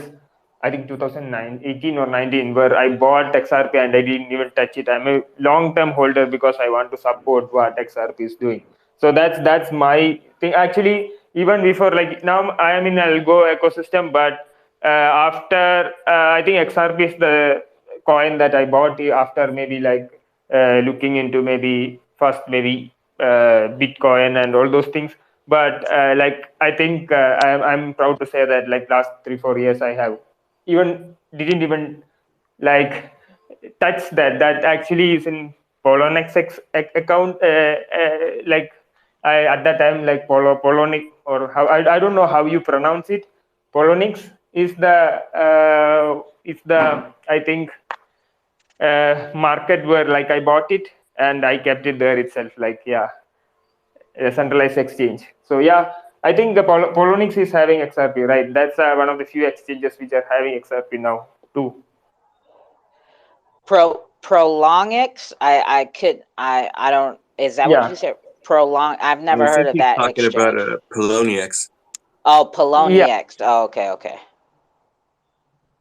Yeah. So yeah, that's my take on XRP, and like, but I have never tried decentralized applications on XRP. But once XLS20 comes in, Do you said you have your XRP still sitting there? Yeah. No, you need to move it off of there. I'm just gonna start. You need to move it off of there. And not even just your XRP. I hope any of your cryptos that you have, I hope you don't have them on the exchange unless that's your trading bag. Like what you're long time holding, I highly encourage that. You said you've been in the crypto space for a couple of years. I highly encourage you take all of your crypto off of the exchanges and self custody your own crypto. Because yeah. So yeah, I know that, but I bought it so like many years back that I will do that.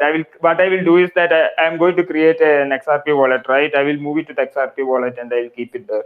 So like get you a Zum wallet, XUMM. You could get that on the app, the Google or Apple store. And then when you move your XRP, there's an activation reserve, right? It's not a fee because you could get it back if you move it to, let's say, a cold storage like a Ledger, right? If you decide you don't want to hold anything or you don't want to use a Zum wallet no more, it's 10 XRP to activate the wallet, but then when you close the wallet down and give it an address to send your reserve XRP to, you get the 10 XRP back. So it's not a fee, it's just a reserve. You don't get it back. 2Cold. How you don't get it back? No, you don't get all of it back. You get eight back. Oh, okay. Well, you get 8 back then. When did they start doing that? Long time ago, actually. The reserve changed from 25 to 10.2. But I have a question for AP. And there's no wrong answer about this, okay? So this is not, investigation, whatever. But why XRP? So see, at that time in 2018, when 19, when I don't know, like at that time when I invested in XRP, I thought that at that time, like I live in India, and a lot of people from India go abroad and work. So when sending money from maybe Europe, maybe Middle East, like that if XRP does it in a better way and make it less costly, it will be a big change for like 1.2 million people, 1.2 billion people living here, right? That's a huge thing actually, cross-border payments. So that's what actually Xrp was focusing on at that time. And I think before this litigation happened, they tried to maybe acquire a 50% stake in a company. And I think because of this litigation, they moved back from that, right? So if that was that I think that collaboration might have been successful. Now actually we may be using like XRP and on doing all these things, and the ledger will be like having a lot of transactions. So I thought that use case is wonderful, and that's the reason why I invested. Yeah, that's a very good use case. But why XRPL? Like why the ledger for you? Like you said, cross-border payments, but like for you as a project or doing stuff here. Like why Why that? Why not Algorand? Why not sticking there? Isn't that better? Oh, so I am not planning to do any project here. I just want to maybe come to different chains and experience them. That's all, because it's going to be cross chain. I have already told this thing in this space itself. In the future, like now, what's happening is that everybody is trying to do everything. So, like, see, in Algorand itself, NFTs were not a big thing. Now they are pushing NFTs. They wanted to focus on DeFi. So since the community is pushing it, so yeah, so in the future, what will happen is that one chain will be best in one thing, and another chain will be best in another thing, and there will be always be bridges between these chains where we have to move from one chain to another, and that is the future. So why to fight against it? Now we start exploring things in different, and also there are good things in each chain. So it's not all chain. No, there is no chain which is perfect. So there will be good, maybe standard operating procedures and things in a chain that we can just have a look. It may be culture, it may be like anything, so that we can take into our thing, right? So we can now, that's there, that's not there in my system. So you can go there and maybe make yourself better. So learning about a new chain is always you're correct. No, you definitely correct. No, because the thing is, and for everyone here who is, you know, a regular to 2Cold's spaces and in general in these spaces, you have something common with the two other guys, and this is why I'm trying to think what's going on right now, because it seems like more people are getting over the hurdle of seeing just you know, Xrp as, you know, Xrp, right? Many people think, yeah, the Xrp ledger is Ripple and Xrp, but sometimes people, for whatever reason, get over a specific hurdle, and they suddenly end, you know, in this community here, where they suddenly end, you know, think about, oh, there are projects on the Xrpl, you can do other stuff on it. Like, this is completely weird because they never heard about this. So my question was aiming towards how did you get over this hurdle, basically? Like, was there maybe a specific YouTuber that was really you know, good in explaining or reaching out to other people? Because I feel like especially because, you know, all these people here that you see, or most of them, they've been like here for over a year. Okay, so this is well ahead of, you know, I would say many others who are maybe longer in crypto, but it doesn't change the fact that they were not aware of the things I mentioned, right? Getting over this hurdle. So I was curious about, you know, how did you kind of get over this hurdle? You know, you said, you know, you've been a long time XRP holder, and I acknowledge this. And so you were basically what I mentioned on the other side, but you ended up here. So how did you ended up here? So the thing is that last Cold maybe knowing, like maybe last 2 or 3 months, maybe like I have been going through different spaces trying to understand. So she used to do long spaces, and spaces used to be at this time, which is like early mornings for me. So it was okay. Like I maybe like I used to come listen to her. Maybe I used to go to another yeah, that like VeChain, maybe like Tezos, they used to do some spaces. So try to understand. So yeah, I see, it is always good to understand about other chains, right? I never had that hurdle of like maybe in one chain I'm not a maxi, because see, maximalism don't work. Maybe I don't know. Like maybe for Bitcoin, which is a store of value, it may work. Like it's the first one, so like people who have made money, they are maxis. But these all the chains are like operating systems. So see, an operating system may be good in one thing, you come use it, try to use it in a better way. So other chains, you need not be maxis. That's my personal opinion. No, you're totally correct. You know, the thing is, what I mentioned, it was not a negative way to associate you with the other two guys in that sense, you know. And I see you've been longer aware, or as I said, over the hurdle, but you just, you know, found your way, or the time allows, because, you know, time zones and all that, to be in that space. But, you know, the other two people, you know, that were here, they are basically a very, very good example or case for what I think will happen more and more in the coming months, and maybe, you know, over the course of the time. that goes on, especially in this bear market, because if you see, many people are pissed. Okay, they are pissed because they see my coins are tanking, and this coin that they never heard of, maybe, or maybe they heard of it, but they always deemed it as a shit coin, centralized, whatever, is suddenly doing well in price, right? And this is the only thing that they acknowledge. If you tell them everything, it doesn't get through them. If you show people price, it always triggers something else that they get opened to other information that you tell them. So these people, they say, hey, they see their coins are not doing so well because it's a bear market. That's naturally, it's normal. But they see now this coin that is doing increasingly well, and more people are pouring in, because it's very, very also natural in that sense, especially for flip traders or something. They are not engaged in this tribalism. They just see, hey, this coin is doing well, and there's a case ongoing, and the case seems like to be very much skewed towards Ripple winning. So they're gonna bet, right? They bet, because there's nothing else going on right now. There's nothing else to look forward, either on any chains. Basically, it's very, very quiet, right? There are developments ongoing, but it's the excitement is gone. Bear market, and I think this will happen more and more, and you will have two peoples, right? Two sides. One side is saying, "Hey, fuck it, it's for me. It's still a centralized shitcoin." Like these two people that came here, right? They were just basically very much angry to see it doing well, blaming it on BitBoy or whatever. It's just it annoys them. And you have the other side that is going to, regardless of it, right?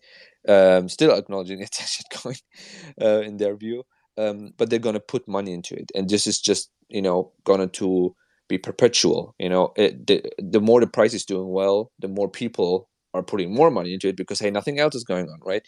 So it goes up, and you have also, as I said, the other side that is also becoming bigger and bigger. The pissed crowd, right? They say, hey, why is it doing well? It's a shitcoin. It's bullshit. Like these two guys were up here talking. Hey, they were at first saying, hey, we are here that since 5, 6, 7 years ago. So to make sure that everyone knows that they know what's going on. And then they basically confronted 2Cold's saying, hey, it's a shitcoin because XYZ, right? And mainly, but what the other guy was basically showing, he was pissed. So he was on the other side that I mentioned, right? He was pissed. It's doing well, and he blamed it on BitBoy. And it's pretty interesting. Like I did not anticipate these people coming here and doing this, because it kind of shows for me that this dynamic is real, and that we might see more of it. So yeah. See, yeah. So for me, when I heard about XRP, I had a little bit of Bitcoin with me. Like at that time, Bitcoin was around $1,000 or something like that. So I changed it maybe into XRP at that time itself. So see, if people are pissed like that, then how much pissed I should be like. So see, I believed in the longer term vision of the coins, and I invest there, and I don't trade. So because I'm not a good trader. So see, I believe in the longer term vision, and cross border payments is something that I believe is something that XRP has. I think they have also tied up some Indian banks before this litigation happened. And if you can look, Federal Bank is one of the biggest bank actually having a main branch, their head office is in our state. So XRP had a tie up with that.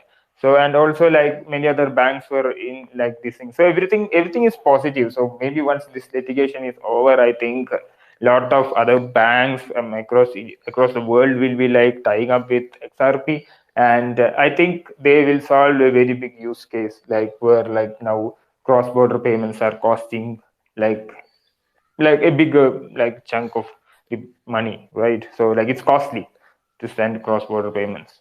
So that's where I think XRP will shine, and that's why I am bullish. I mean, you said because you said you don't plan to come off your project here or make a project here.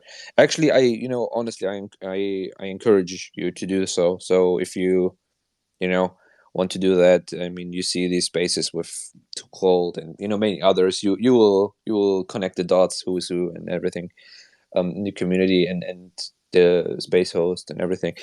And I encourage you actually, because you are of the other side, right? As I mentioned, that the people who are coming in as well, or who always been there, but they get over this hurdle and get interested in doing stuff then here, and or building, participating in this community.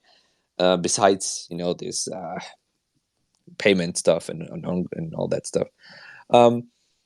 I encourage, because we will get also more haters, so we need also more, supporters, because we will definitely need get more haters. The more, we do well, because it's just the nature of people. If you are heavily invested in Ethereum, right, this is where your assets are, and if it's not doing so well, and even people start starting debate, conflicts, and discussions, and another chain is doing good, and maybe even is draining liquidity. This is the thing, right? Draining liquidity from your chain, then people get pissed, because always when you threaten people's money or bags or assets, this is always dangerous.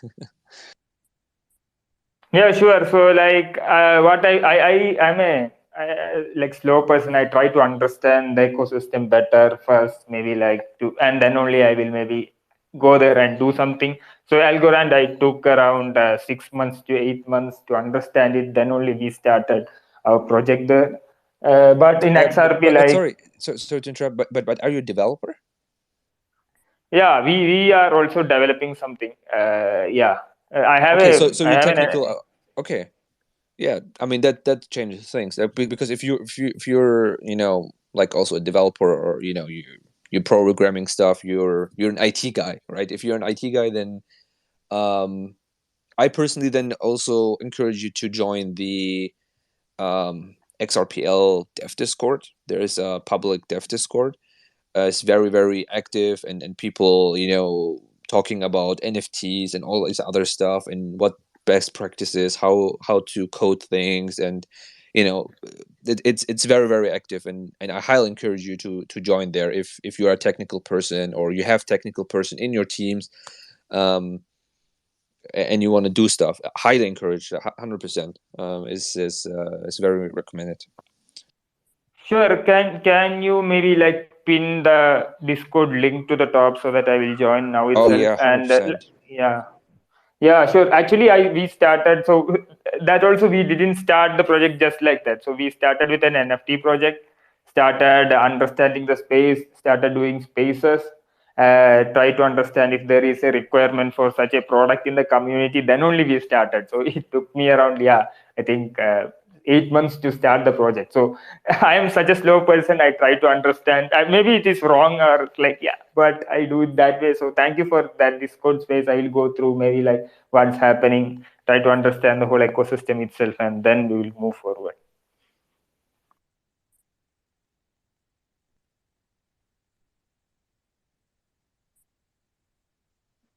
Dope. Yep. For sure. Good job, Vet. Way to recruit.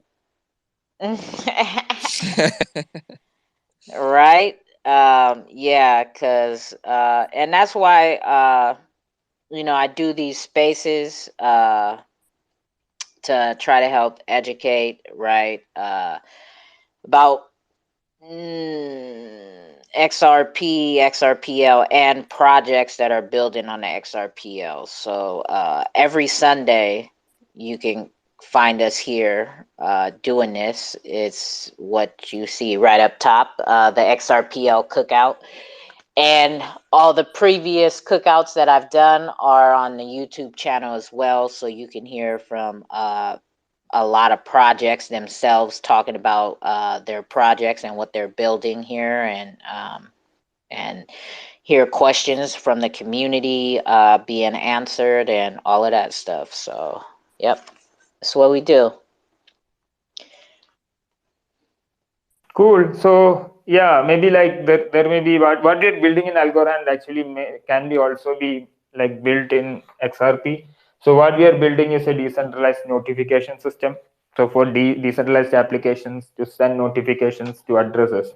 Yeah. So so if you have maybe an event on it's a DAO maybe in XRP where there is a voting event and you have to send maybe an address that you need to vote. Yeah. So a notification can be sent on chain, and the benefit with these on chain notifications is that the end user need not give his email ID or phone number. He has to just connect his wallet and then he will start getting notifications in applications. So that's what we are building in Algorand. Yeah, so we are waiting for some more upgrades from the L1 protocol so that we can build it fully decentralized. So waiting for that. Once that is done, I think if there is a use case for XRP, if decentralized applications need such a thing, yeah, we will certainly build it here. Yeah, AP, you good. That gave you the welcome, Matt. You're in.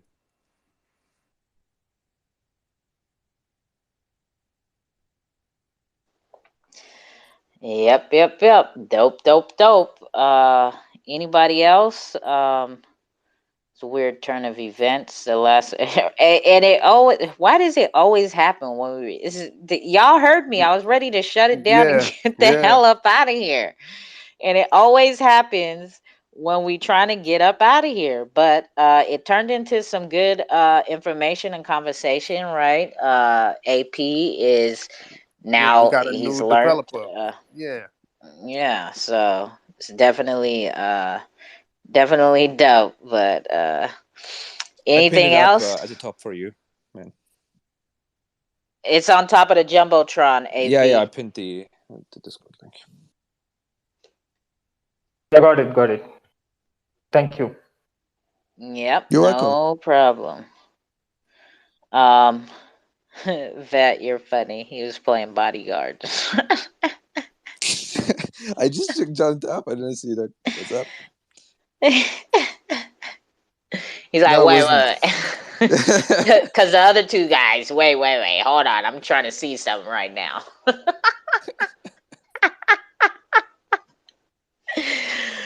Oh, shit. Yeah, I fuck with McDonald's. Are you going to buy an NFT with your chicken nuggets or what? Chicken nuggets are trash. Oh, shit.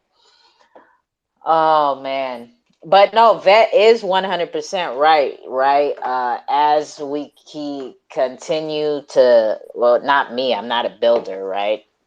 Well, I'm not a technical builder. I guess I'm a community builder. Yeah, I'm a community builder, but I'm not a technical builder. But as we continue to build the Xrp Ledger, and slowly the word starts getting out there. Yeah, we're gonna start. You're 100% right, Vet. We're gonna start seeing more and more people like those two guys coming in here, right? And yeah, I already know how to spot them, right? They fly in together with the same profile picture or whatever. Yeah, I know how to spot but yesterday was awesome. Hey, no, the Batman guys were cool. They were really cool. Yeah. Yeah, they came. They actually they came. I seen them keep of like 2 or 3 of them kept popping in throughout the cookout. Yeah. So, yeah, that's cool. Yeah. So definitely cool. And yeah, we're gonna get haters and we're gonna get people coming in here, and then we also got to remember, right? As the word gets out, people are gonna come and not know shit, and that's why we're here, right? To help educate and pass the correct information. Question is can you and Jake even hold spaces with 1,000, 2,000 people soon? Well, I mean, I'm sure I could, right? It's not like it's in real. I mean, it is in real life, right? But it's not like I'm physically standing to where it would make me nervous. Like it's challenging. It's like a lot of noise. It's still me by myself in my house talking on my phone, right? So ain't nothing gonna change for me. You know what I mean? I may get a little bit busier with having to bring people up and shit. I'm ready for it. You know what I'm saying? Send them my way, Vet. You already know. I mean, also kudos to Jax. He stopped doing that. You know, saying something and then you ask him, yeah, what? And then he he goes silent. Oh man. Yeah, so yep, this is what it's all about as we continue to grow and, just tap more in and all of that. But what we ain't gonna do is sit around and be some punks, you feel me, and let these motherfuckers come in here and try to, like, you know what I'm saying, do like them two. Well, they did, but they didn't, right? Because they were a bit like I couldn't just go in on them They was right away. respectful trolls. Yeah, they was. That's why I kept trying to like get it out of them. Like I was waiting for that one flip of the switch, right? I was waiting for the moment, that awkward moment that we had last night with OC, right? I was waiting for that.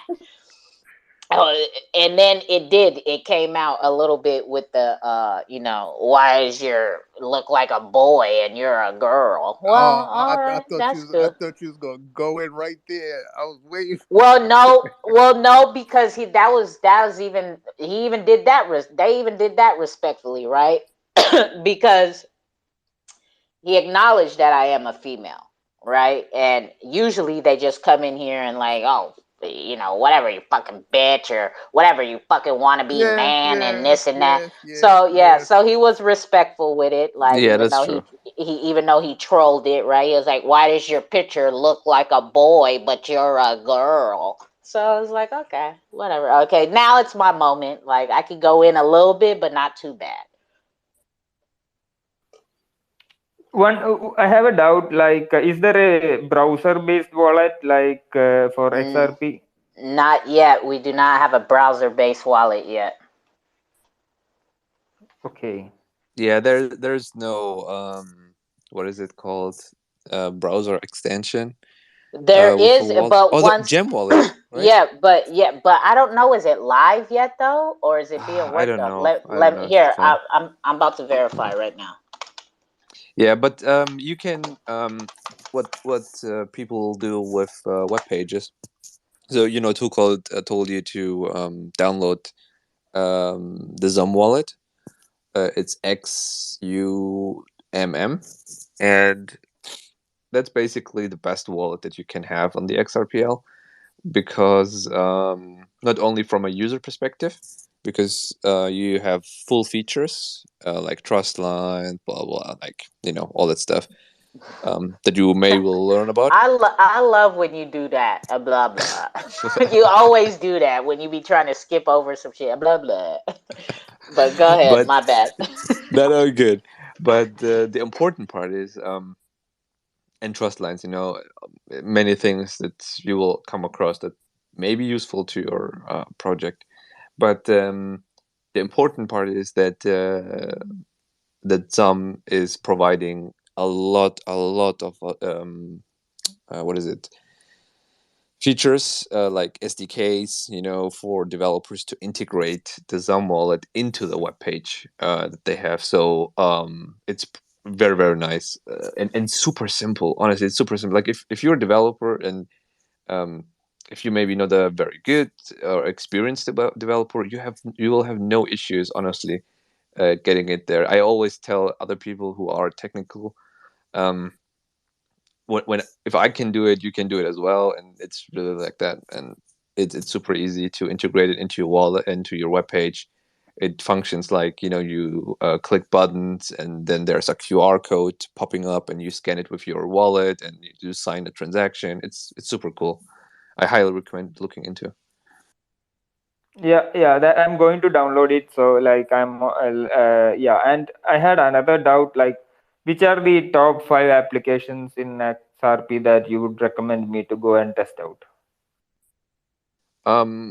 You mean applications? Okay. It's a good one. 2Cold, do you have something on your hand? So What do you I mean? know. Wait, but what applications like? Any decentralized application will do, maybe like DeFi or anything like we don't have DeFi on the ledger, right? Yeah, Right this now. the thing. We are right now Not yet. getting NFTs, you know, and DeFi is you know the next basically. But I would say for applications, because you said applications in general, XRP Scan is very good. It's it's our explorer. BitHump is also a very good explorer. What else do we have? We have DEXs, right? We have a DEX that you can also access with the XUM wallet. So we have the XUM DEX. Then there's the Sologenic DEX. Then there's the OnXRP DEX. But you will always hear people saying that I said 3 times DEX right now, but there's actually only one DEX. It's just you know, a window to the DEX, because we have a layer 1 DEX. We have a global DEX. And these applications just provide access to it. Yeah, but yeah, the DEXs that I said, you know, Sologenic, OnXRP, XUM DEX. Then what else do we have? Yeah, I mean, I cannot come up with more, but these things will definitely give you a good impression. Sorry? Yeah, we have sure. XRPL.services as well. Oh yeah, XRPL.services. Yeah, perfect. Yeah, XRPL.services is very good as well. Yeah. It is XRPL.services. Yeah, XRPL.services. Yep. And yeah, XRPscan.com, I think. Yeah. Then you know, on XRP.com. Do we mention Sologenic? I mentioned two. But yeah, they have also something. But yeah, XUM as well. Like if you open XUM, the wallet that you downloaded, they have X apps, they call it, and those are applications. Oh, my favorite app is called in the XUM wallet. It is the Ledger tip bot. So you can send tips to people, right? Or send coins without even knowing people's addresses. You could do that using Twitter. As long as you know that, as long as you register your tip bot, and you'll do that in the XUM apps, right? In the you go in the XUM apps and you find the tip bot app, and then you register it to Twitter. And as long as you know that the person you're trying to send something to has a XUM wallet and has a trust line, or they don't even have to have it. As long as you know their Twitter handle and you tweet out a certain format, it'll be the plus sign, the amount of coins, the currency symbol of the coin, and then the username, and then hashtag tip with XUM. And you send that tweet out. And this is the cool thing about it is if the person doesn't have a XUM wallet, or if they do have a XUM wallet and they don't have a trust line, because when we add coins to the XUM wallet, it's, you know, adding a trust line is adding a coin, and that also holds 2 XRP in reserve. But when you remove that trust line, you'll get that 2 XRP back. But if whoever you're sending a tip to doesn't have a trust line set up for whatever coin you're sending them, they will it will have a 24-hour purge. So after 24 hours, if they don't have their tip bot set up, it'll notify them in their XUM wallet that somebody's trying to send them a tip, and for them to set their trust line or set up their tip bot.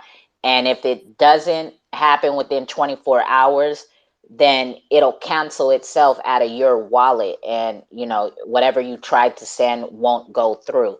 But that's my most favorite feature, because I host these calls, right? And then I do a lot of giveaways. And instead of me taking all these wallet addresses, I just send out a tweet sending the winnings out through the tip bot.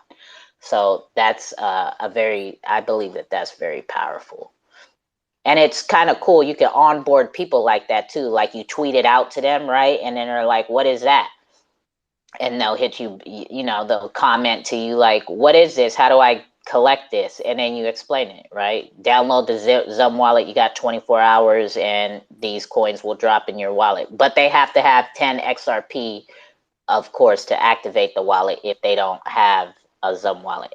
And then, 15 XRP, let's just say, because they're going to have to set a trust line. But you can send XRP without no trust line.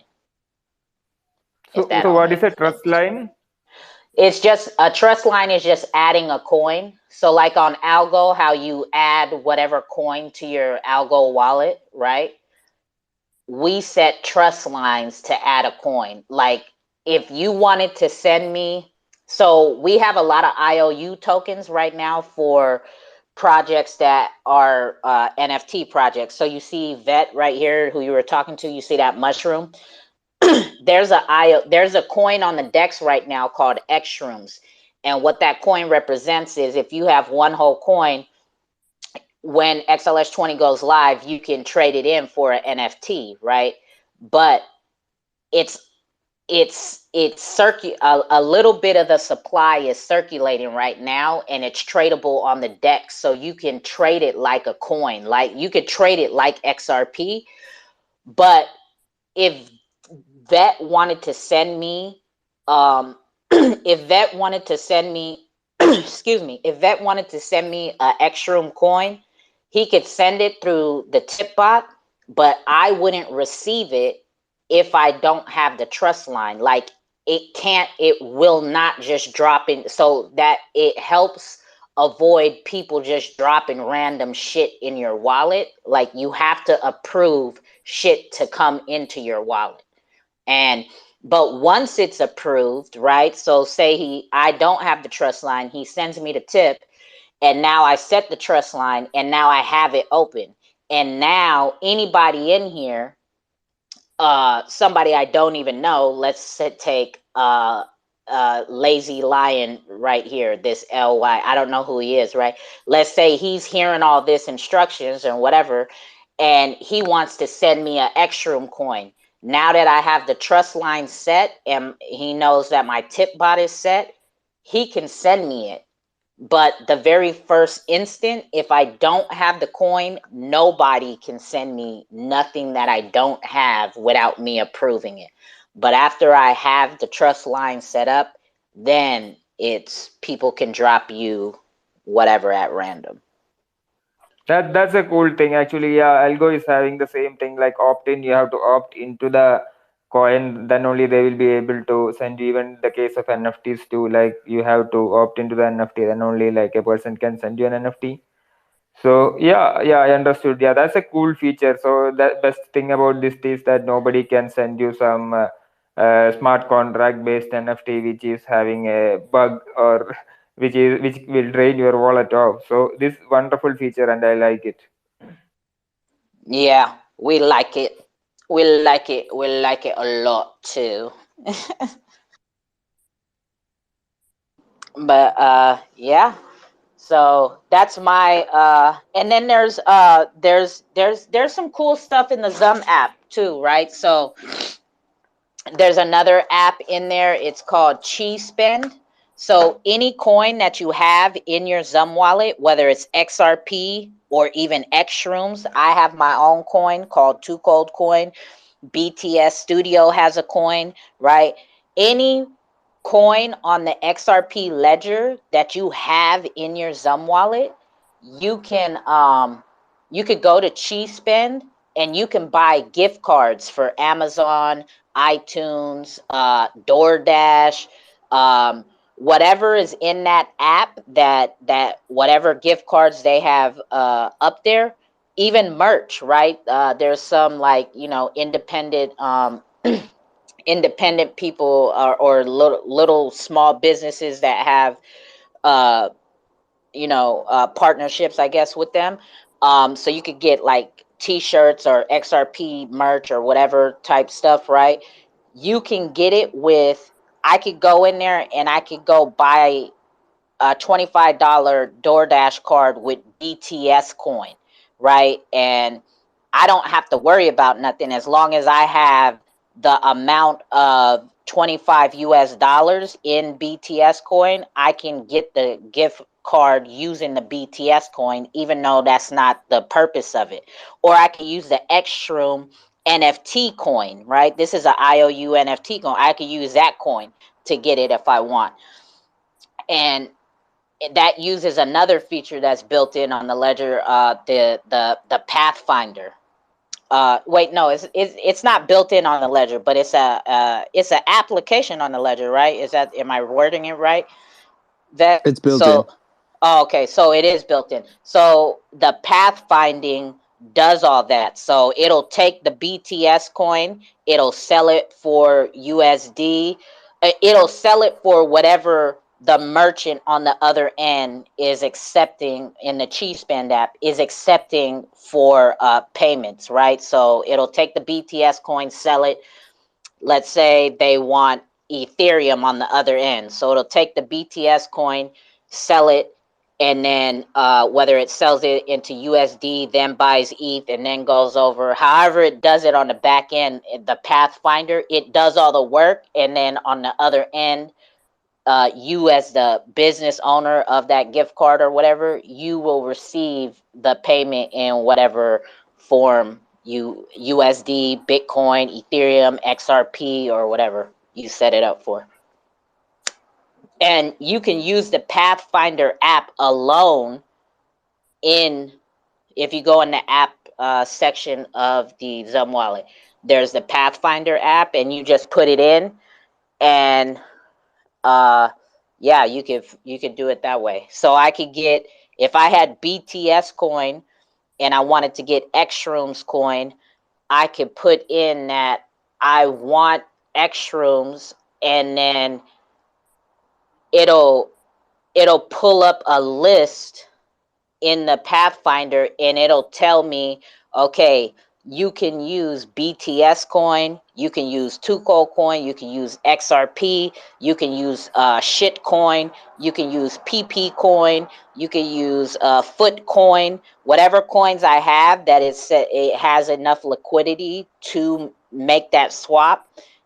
I can hit, okay, I want to get rid of fucking foot coin, so let me swap my foot coin for some Xrpl coin. So I just put in foot coin, and then it'll handle the sell and buy on the other end. And then when it's done, at the speed of a text message, I'll get the Xrpl coin in my wallet, and the fucking foot coin will be out. And I didn't have to go, sell it and then buy Xrpl, like do all those transactions. I just had to do the one. Yeah, that's cool. And I have another doubt regarding, like, what's the roadmap for, is there a roadmap that maybe XRP, somebody in the core developers put up regarding all these updates, like maybe you told XLS 20 is coming, when is the expected date? And also if DeFi, they are working on DeFi, like, is there an expected date for the release of maybe like updates? Well, XLS 20 they're in the process of voting on the amendment right now. Once the amendment hits over 80%, right, the validators have to vote it up to equal greater than 80%. And once that hits a 2 week, it has to hold over 80% for 2 weeks in order for that amendment to go live. But if in the middle of 2 weeks, like they did a few weeks ago, we were 48 to 24 hours away from having XLS 20 amendment go live and then having NFTs on the ledger.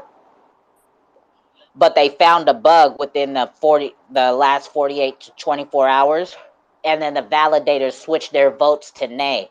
And once the votes dropped, and we were at I think 90 something percent. So the timer started at 2 weeks. Once we started a countdown for 2 weeks, once we got above 80%, and in the middle of the countdown, more validators started voting, and it kept climbing up to over 80%. It got into the 90s. And then when they found the bug, they started flipping their votes to nay. And then once it dropped below 80%, it stopped the timer. And then now the process has to start all over again. So nobody can give you a definite time, definite like date. Like they're in the process of voting right now. I think they're at 50% right now or something, Vet, or still 40 something. So like, is that bug fixed? That's what they're working on right now. Yeah. Okay. The thing is, it's a lot of stuff, right? I mean, you gotta process all these things that for many here is normal to check on, right? The percentages. So if you go to XRP scan, for example, and you go on the tab is amendments, I think it's called. Then you will see these amendments and all that stuff that all these features basically and fixes that 2Cold was describing and telling you are amendments, and you can see them there whenever they get displayed. Yeah, it's at 51%. Non-fungible Exactly. tokens V1. Yes, correct. And the fix and you can dig deeper than then you would see that the fix for that one for the NFTs is default yes, and default yes would mean that whenever people update to this new version of Xrpl is the software that the network is running, then they automatically vote in favor of the fix. Whether the NFT XS20 is the NF token version 1 point whatever one is not default yes, it's default no, and people have to vote in favor for it in order to become enabled. But XRP scan is a very good place to look out for these things. The dev Discord I posted this, I think, is also very good to have on there because people are discussing stuff like this. And obviously the channels, right? The channels here on Twitter, basically the pages. So people like 2Cold, then you have like Xrpl X, it's called Xrpl X, Twitter page, and many others. I don't know, Rippleton and these people. Rippleton I think is a good one too because he's You talking about Elephant Man? It's Elephant Ripple, not Ripple X. It's Ripple ITNZ. No, Ripple N. So it's spelled Ripple IN and then IT and then NZ. So it's supposed to say Ripple in IT New Zealand. Yeah. As I said, him, but Xrpl X as well. Xrpl X is the technical arm of Ripple. Yeah. Okay. But and they post they post a lot of stuff also from the community. They retweet stuff, and then you get a hang on. Basically, you first need your network, right? You need first to know who is who, how these things work, and then you can navigate through this through this news that comes in. When people say, "Oh, people have voted now in favor for blah blah." To understand this. But as I said, Xrpl X is very good. Rippleton and his position will also become clear to you, and what's with these UNLs and 2Cold and these other people who are in the room. You're gonna see that there are other spaces as well, and you can go to them and see them and listen to them as well, and get information there. XRP scan is very good for amendments, right? And obviously, what I meant, I tried to say previously, obviously, is GitHub, right? GitHub is the go-to because you can see they're all moves and amendments get drafted before they get proposed. So before you see them on XRP scan, you would see them there way before. And Ripple is not holding the Ripple D version, the GitHub repo of Ripple D. It's actually the XRPL Foundation. Okay, we have a foundation. It's the XRPL Foundation called, and they are in hold of the Ripple D software. And if you go on GitHub and you click XRPL, it's what is it? XRPL F, yeah, I think, or XRPL-F, I forgot. But yeah, XRPL Foundation. You will find them, and you will see the repos. Ripple D is the repo for as I said, the software for the network that the validators and nodes are running. And in these versions, the contributors and the community are including these features that they get discussed before and get coded and then get reviewed and all this. And XS20 is right now in the code already but it's not enabled. And something else is you can see there in other repos is the automated market maker. We are anticipating the automated market maker. There is a spec sheet for it, but it's it's not reviewed. Is it? No, I think it's not. It's in DevNet right now. There's DevNet for the automated market maker as well. We have XS20 on the testnet as well. And you find the credentials for these testnets all in the dev Discord. And yeah, it's a lot. Yeah, I'll certainly go through. And I think the consensus time is around 3.8 seconds, right? That's what is being shown here. Yeah, this is when a ledger closes. Yeah, this is one ledger. When ledger close. Every 3 seconds is one ledger close. Yeah. Okay. So sure, I will download this thing and move my XRP to this Thumb wallet. That is the first thing that I'll be doing, and I'll take it from there. Thank you. And also, I think I got with XRP for holding XRP for long. I got another token. Actually, I think it is Flare XRP or something like that. I think I have that Flare. too. Oh, speaking of that, he just walked in the room. He's a good guy to follow for technical and interledger stuff that goes on the Xrp Ledger. Karma right there, Karma coverage. He hosts a lot of regular space calls under his foundation called Ledger Scale.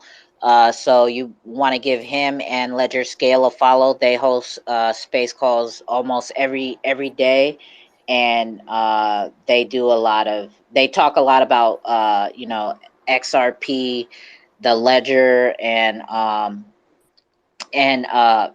Flare as well. So that's a good. I'm not well versed in Flare at all. Yeah, I already know Karma coverage. Like I have been in his spaces before. Okay, dope. So over here on Sundays we try to talk to and with projects that are doing things on the ledger, whether they're NFT projects or technical projects, right? And not just like picture NFTs, right? So every single Sunday you could catch us here doing that. So the Ripple has their developer fund that they're giving grants out to people that are building on the ledger. So if you're if you're a developer that wants to build something, I mean they're paying people lots of money. So. Oh, yep. And I think that when does that grant close? That grant to put in your application, I think it closes. I think somewhere in the teens, like 14th or 18th or something. 14. So, yeah. Yeah, first I have to find out something that see, there are a lot of applications, but the chain may not be ready for that. That's our important thing. So I have to first find out like what is there. Like, see, we can create an application, and if the chain is not ready, actually that will become a failure. I don't want to do that. So I will certainly go through the whole Discord, and I will also be there in the spaces in the coming weeks. Sunday is always free, so and I will try to understand like in what stage the Ripple is, the community is, and then from there we will take it forward. Yep. Sounds good. Glad you found us, and welcome to the XRPL. Are we cool, the actually. fucking welcoming committee or what? No, it's good that I am early because see, so we know like what is the direction that XRP community will be moving once I think maybe the Xlist 20 will be done. I think they will be moving towards a DeFi, and then upgrades will be coming to incorporate DeFi. And I think then like then we can understand in what stage and what are the requirements that maybe the community needs, right? So in like maybe algo is in another stage, ETH is in another stage. So when you go through all these ecosystems, you know, like the path maybe the community is going to take and the requirements that may come up. So we can certainly like ask you people like what you want, and if it makes sense, certainly we can maybe think of building it. Yeah, I mean, you know what?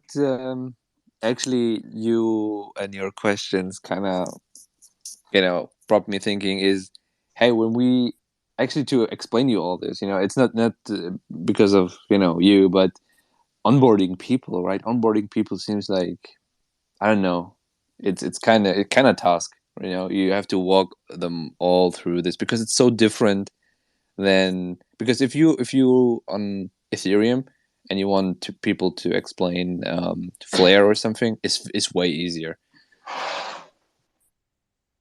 Yeah, so I don't think so because I'm not well versed in Flare, so Flare be confusing me. Yeah, because both are EVMs and Xrpl, and I mean you saw this. He asked us a couple questions, and we were like, oh, apps, and all that. So yeah, and links true. and links, accounts, So like, see, I am trying to understand. So like, you can tell me like if it's not there, but there are people who try to maybe pull the legs. So to those people, yeah, we have to be careful. I have seen like, yeah. So, but yeah, thank you for that information. But maybe see, it's so very early in this ecosystem, right? So things will come up. So there are a lot of opportunities. That's how I see it. So if things are, you can see like there is a story where like a a CEO of a footwear manufacturer sends somebody to a place, and then two people go there to understand the market situation. And one guy comes and tell that there is no market because nobody wears this footwear. And the other guy comes and tell that there is like lot of market opportunity because nobody wears a footwear. So it's all about perspective. I would like to see that there is 100% opportunity because things are coming up. I think that's my perspective. Yep. We're so early, right? That we're just so fucking early. Well, I think there's a big difference in conceptual approach. Like if somebody is coming from the Ethereum world and they try to step into like the XRP Ledger world, there's a totally different mindset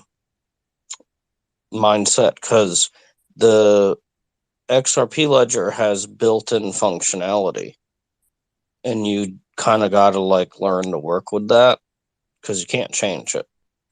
Versus the Ethereum ledger, you can write a contract to make whatever functionality you want.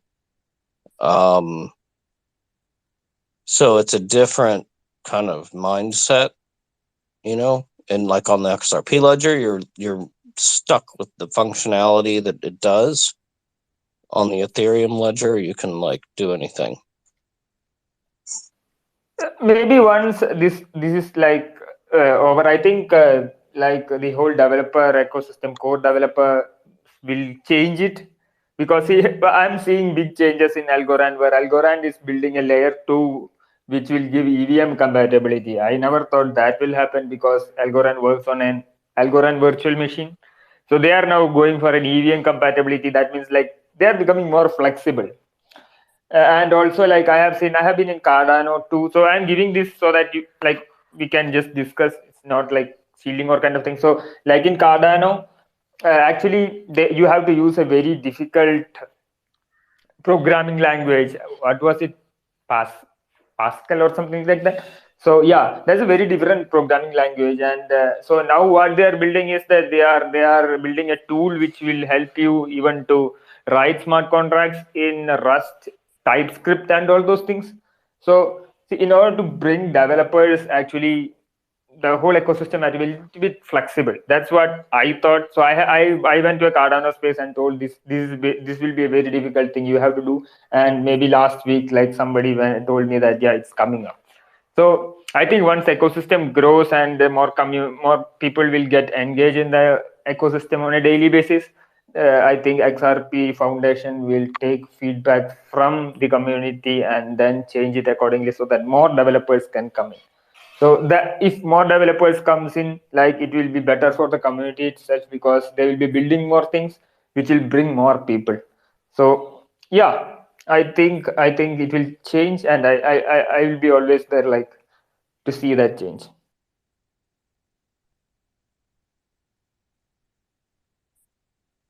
Well said.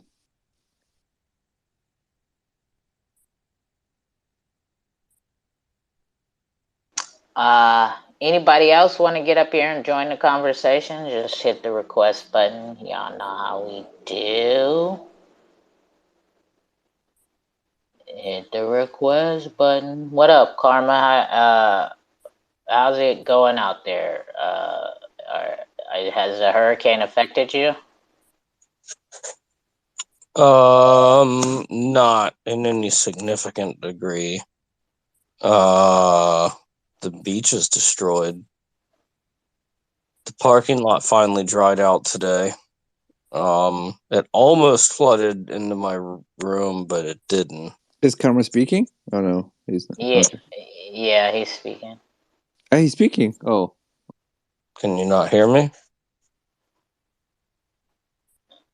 I'll leave and come back. Hang on. No, we can hear you.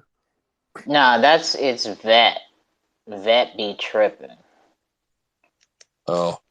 Yeah, it's not as bad as some of my other friends. One of them, the roof fell in. Not as big a portion. It was only a corner of the roof, but their roof fell in, and they had like 6 to 8 inches of water through. My buddy, his house, or his mom's house, I mean,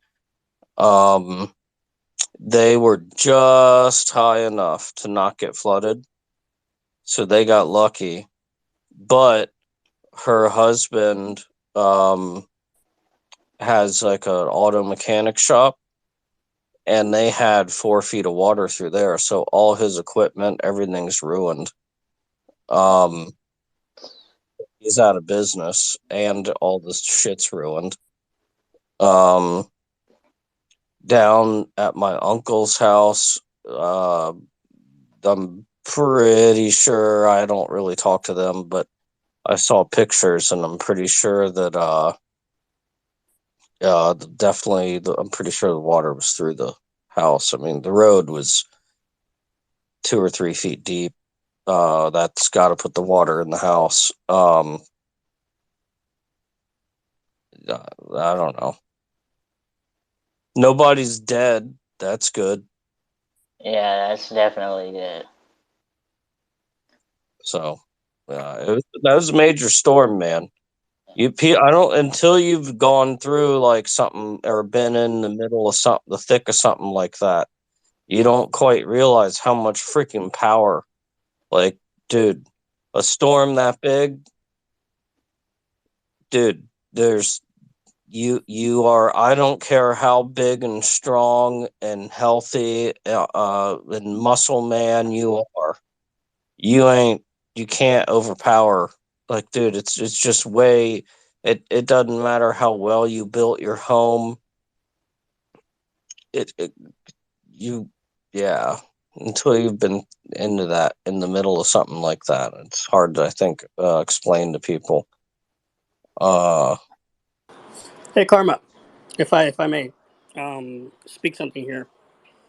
For water damages, things that are in home in some industrial locations, you can use a dehumidifier and turbine fans to evaporate some of the water that's in either certain parts, drywall, housing, things like that. Yeah. Things that we used to do for Stanley Steamer, of course. Carpet. Take out the carpet, take out the padding, run those dehumidifiers closer to the walls. Run industrial fans if you need to. Just keep them there for a couple of days, just constantly running, and it'll drain out the water out of the walls. And excuse me, I'm on. Thank you. Annabelle, thank you. Um, it'll get the water out of there, off the walls, and certain areas that it's hard to get into to protect it from as much as water damage as you can. To be honest. Yeah, no, the dehumidifiers are, dude, some of those things, it's amazing how much water they can suck out of the air. I mean, gallons a day. Gallons and gallons, like 10 gallons a day. I mean, dude, those things will suck so much water out of the air. It's unbelievable. In the fans, yeah, all that. But some of the places down there, I mean, it's not anywhere near where I live, thankfully. But dude, they're absolutely just destroyed. I mean, I hear you. Yeah, the heavy winds and rainfall and all that stuff is it's kind of hard to battle against Mother Nature. My brother's out there right now, and he's out there with Local 47. He's helping to restore power in certain areas out in Florida. So he'll be out there for an entire week or two. oh yeah, it's actually a really great thing. I don't know how they organize it, but all the power companies, like when you have a big storm like this, I don't like they come from all these other states. Like they'll come from Alabama, Mississippi, Georgia, the Carolinas. All these electric crews come down here. You see them in caravans, and they all come down, and they'll even be here the day like before the storm. And that way, like once the storm blows over, like dude, they're out there busting ass. I mean, they really it's a I don't know how they coordinate it, but Yeah, that's the lineman life. When you're in a union, they have something that big coming around, and yeah, the union kind of starts setting up. It's IBEW. It's the International Brotherhood of Electrical Workers. They're all over the place, all over the states. My brother went out there from California, so he got out there 2 days prior to the storm. He was out in Missouri the last he checked in before the storm hit. So yeah, he's up there. He's working. The unions, they pay very well. They bust ass about 14, 16, 18 hours a day. It's hard work. It's very, very hard work, but it's honest work that they're doing. I just hope everybody's safe out there. Of course, I love whether that. yeah, crazy stuff. well, people bitch sometimes, because like I mean, I've been out of power for I don't know 2 weeks. Is kind of seems to be about the max. Couple of days, couple of weeks is the max. But those guys are working like freaking 24/7, and I don't. They come from all over the place, all over the place. I mean, you'll literally see a caravan of like 10 or a dozen trucks driving into the area where like the work needs to be done. And like, I don't know where the hell they come from. I mean, you got the trucks, you got the people, you got they've got to have some sort of inventory and wire and whatnot on their, on the trucks or something. I mean, I don't know where they get the stuff from. It's impressive. I mean, for the amount of devastation that occurs, and I know everybody likes to bitch, but if you put your reality hat on, those guys do a damn good job getting this stuff back up and running, because, I mean, it's fucked. It's fucked. It's full blown fucked. Like, yeah, yeah. I mean, the fact if they get it back up and running in 2 weeks, I mean, even if it takes 2 weeks, still that's impressive. Like the amount of work that's going to take. Until you've seen it and like been in it, it's I think maybe a little bit hard to recognize. Like, oh my gosh, I don't have power for 2 weeks. But yeah, you don't have power because the roads are gone, the roofs are gone, the poles are broken, the wires are blown down. I mean, it's all everything's fucked. Like everything. And so if they can like actually stitch the system and put the network back together, I mean, often they can do it in a couple of days. I mean, that's even more impressive. When it's really bad, like say like Sanibel and Fort Myers, I mean, they'll be out of power for a couple of weeks, if not maybe a month. But the fact that let's say they get the power back up and running in a month, dude, they just built an entirely brand new power grid in a month. Like that's not an easy feat. That's a very significant task. I mean, holy moly. Yeah. I don't know. It sucks, but like nobody like made the storm come. But it is impressive what these guys, it is mostly guys. They just come from all over. And they bust out like freaking 48-hour schedules, dude. They bust hump nonstop until they got the network back up and going. I mean, they basically only stop to sleep. Like they work their asses off. I believe it. I believe it. Yeah,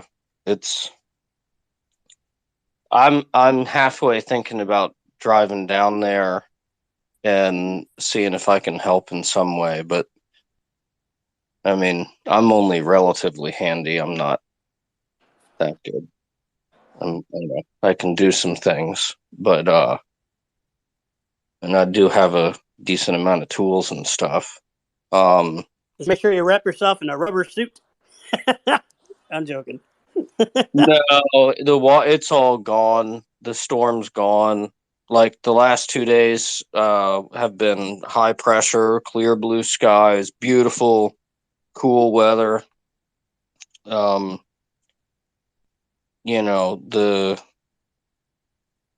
beach and everything is all effed up. Parking lot dried out finally. Eventually, all that evaporated. I haven't heard from down at the other inlet yet, but I don't think that was too. I mean, it was the highest I've seen, to be honest. But I don't know. The water probably did get into the houses because my uncle's got like 3 houses down there. Well, they were my grandmother's houses, but now he owns them. Yeah, it looked like the water probably got in the houses. We'll see. I'm sure I'll hear eventually. Hey Karma, they might allow you to volunteer for like cleanup crew. I don't know if they'll let you put in like actual work in the electrical area. Oh, I don't know that much electric. I mean, I can do like minor electrical, but I wouldn't volunteer for electrical work. I've been electrocuted a couple times already. I'm not trying to do that again.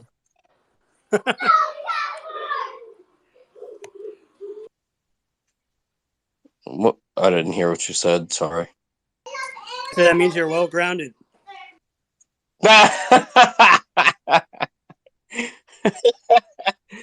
Oh dear. I've been electrocuted pretty bad. Twice pretty bad. I've been, got zapped a few times, but I'm saying full blown, like serious twice. One time I had another guy. This is like all the perfect storm of just bullshit. I was down in Honduras, and I took a shower, and I had to plug in this brass lamp to have light in the room. Oh geez, now people are showing up here. Anyway, so I get out of the shower. I'm barefoot. I'm wet. It's a metal brass lamp, and they don't wire their stuff down there right. So there is no ground, basically, because they all just basically steal the electricity off the pole. And that you literally just throw a clip up on the pole and they hook in like that. Anyway, so as soon as I had to get out, get out of the bathroom, right? So it never occurred to me that the brass lamp would be electrified. So I had to move the lamp in order to open the door and get out the bathroom. So I'm like holding the towel with one hand, and I grabbed, as soon as I touched the lamp, my hand like clamped on, right?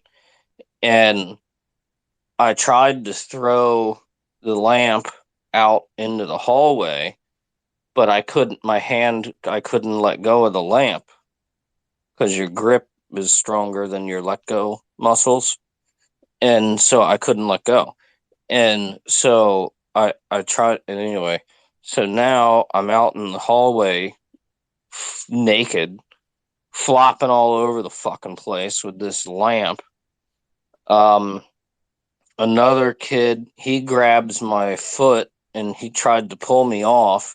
Now he's getting electrocuted and he's flopping all over the damn place.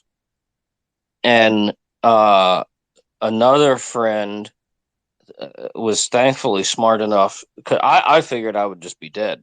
I was like, well, this is it. This is the end. And anyway, so another friend jumped over the two of us and pulled the plug on the lamp. But I promise you, I felt weird for several days. If I walked by, say, like a light switch, I could feel the electricity in that light switch. I mean, yeah, I got shocked to shit, and it was 220. It wasn't 110, and yeah, and then I got electrocuted another time. Wasn't as bad. Still pissed me off. I about got in a fight with a guy over it because he was a fucking dumbass, and I had the breaker turned off because I was working on some changing out some outlets and things, and this dumb shit turned the breaker back on. I don't know how I didn't punch him in the fucking face. He deserved it.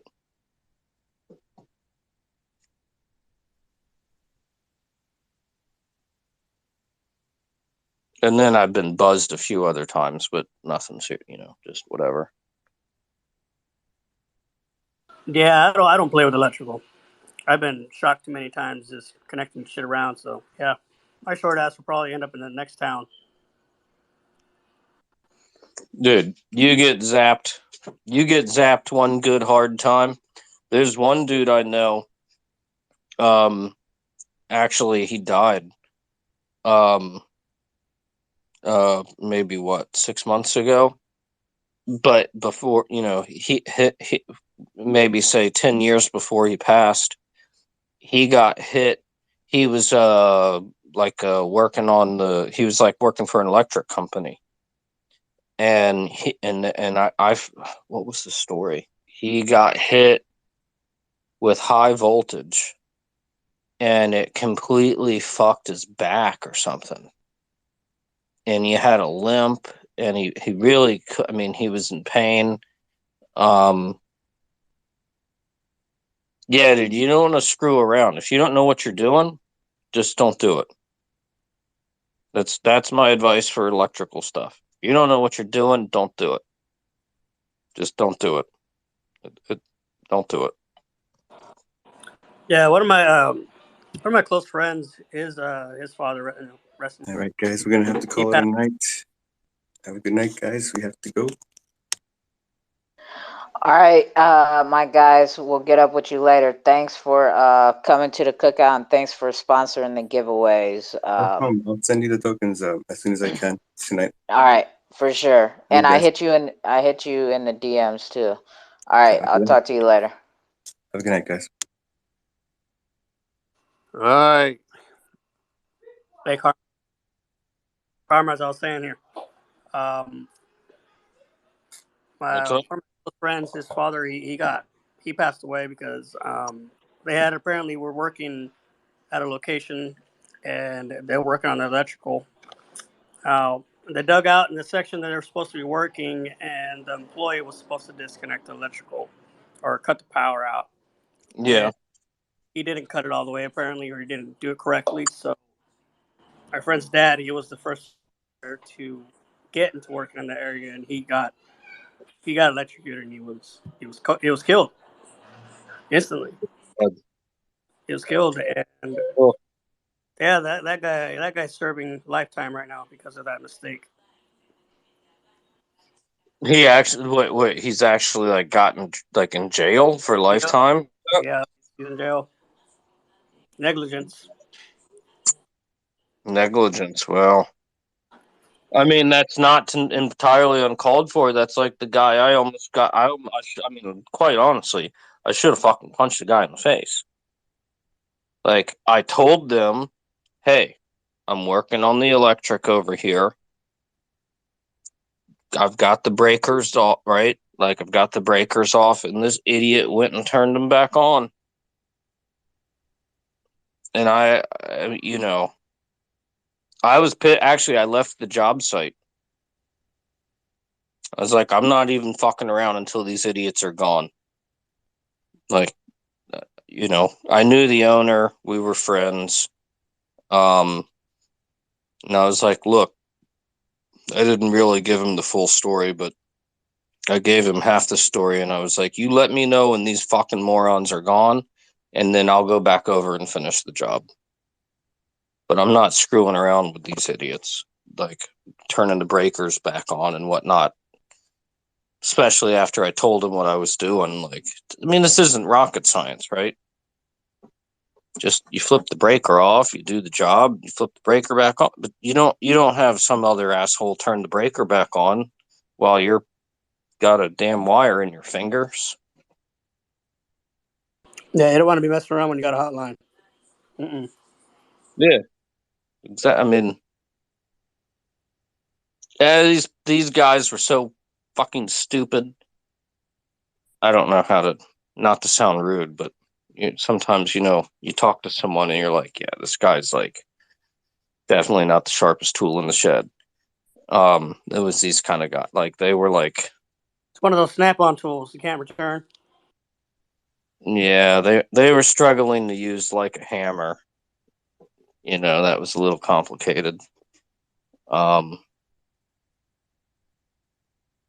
I was pissed, and I don't get pissed very easily. But yeah, that pissed me off. Yeah. Anyway.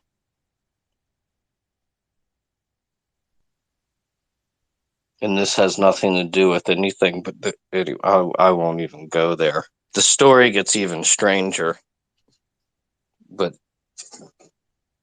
I'll just leave it there.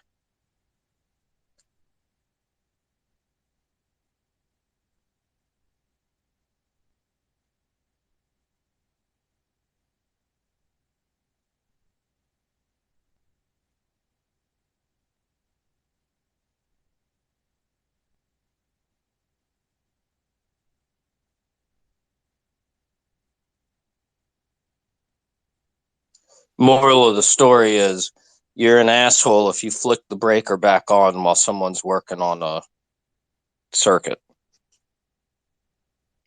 And you should get punched in the face. But yeah, I've been almost electrocuted a few. I've almost set my hair on fire a few times working. Because I am an electrician. In case you guys didn't know that. And yeah, I was doing some side work with one of my partners, and we were checking some shit, and I was checking the switch. I was checking the light, so I was checking the switch, and so he turned it off, and then we went to see if it was working, so he turned it back on, and then whatever I said, right, and I was supposed to like there was a problem or something, so I was troubleshooting it, and so I went and I told him it was like all bad or whatever, and I think I smoked a cigarette or something, and then I came back to the box, and I had my head down, and my hair is it's short and curly, but when it's like dried out, if I like pick my fingers through it, like it gets big, right, and standing on top of my head. But anyway, so I had my head kind of down, and I was messing around in the box, and it was fucking live. Yeah, it was fucking live. It's so I've done this twice with this motherfucker. So this was one project, and then another house we were working on. And yeah, my head is down, and I'm working in the box, and the shit sparks, and I'm like, "Oh shit!" And yeah, I had to cuss him out. I'm like, "You fucking motherfucker!" I was like, "You fucking about to set my hair on fire." So yeah, that's funny. I mean, funny, not funny, but as an electrician, 2Cold, did you never carry like a lockout lock with you? yeah, it's you have to have one in your toolbox. Yeah. I mean, every time you work on like a electrical panel, you like if you're doing a real like, any kind of electricity work, you have to lock it out. You can't just trust people, to like go there and not turn on the switch. They'll be like, "Fuck, man, my internet's off," and they go and turn it on. Next thing you know, you're dead. You have to lock it. oh, Yeah, see, that's probably. See, I'm not an electrician. I'm just some jackass. I just kind of know how to do some things. That's what I should have done. So would the proper protocol would have been for me to shut the breakers off, lock the box? Is that what you're saying? Yeah, on every box, on every panel, there's like an actual loop, 2 loops for like you can turn it off, exactly and then talking about. Yeah, put a lock through it.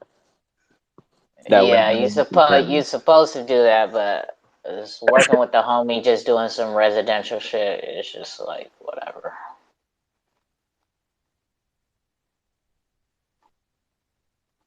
Yeah, I was just friends with the owner, so I was helping them, and basically these other guys were kind of idiots. So he wanted me to go over and do some stuff.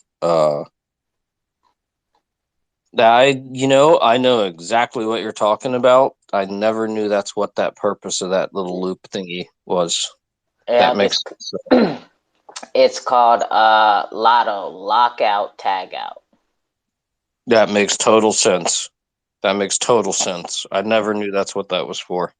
Yeah, and whoever owns the lock holds the key, and you're never supposed to give it to nobody. So it's just like your seed phrase. If that's your lock, you don't fucking give that key to nobody else.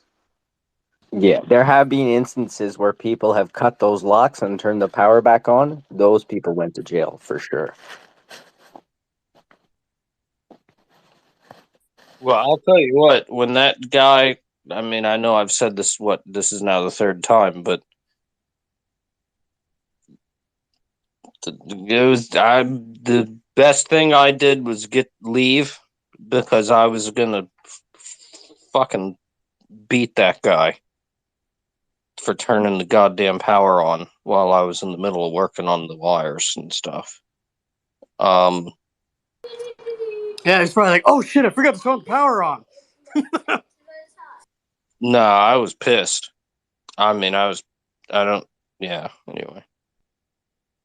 I don't get mad that easily, but because I had been electrocuted so harshly before, I don't know how I didn't die the first time, to be quite honest.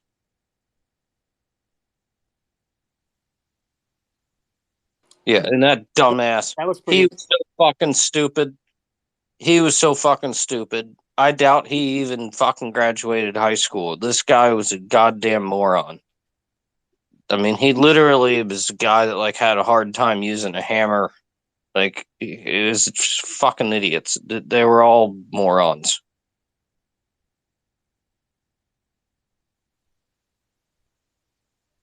And he was like, "Oh, what did I do?" I was like, "Well, you turned the fucking electricity back on, you idiot. It was all for a reason. I told you." Anyway, sorry. Yeah.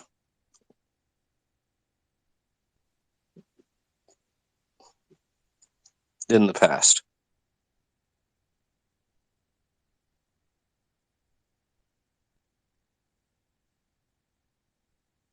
Yeah, I once seen a guy get electrocuted real bad, but he's all right. He almost lost his thumb, I think.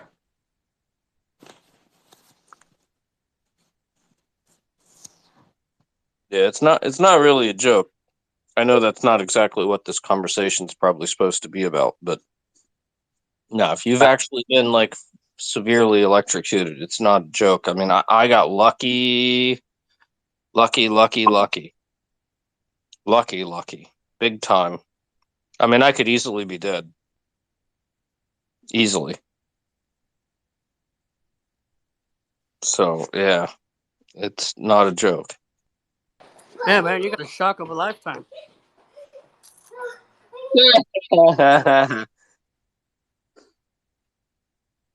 I do like jokes. But yeah, it seriously, like I figured I was going to be dead. I thought it was just a matter of another 30 seconds or so. But usually the breaker would go. If you're being electrocuted, a lot of the times the breaker will flip. But yeah, not like you, Honduras, because they don't have any freaking building codes, man. They tie that shit up straight to the wires. There's no building codes. There's no grounding of any wires. There's no nothing. It's just straight. Like they don't have it. Straight Yeah. up mouse. Yeah, that's a house fire where it didn't happen. Yeah. Yeah. I mean, yeah, building codes, grounding, like what are you talking about? That doesn't mean anything. What do you talk? What do you? That's just they don't have that stuff down there, and it's all 220. I mean, that doesn't. It does matter, but it doesn't. Well, it does and doesn't matter at the same time. But yeah, it's not like 110.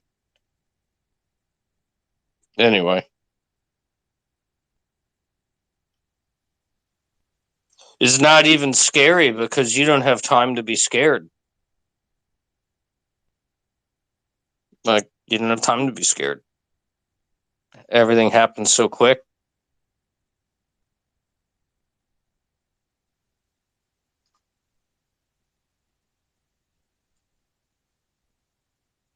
Yeah, you don't even, I mean, anyway. Well, you would be dead if it was a direct current, but it's alternating current. So you get to live, and then now you get to hold XRP and wait for it to go to the moon. So you're all good. Hey, that sounds good. I like that. Yeah. Nope. Apparently, my cat's found a rope.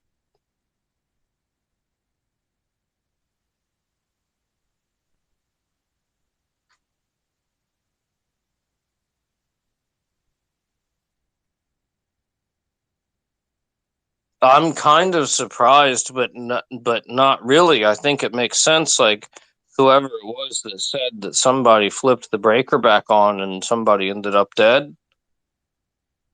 Like, I never thought about that being like a murder charge, but I can totally see it because it's exactly what the guy did to me. I mean, obviously he didn't end up dead, but Yeah, it was a construction site. It was it's a pretty big site, pretty big location. It had a lot of power going through it. The guy fucked up. He thought he turned off power there, and he didn't. And they sent his father down there to work on the electrical stuff, and he got shot and he got killed.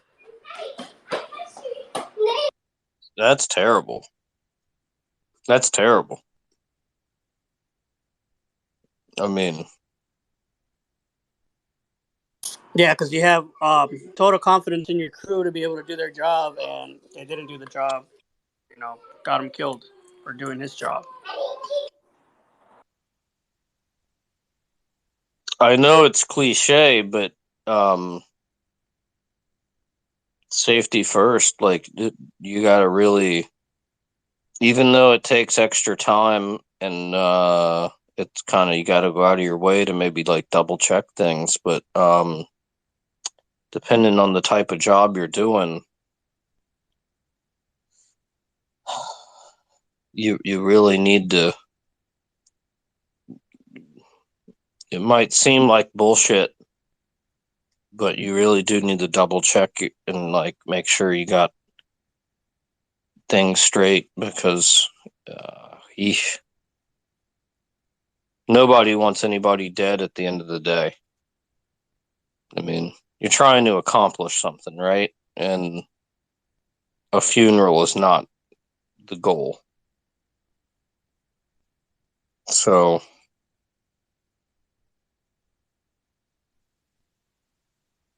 this is kind of to try and parlay things back to fintech and crypto.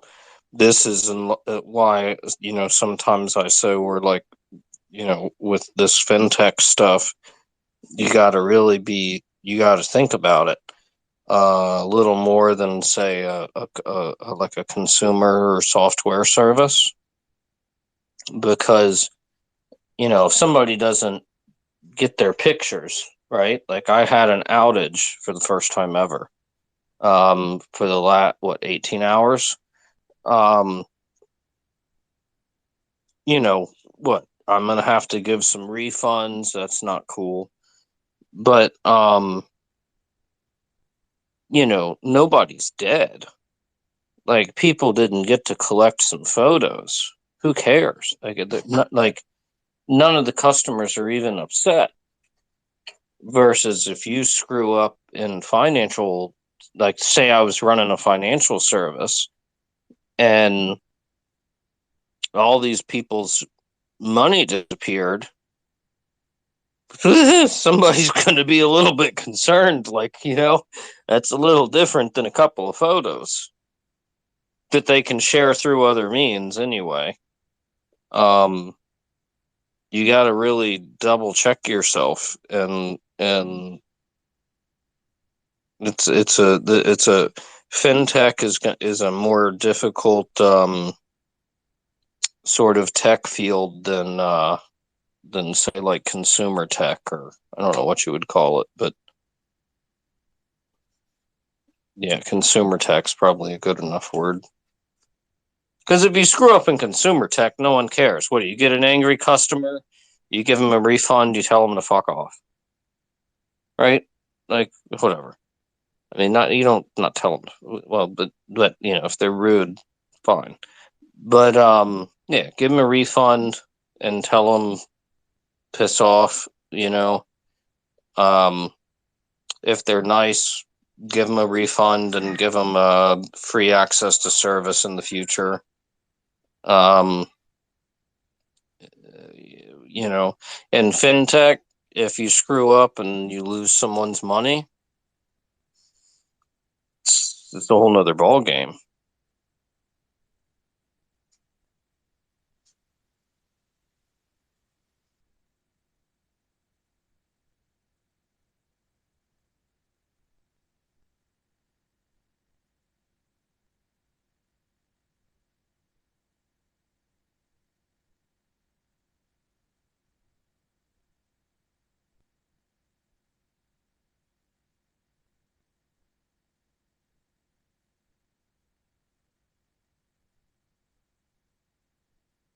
I got a question.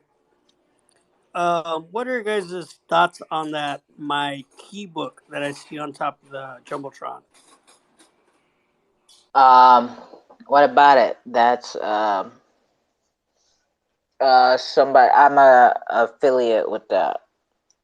I like the idea because I have a ledger and I've ran out of the ledger papers that they give us, right? I now have probably 50 more wallets, right? For all the different blockchains. I don't have a arc plate or a stainless steel one. I do make wallets on the fly, and sometimes I use sticky notes, right? And I try to keep them organized, but sometimes I don't. Like, so I just got shit everywhere.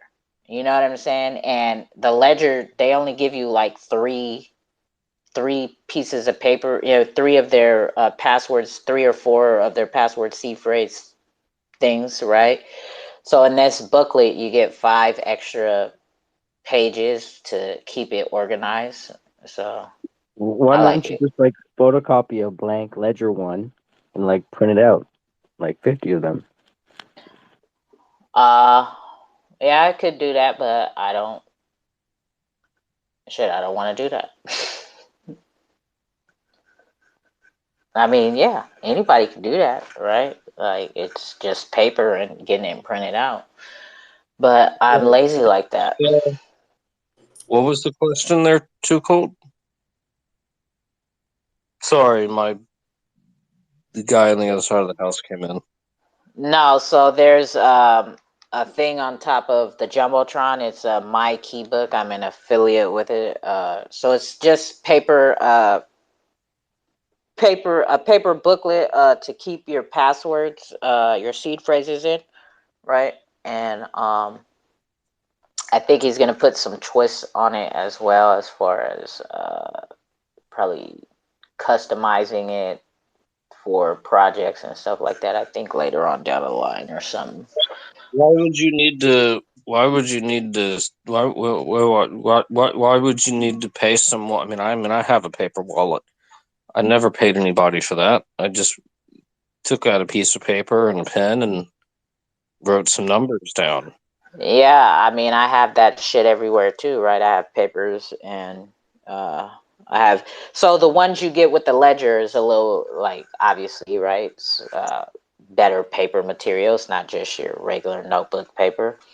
And it's in a little booklet, right?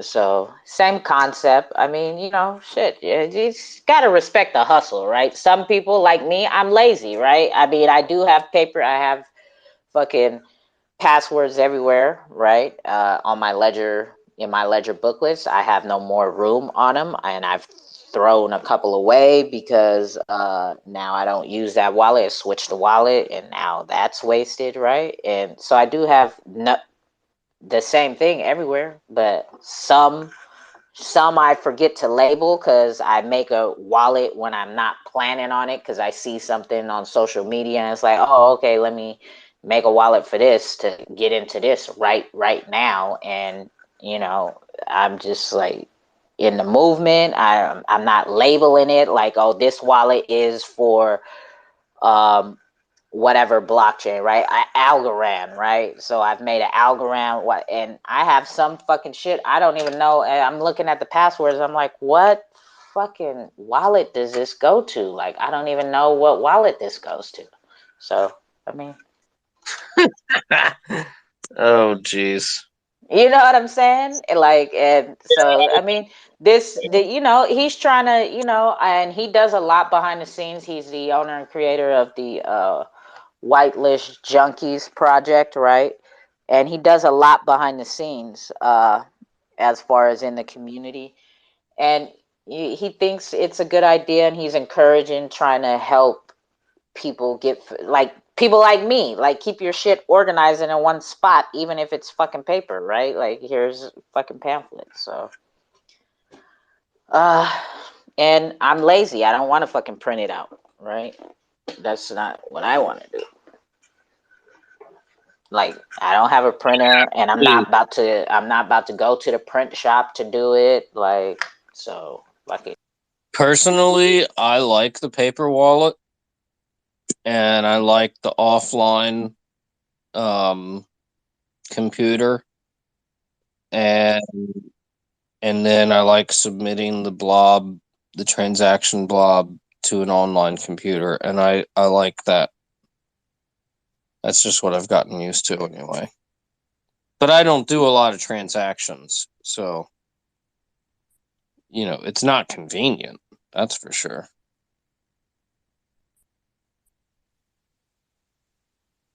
But I like the paper wallet. I mean, I think, how are you gonna hack my paper wallet? I don't care how awesome of a hacker you are. Like, it's a piece of paper. It's not on the internet. Like, the fuck? What are you gonna do?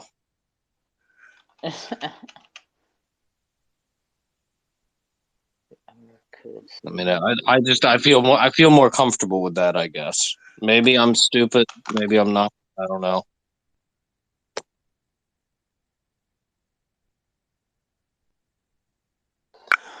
I don't know either.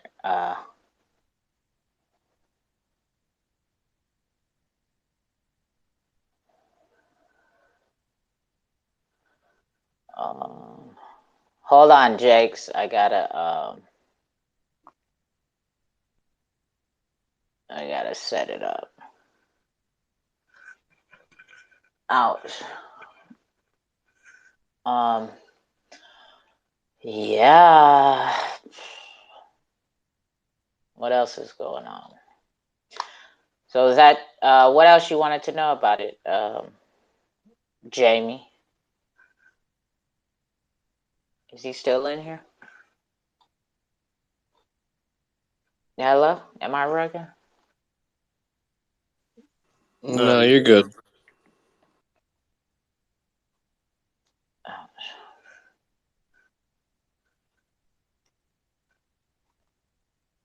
You still there, Jamie?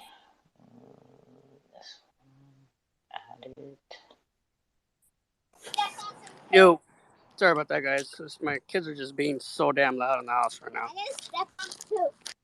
They're being kids. No, I was saying, what else did you want to know about it? That's actually pretty much it. You know, gave a good description there. It's understandable. You know, just need to keep your keys organized. That way, you don't have sticky notes and little papers here and there. Yeah, I mean, you know, I respect the hustle. You know what I mean? I mean, like Survivor said, anybody could do it, right? But shit, anybody could do a lot of the shit we pay for now too. So just gotta, you know, I respect the hustle. So fuck it. Yeah, I think it's more for convenience. You know, for some people out there that just don't have the time for it. Mm-hmm. How the fuck do I get to my thingy? I forgot. Oh my god.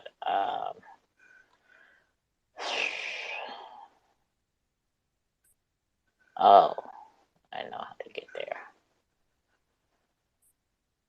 I could make a funny joke off of that, but anyway. Nah. No, for what the way I do stuff anyway, for whatever it's worth, is paper wallets, and I have multiple copies in different locations. Yeah. Yep. And that's the thing is, and I've tried to like round up all my papers, right? Because I'll make a wallet over here, and then I'll like put it in a drawer right here because it's convenient, and then I'll be like, I'm gonna go back later and get it and put it with the rest of the stuff, and then I just don't like, and I do that like 20 times over. So I got shit everywhere. Oh, I know where things are. Yeah, I do too. I know where shit is too. Good old. Let's say one property burned down. You know, there's another property. Let's say we had a hurricane, right? You know, things might get destroyed in one location, and you got to have a backup.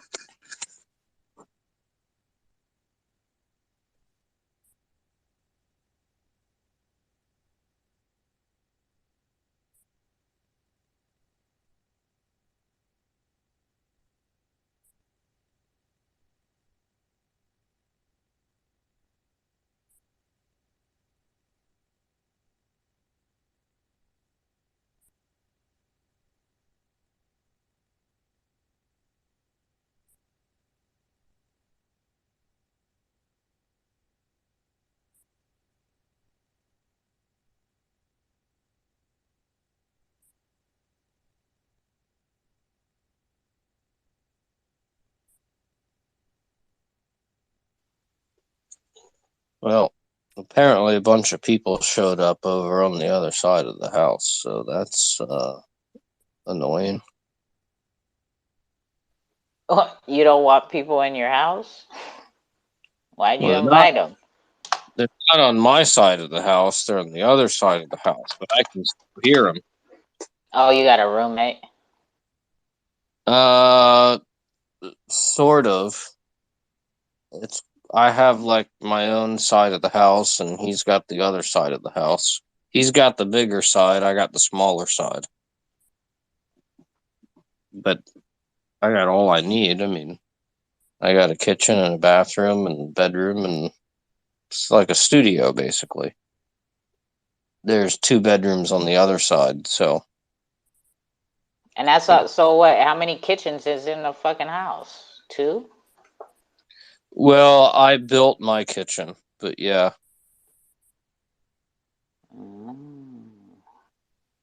Because when I moved in here, this place was a shithole. I mean, I had to put the tiles on the floor, fix the shower, change out the toilet, change out the sink, fix the kitchen. It was a little bit of a disaster. But, I basically live here for free. It's ridiculous how little I pay. Like, the fact that I'm 200 yards from the ocean, and I pay basically nothing. I'm okay with that. It's not gonna last forever, but the reason I ended up in that situation is because this place. I mean, hell, the door didn't hardly work. It still doesn't even fully work. I had to change out the fan, the light, everything. I mean, the landlord never did a damn thing. That's fucked up. Slumlord. Well, I give my rent to the guy next on the other side of the house. He gives it to the landlord. It's funny. Everybody knows everybody.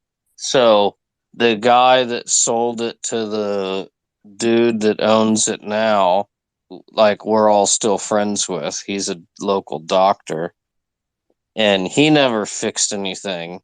So even though he sold the house, I don't know what, 5 or 6 years ago, we still give him shit that like he never fixed the door and stuff. It's not his house anymore. Like he didn't care, but we still give him shit, and it's funny. I mean, everybody's friends with everybody, so.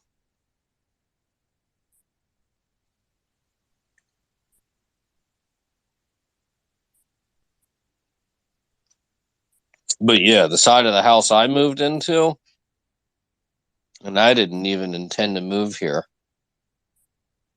It's not intent. Yeah. Anyway, yeah, no, I had to fix basically fucking everything in here, and I basically had to redo the whole side of the house.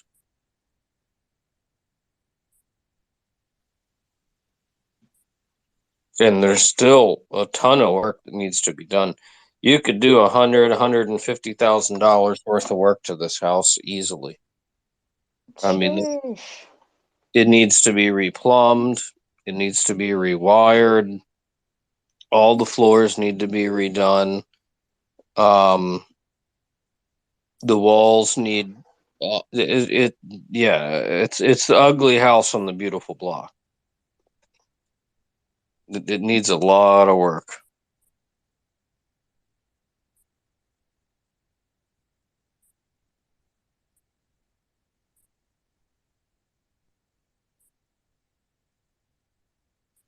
Location is excellent. Building is terrible. It's not terrible, but it's not good. it's definitely leaves some things to be aspired to.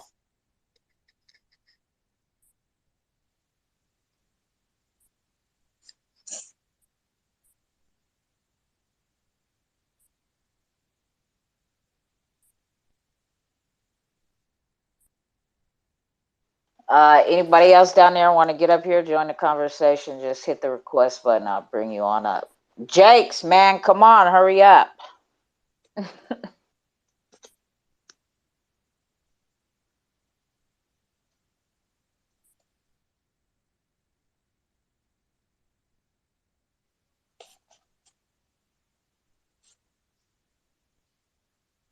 I'm actually gonna be heading to bed. It's nice chat with y'all. Nice little like Sunday night evening listening, you know. So I just came up because I found wanted to just mention the lockout lock. But yeah, guys, have a great night. You too.